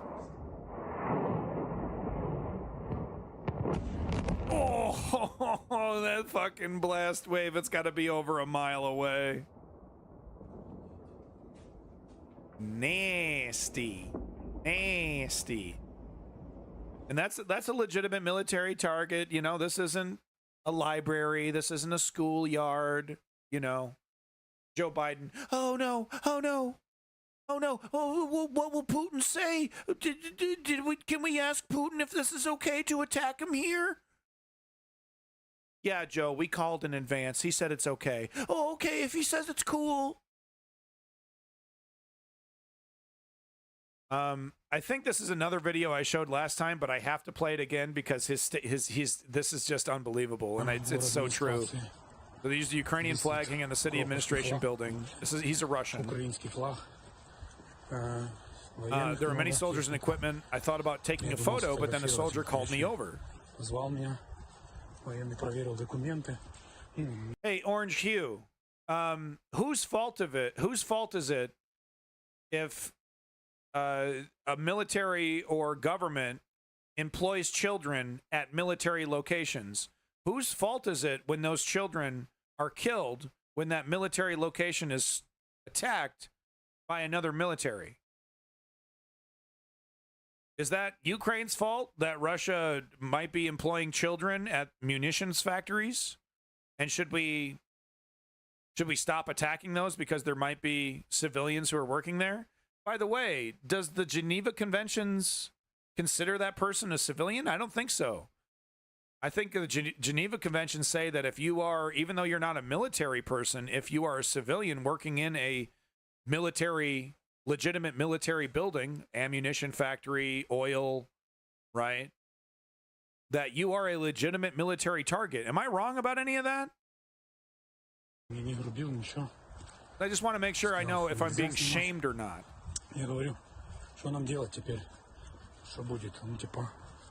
They should have bombed during school hours to ensure kids weren't there.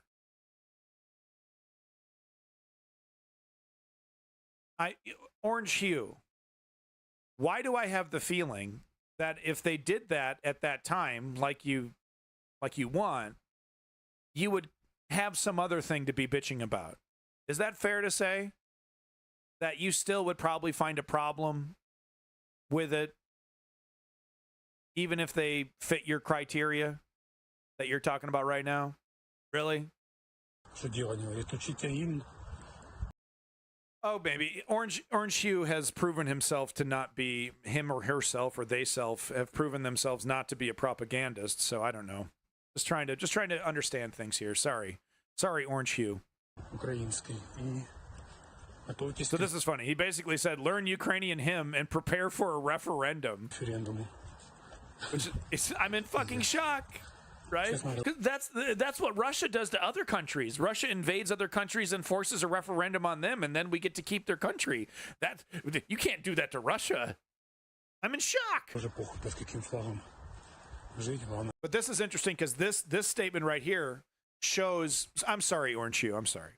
But this statement right here shows what Vlad Vexler is constantly talking about how the Russian civilian is so depoliticized. They don't even care if another country comes in and takes over, because their relationship, the Russian civilians' relationship to the Russian government is much different than many other countries. The relationship with the government and the civilian. It's more transactional. It's not. There's not an expectation from the Russian people for the Russian government to help them in many cases. They've been so depoliticized that they don't even really see the Russian administration as a kind of government like you and I would. So he's like, honestly, I don't care anymore what flag we're under as long as it's peaceful. Nationalism, I don't even care. I mean, Putin has done such a good job of depoliticizing his civilian population. They don't even see the Russian administration as their government, as like an organization that even represents them. Fascinating stuff. Here's another example of what I'm talking about. Here is a Ukrainian soldier interacting with a Russian civilian, young Russian civilian, giving her obviously this is a propaganda thing, right? But, you know, giving her a little Ukraine bracelet, Ukraine trinket. Okay,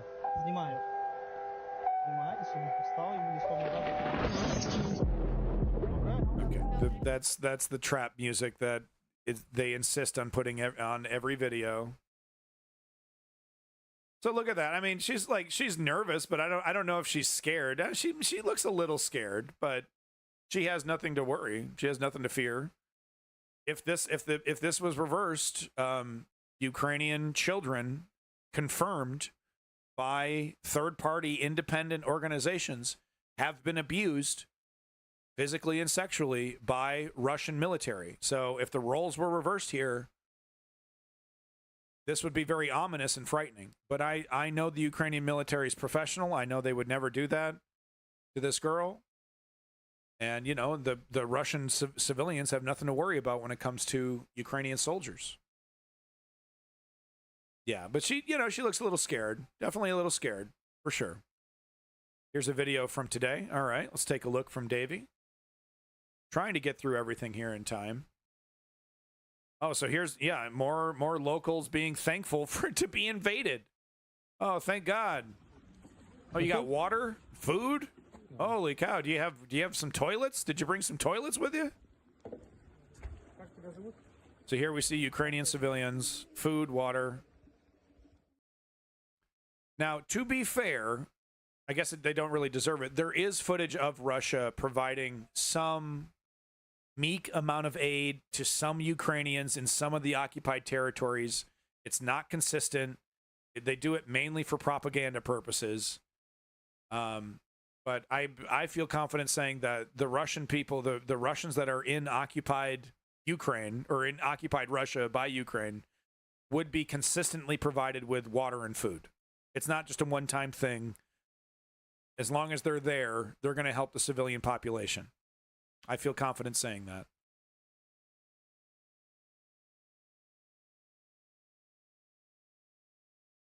Yeah, so here's more footage of Ukrainians distributing NATO aid in Russian towns. Допомогу для жителей населеного пункту Here they are bringing humanitarian aid на підконтрольні українським оборонцям in and out to the Russians.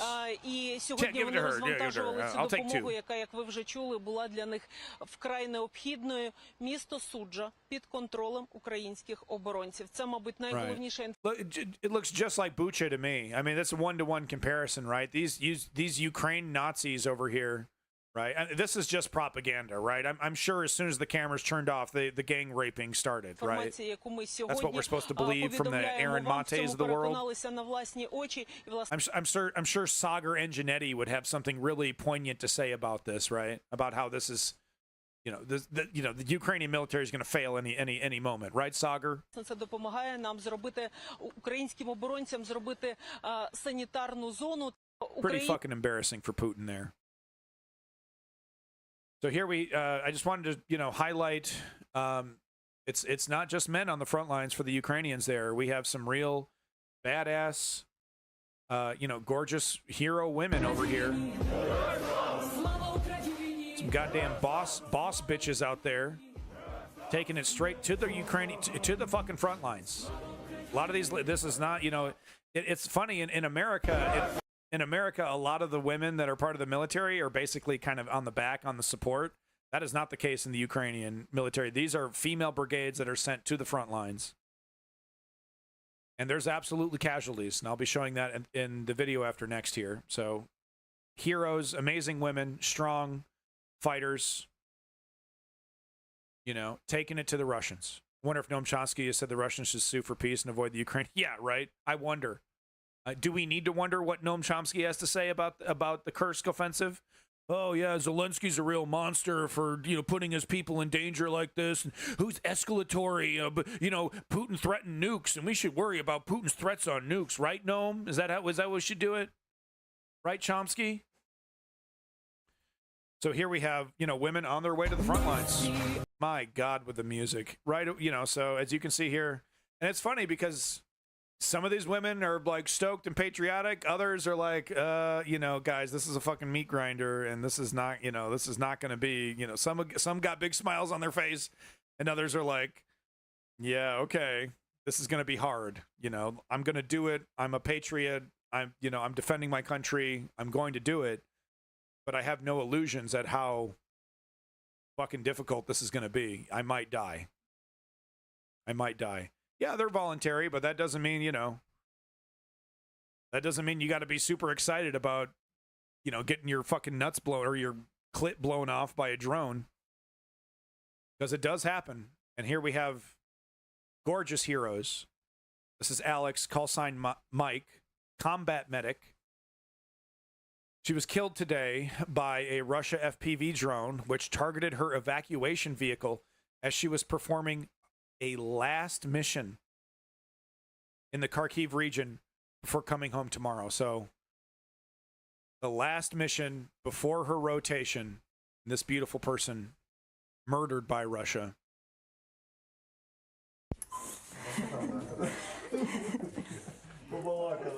Combat medic out there saving lives. Who knows how many lives she saved? Hi, I'm Mike. I'm the combat medic of the Hospitaliers Medical Battalion, and I work more than a year from now with guys. And you've just ended a shift here at the start point. Can you tell me about this shift? How did it go? It was nice. My colleagues were here and helping the medical personnel to keep safe and to do some medical procedure with the injured people who came to this point, and then we need to evacuate them comfortable and safe and keep them in normal condition to the hospital. Just a beautiful person, a professional, saved probably hundreds of lives. Russia. I mean, how many heroes do we have to lose, Joe Biden? So does Joe Biden even see this? You know, does he see this video?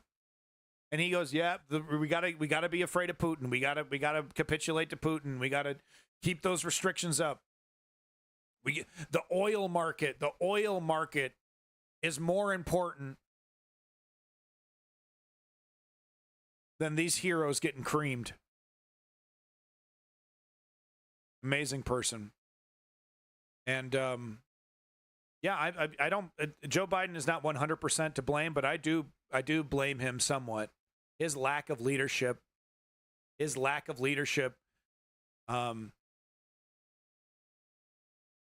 why these people have to. You know, look, they're going to have to give it up anyway. I mean, you know, it's. There's no guarantee. There's no guarantee that even if Putin or even if Biden was totally on board, that she'd still be alive. But I don't know, man. It's just like.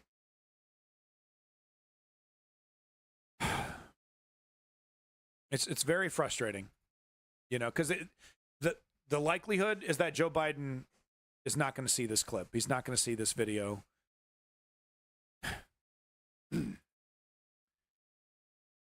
Two more absolute heroes I wanted to highlight. Vitaly Aroyovich and Denis Byrochuk, paratroopers of the 2nd Air Assault Battalion, 80th Air Assault Brigade. I believe this is the badass brigade. These are the guys that were the tip of the spear in Kursk. Were killed in action on August 7th. No, so I take that back. Well, maybe. No, actually, they might have been. Yeah. During the Battle of the Kursk Oblast. Yeah. So these guys were the tip of the spear. It was probably some of the first people to die. They were the first known casualties of Ukraine's ongoing cross-border operation. I should probably read the whole thing before I comment, right? It'd make me look less stupid. But no. Heroes, first people to die, tip of the spear. You know, her and Mike, call sign Mike. Let me get her actual name here real quick. That proper. Alex. Her name was Alex. Heroes. Does Joe Biden see this? Probably not. So here's another video that Joe Biden probably hasn't seen. This beautiful Ukrainian girl who was marred by Russia, persevering, beautiful smile, and learning how to walk again. She already learned how to walk once, and at such a young age, she has to do it yet again. Do we think Joe Biden is looking at this video, making his decision about his arbitrary restrictions on where Ukraine can strike? I doubt it. And that's disgusting.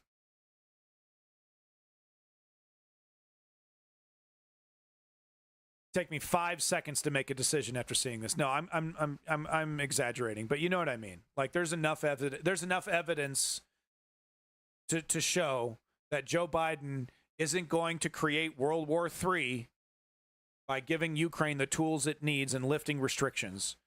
Putin isn't going to do shit. Beautiful girl.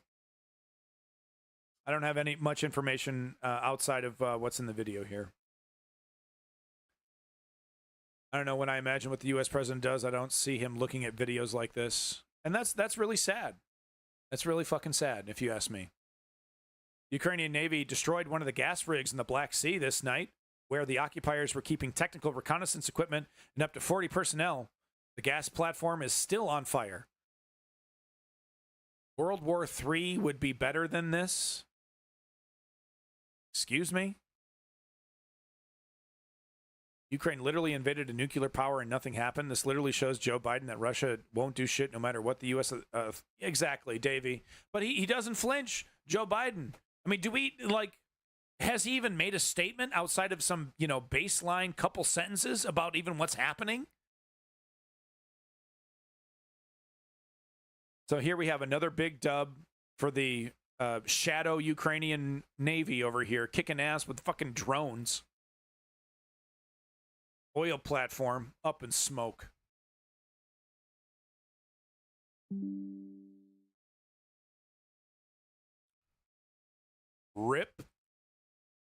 Ripperoonsky.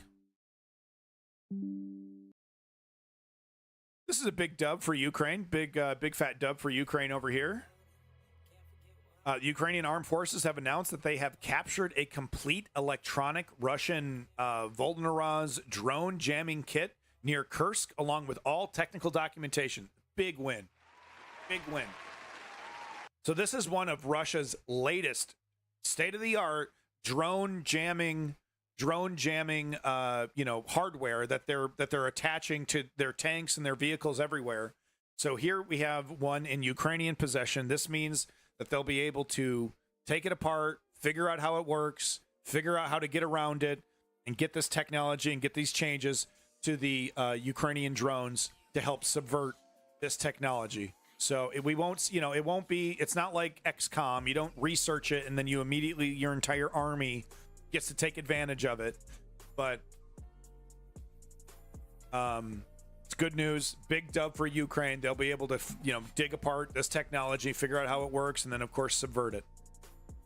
Kim Goblin over here with an example of Russian red lines. So, yeah, just throughout the time, Joe Biden is such a fucking failure. So this is where we're at right here. These were all different red lines.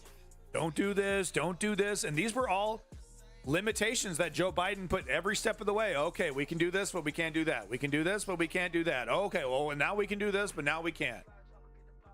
Throughout, 3 years of this now? So here's where we're at right here.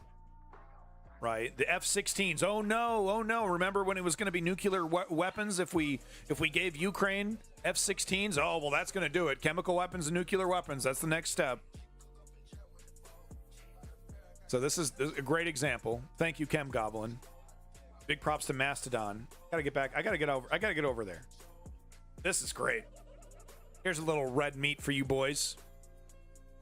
Ukrainian strike reportedly on a command post of Kardyrov's Akhmat unit in Kursk Oblast. So I think this is one of their best units.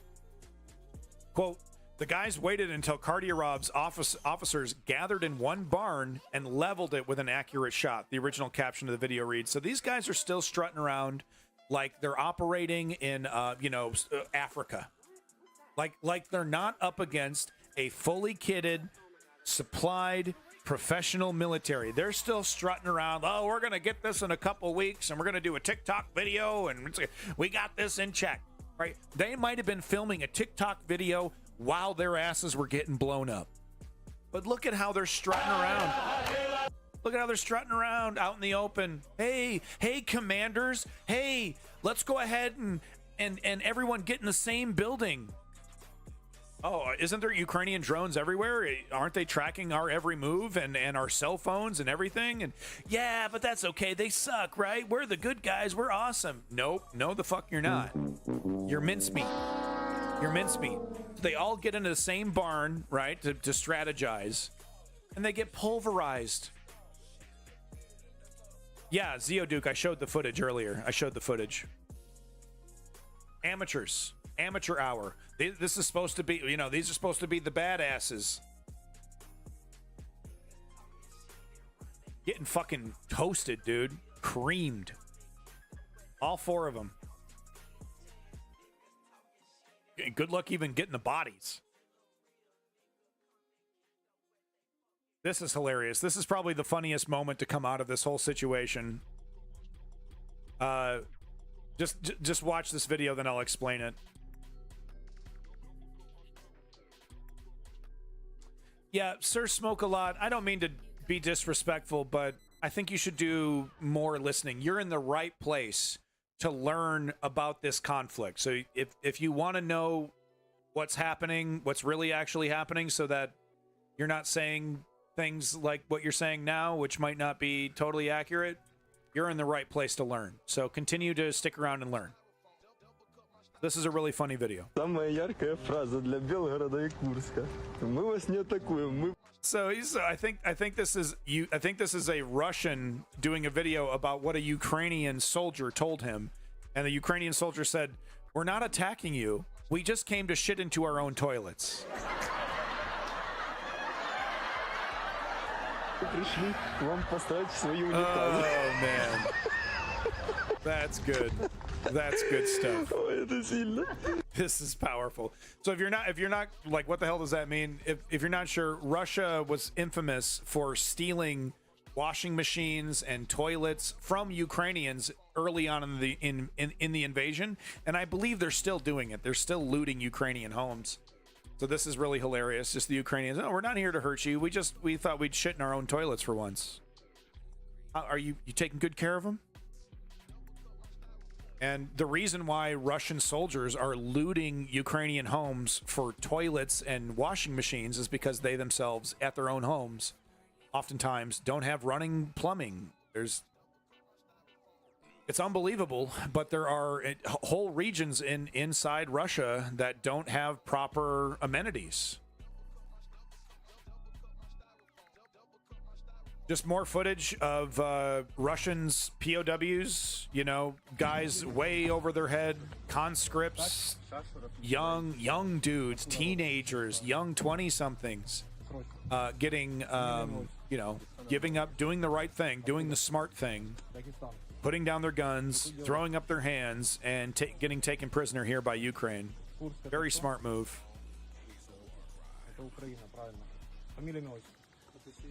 And, these guys were told it's a guarantee. If you get captured by Ukraine, they're going to torture you. They're going to murder you. They're going to do every bad thing you can imagine.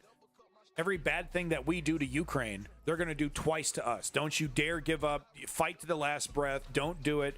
That's the propaganda that they're told.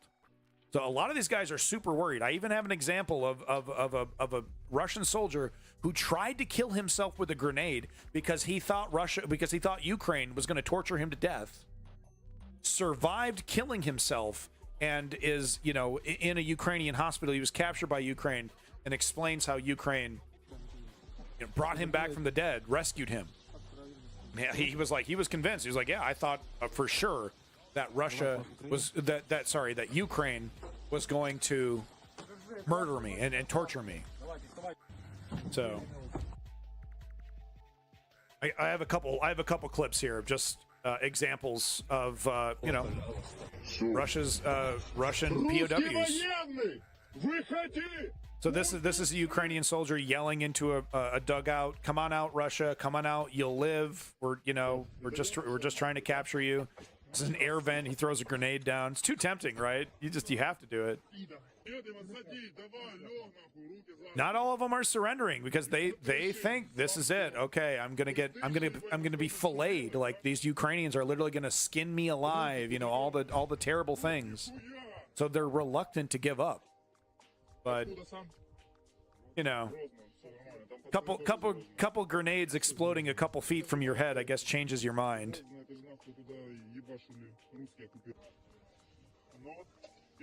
Yeah, so like I said, the current estimates is that Ukraine has captured 2,000 Russian POWs so far.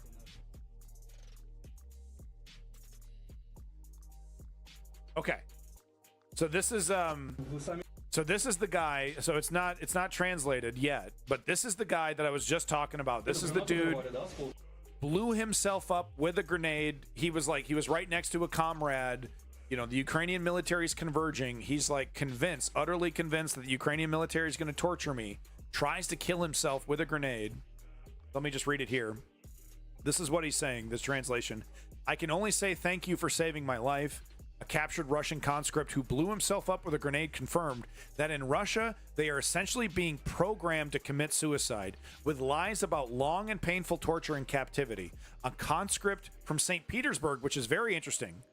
Not a conscript from bumfuck nowhere, but from St. Petersburg, named Frydor, told UNIAN correspondent how he blew himself up together with his comrade when the Ukrainian armed forces approached his position in the Kursk region. I just took out a grenade," he said. "Go ahead." We hugged each other and threw it on the ground. Said our last warm words to each other. My comrade also had a leg wound. At that moment, I had already realized 3 times that I was closer to death. We were afraid to surrender. We didn't know what would happen here. We were afraid that that there would be long and painful torture.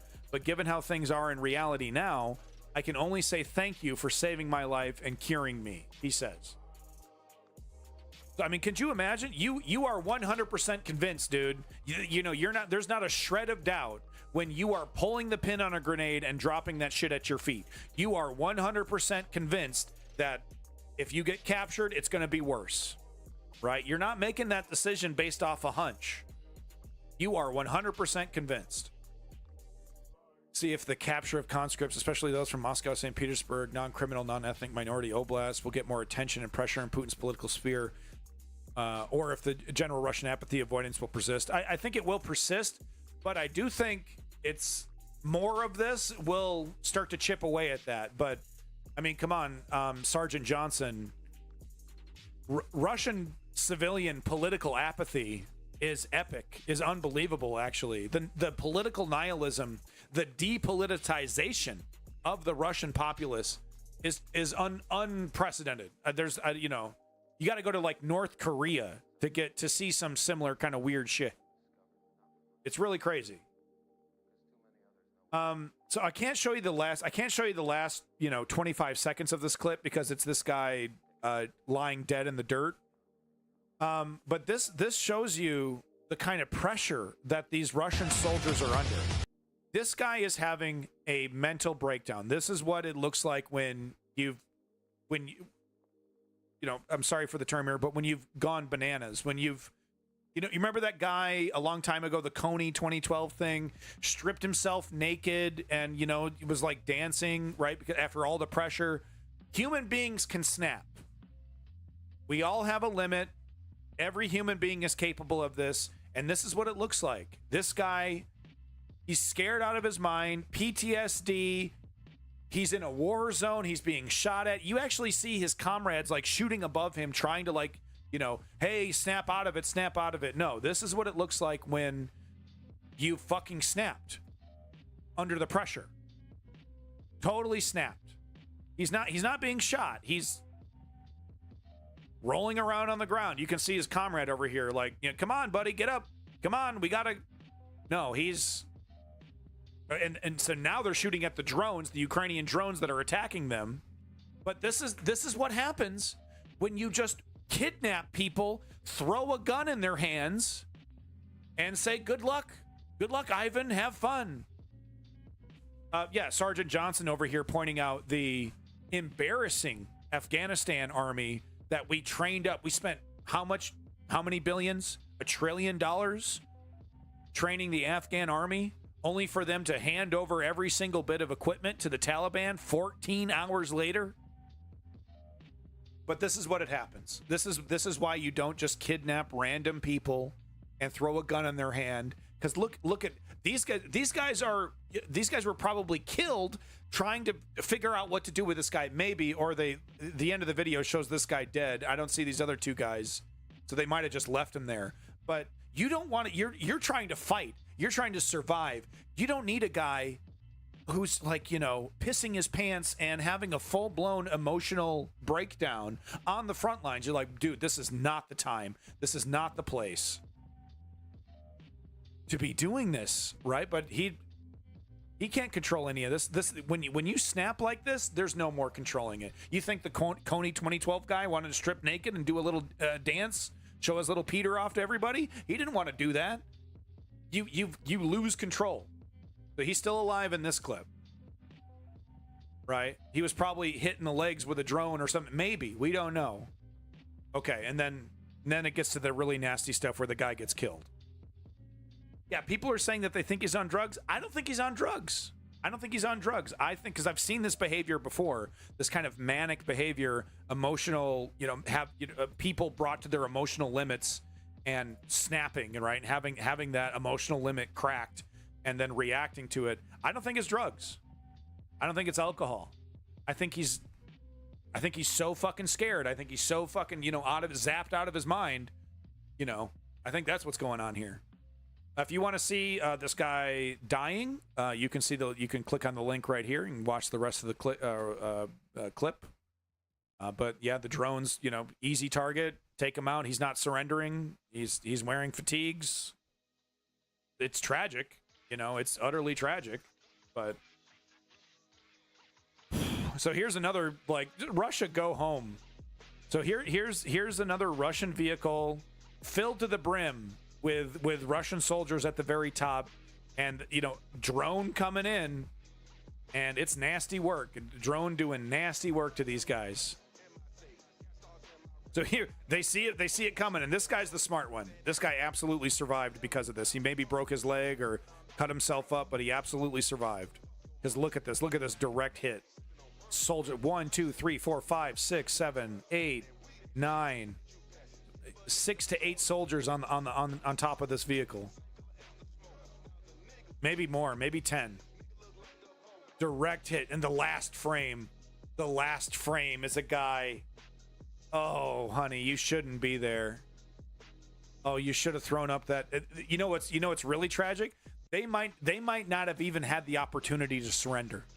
That's how efficient Ukraine is. This might be their first trip to the front lines. They didn't even get a chance to fire a single bullet. You know, this guy not reacting. Training would have probably helped him right there. Because you don't want to do this. You want to get off the vehicle. Too late. Direct hit. Obliterated. More evidence here. Russian POWs of all kinds. Look at this. Oh boy. Filling it up. More Russian POWs. Looks like some of them don't even have body armor. Yeah, they did. They looked, you know, some of them just had the vest on. It looks like some of them were wearing shorts and shirts. They might have been trench diggers or something like that in the back end. But once again, just more POWs. Is that a dog? What is that? Yeah, it's a dog, dude. That's awesome. The dog's like, yeah, this is great. Everyone wants to play with me. Good job, puppers. That's a good pup right there. Damn, dude. I mean, they're processing them so fast they don't even have time to tape their eyes like everybody, you know? They're just like, get in the truck, go. We got several dozen more of you fuckers. Jesus. Love to see it, man. Love to see it.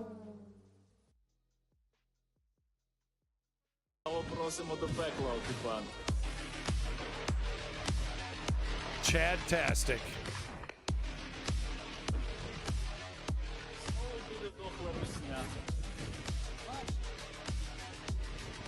Russian military has a conscript army and its main army. The conscripts are those who are young and just doing their mandatory service by Russian law. They're not allowed into foreign territory.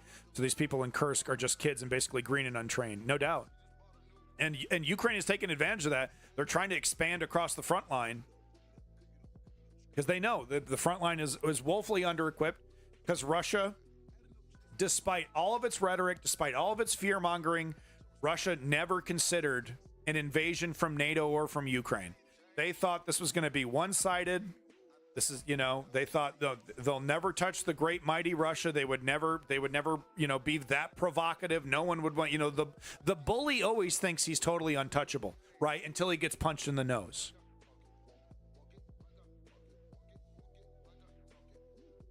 All right, so we're getting close to the end here. Unique footage from the 225th Battalion shows operation of UR-77 anti-mine vehicle at the state border of the early hours of the Kursk offensive.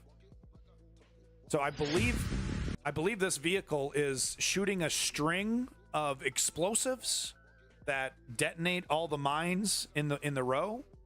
Finland could take Moscow in 24 hours. There are 0 Russian forces in between Finland and Moscow.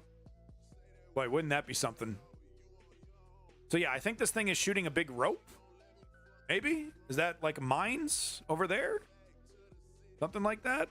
Is that what's going on? Look at that blast wave, though. Wow, you get a great look at that blast wave. Look at that. Ooh, yeah, daddy. Look at that nasty ass. Ooh. Yeah, that shockwave is cool. All right. Next clip, more Russians surrendering, more Russians doing what they should have been doing. And this is really embarrassing because we have footage of Russians waving the white flag, which, you know, you actually don't see as much, you know? It really does show that these guys were just like, okay, totally unprepared. Take me, daddy. White flag, so embarrassing. Oh, that's embarrassing for you. Ooh, poor Pootie. Poor Pootie Poot. Yikes. Yeah, and that's exactly what I'd be doing. You're like, yep. Okay. Who's got the white cloth, dog? You betcha.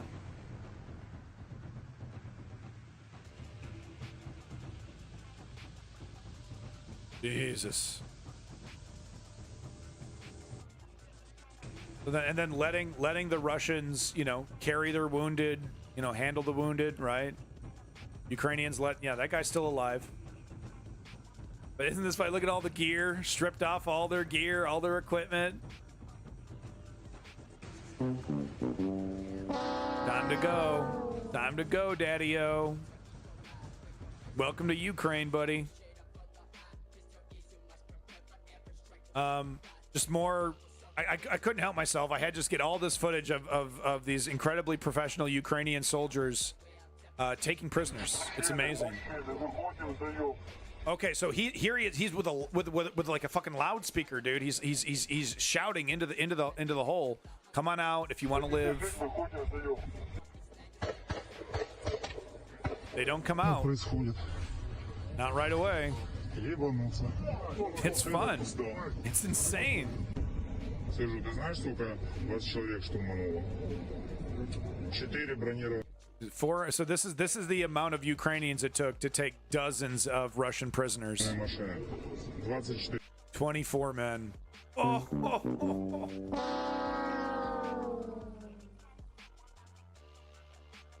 24 men and 4 armored vehicles. Нахуй не сели корову. Точно, нормально? Нету крови, все нормально? Да слышали, им, блядь, эти не говорил, типа, не давал старше, да? Старшина или кто не говорил не выходить? So this is interesting. He's saying, okay, who amongst you was saying don't surrender?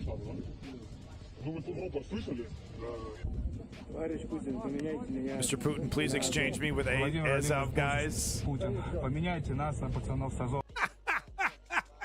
This is the Ukrainians telling these guys to say this. It's pretty cute.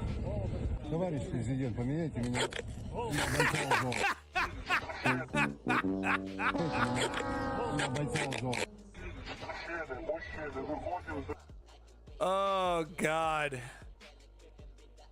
These guys are just the saddest of sad sacks. Just get out of Ukraine. Holy shit. And in this case, they were not invading, so, you know, but you know what I'm saying. It's just like, end this madness, Putin. Stop this. There's no coming back from this. You want something to balance this off? I can send you a vid of Ukrainian Nazis bullying a Russian civilian. No, I'm not interested in seeing that. Not because I'm denying that it exists, but it's because it's you know. Well, I'm happy to show it. Chem Goblin, put it in the Discord, and I'll show it at the next Ukrainian segment that we do. Okay, but I only have time for one more clip, and it's the best one. If you've stuck around this whole time, you've done yourself a big favor. No, not distasteful, because it's we got to show it. You know, it's fair to point out, but I only have time for one more clip. I'm happy to show that one next time. Fair and balanced TM. But if you stuck around this whole time, if you're like Borderline Feline, who's been here since the very start, along with Rebel Phoenix, this is why you've watched. This is heart-stopping. This is pulse-pounding. Okay? This is a Ukrainian position. This is a Ukrainian commander woken up by Russians, by like a group of 10 Russians, invading their position. He was given the heads up first thing in the morning. It's foggy, as you can see. The morning fog is out. Given the heads up by drone operators. Hey, you got Russians coming in your position. They're coming in. This guy's the commander, the one that we're seeing from the perspective. This is the commander, and you can see how he calmly and coolly directs the rest of his men in the trench to what to do, how to handle it, where to shoot, and locks down the whole situation, right? This isn't a whole, like, you know, there isn't dozens of Ukrainians in here. I think there's like 5 or 6 Ukrainians. They got like 10 Russians or so approaching their position, and this is how the Ukrainian military holds it down. And this is also interesting because there's no doubt about it. You can tell, I don't know, maybe I'm wrong about this, but his fellow soldiers, the fellow Ukrainian soldiers down there, seem a little bit more green. They seem a little bit more rookie, right? And this really shows what the Ukrainians have been doing, which is, you know, they put a grizzled veteran amongst a bunch of rookies and try to bring everybody up. But you can see the difference between somebody who's been there, he's experienced this, he's been there before, and these other guys, because they kind of look like deer in headlights a little bit. Like, okay, what do I do? Where do I go? What's happening? We're getting attacked. It's first thing in the morning. I didn't even have my coffee, right? So they look a little green. Maybe that's just my perception, but this is how experience can change the entire reality of the battlefield, right? If these guys weren't ready, if the drone operators weren't giving them the warning, these guys could have been killed in their sleep, or, you know, a grenade thrown into their cot. Who knows, right? Anything can happen. But this is what it looks like when professionalism is the word of the day, right? This is really something else. So he's getting the drone guys are telling him, hey, we got people approaching your position.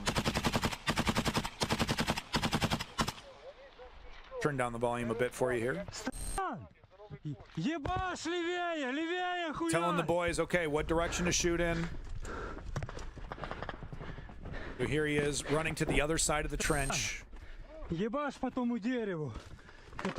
Telling his men, okay, where to shoot, where to shoot. 9 Russians. Picks up a rocket launcher. That's an anti-personnel grenade right there.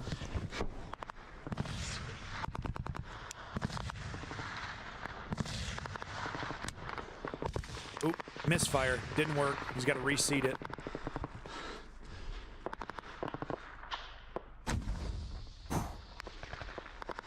Right there, just over the hill. And because this is the modern era, we actually do get 2 camera angles eventually. We do get to see what the Russian position looks like. So here he is giving an order, and this guy follows the order 100%. He's right there with another one.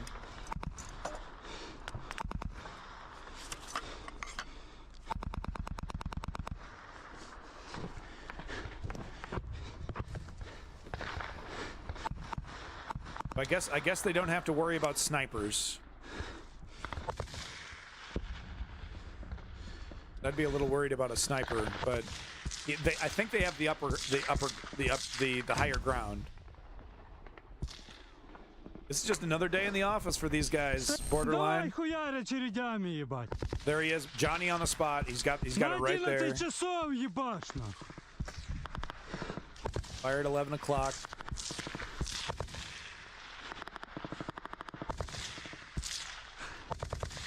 You know, and he's depending on the drone guys to watch his flank. You know, he's depending on the drone. If someone's trying to flank him, come up behind him on this. He's depending on the drone guys to tell him. They're in pipes, so they're actually in some kind of like underpass kind of thing. He's just confirming. Yep, that's the target. You can't see him. You can't see him, but that's where he's putting fire. Oh man, it changes everything, Nematode. It changes everything. Welcome back.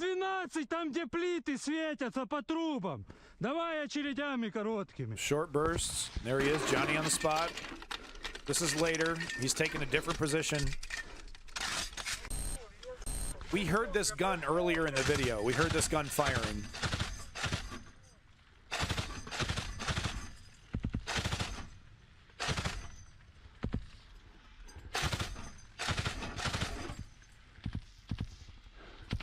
Those things get hot so fast. Look at that, the fucking smoke coming off that gun.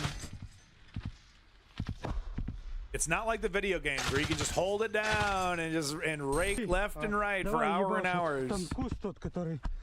So there you go, another order. Shoot at the dam. There's the drone guy. 9 Russians at the dam. And we're gonna get that aerial footage here in a second. Цинкуйте, сейчас будут работать по переправе FPV-шками, будут выбегать и башьте. И один дежурит, один Extremely good сидит там. fortifications. Yeah, they're in there deep. Да наши будут по So переправе. I think this is him. I think this is him telling the boys that are going to be converging, getting close to this area. Watch out for crossfire. We're gonna be throwing fire in that direction. Make sure you're not in the fire zone. Цинкуйте, сейчас будут работать по переправе I think FPV-шками, he's telling будут these guys that are выбегать и going to башьте. get closer to the Russians. Yeah, Один FPV is a drone. дежурит, Yep. один сидит там. Да наши будут по переправе работать. Yeah, so he's saying, we're the ones piloting the FPV. So as we can see here are the Russians right here. Yeah, big time. Never forget. Dug in like an Alabama tick. And this is great. So this is only the second time I've been able to show footage of this, but here we see this is not just a normal grenade. This is a projectile that has accelerant, and it's like a missile going straight down into the ground. As you can see it. You can see the accelerant firing, right? So it's like a fucking laser beam, dude. Missile straight down. Nasty stuff. Один 300-й, от напротив х**ка. Looks like the drone was able to wound one Russian. And they lose after the drones start dropping grenades and they get a couple wounded. They lose their will to fight and they retreat. The Russians. And this isn't, sometimes it plays that different. By the way, can we talk about the motherfucking OG bazooka? Can we talk about this fucking bazooka, by the way? Holy shit. By the way, look at the time of day. They've been fighting for hours, right? Since like crack of dawn. The morning fog is gone, dude. We're at like 11, 12 o'clock right now. We're right in the middle of the day. Any advantage the Russians had is gone. They have wounded. They're clearly overwhelmed, so they're on their way out. And by the way, on their way out, the drones are still pestering them. Look at this fucking bazooka, dude. What the fuck? Just casually firing a bazooka. Yeah, I don't know what ++ means. Yeah, I don't know. So here they are retreating. The fuck out of here, you idiots. Fucking idiots. See you later.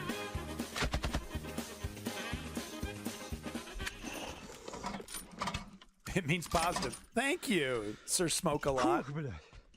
Fuck. Good fucking morning, and there you have it, folks. That's what it looks like. That's what it looks like to wake up to death. And through professionalism, steel, and grit, you send 9 murderous motherfuckers back to their little troll bridge. That's what it looks like. Good fucking morning right there, boys. Girls, they and them. Means got it or agree completely. Ah, okay. But wow, something else, huh? Only in the modern era do we get this kind of footage. Nothing in historical footage matches the kind of shit that we're getting now. It's totally crazy. But no, thank you for being here. Only 7 retreating means 2 people killed. Ooh. There you go. Russia, go home. I don't mean to glorify the death of anybody, but Russia, go home. I think you've had enough. I guess they haven't. Russia needs to get its ass kicked for another how many couple years, right? It's really only the economy that can stop this. So China's banks doing what it's doing is a very, very positive sign that something big is brewing. Because China is going to put its economy above Russia's desire to have Crimea. Hope this war never ends. We lose the footage. God, it sucks. No. This war needs to end immediately. But no, thank you everybody for being here. Big props to every single regulator in the chat. Best chat on Twitch. I've said it before. I'll say it again. You guys hold it down. I put this chat up against Hassan's chat. I'd put this chat up against Vosh's chat. I'd put this chat up against Destiny's chat. Any day of the week. True OGs. That was 5 hours of news right there. But never forget, brother, Borderline Feline, who was here from the very start. Rebel Phoenix, thank you, Rebel Phoenix, who was here. #1 in the chat, Rebel Phoenix. Arbitoire, never forget, brother. Davey, your boy Davey.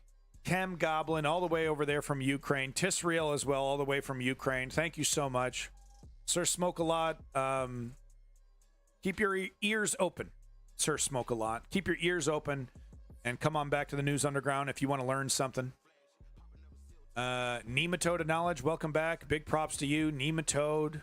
Mashed Potato, big props to Mashed Potato. Thank you for coming back. Sergeant Johnson, you're a new viewer, but thank you for coming in. Hopefully you enjoyed the News Underground. Zio Duke, big props to Zio Duke.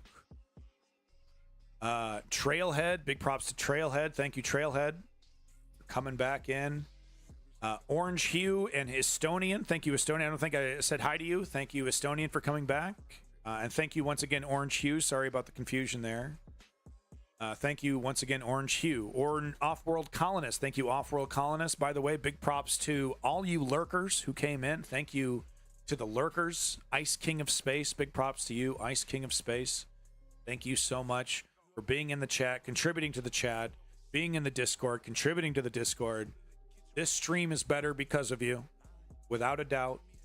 So thank you for being here. Thank you for your opinions, holding me to account, making sure I'm intellectually honest. Thank you, everybody. Last thing I'd like to say is that the only way that we are going to fix our problems is with political activism. Don't be intimidated. Political activism is as easy as 1, 2, 3. Step 1, inform yourself, and that's what we're doing here today. Step 2, put your name down, sign up to an organization that you support, that you want to put the work in. And then step 3, you got to put in the work. Putting your name down, doing some shit posting on social media, not enough. We need blood, we need sweat, and we need tears, and we need them today. The left needs to put in as much work as the right is putting in. To dismantle our country, I'm sorry. We need to put in as much work as the right is putting in to dismantle our country. Sorry, I got a little brain fart. But if we don't meet the right wing with the same amount of energy, we will lose. It's hard to believe. It's hard to believe a world filled with Nick Fuentes, Donald Trump, Sean Hannity's, Tucker Carlson's running our life. But if we don't fight against them, that is exactly what is going to happen. So thank you for being here. This has been the News Underground. I am Abandoned Nihilism, a.k.a. The Harbinger. Y'all are motherfucking regulators. Peace in that motherfucking Middle East. And glory to the Ukrainian democracy. We're going to coog and swoot all over these motherfuckers. Master stroke. Curse. See you next time. Thank you, everybody. Have a good night, Davey. Thank you. Big props to Zio Duke. Like they tough till a nigga get killed. I'ma at your favorite rapper. Shoot him like a Free Palestine, bitch. Free Palestine. Free Palestine. I need to add that to my thing. Bitch, I hang around them Haitians. Pull up on you, tie your kids up. Pistol whip you while your bitch naked. Come on, man, savage. You know I always play your bitch tape. Yeah, nigga, fuck out that ass, you bitch. How my dick tastes. Why you trapping so hard? Have a good one, folks. You capping so hard. You got a 12 car garage. Why you pulling out these rappers' cars? These niggas pussy and the boy. Turning fucking soft to some hard. I grew up in the streets without no war. Pranks in my Glock, in my car. So much dope that it broke the scale. They say crack kills, nigga, my crack sells. My brother in the kitchen and he rapping the bell. Louis V my bag and Louis V on my belt. Chain swinging, diamonds blanking. Pistol swinging, gang banging. Hold up, niggas acting like groupies, they don't know where. Little do they know that bitch is fucking on the tour bus. Why you trapping so hard? Why these niggas capping so hard? Why you got a 12 car garage? Why you pulling out these rappers' cars? These niggas pussy and the boy. Turning fucking soft to some hard. Thank you, sir. Smoke a lot. Thank you for that. Follow. grew up in the streets without no heart. Sir Smoke a Lot. Paging Dr. Green Thumb. Paging Dr. Green Thumb. Take care of yourself. Paging Dr. Green Thumb.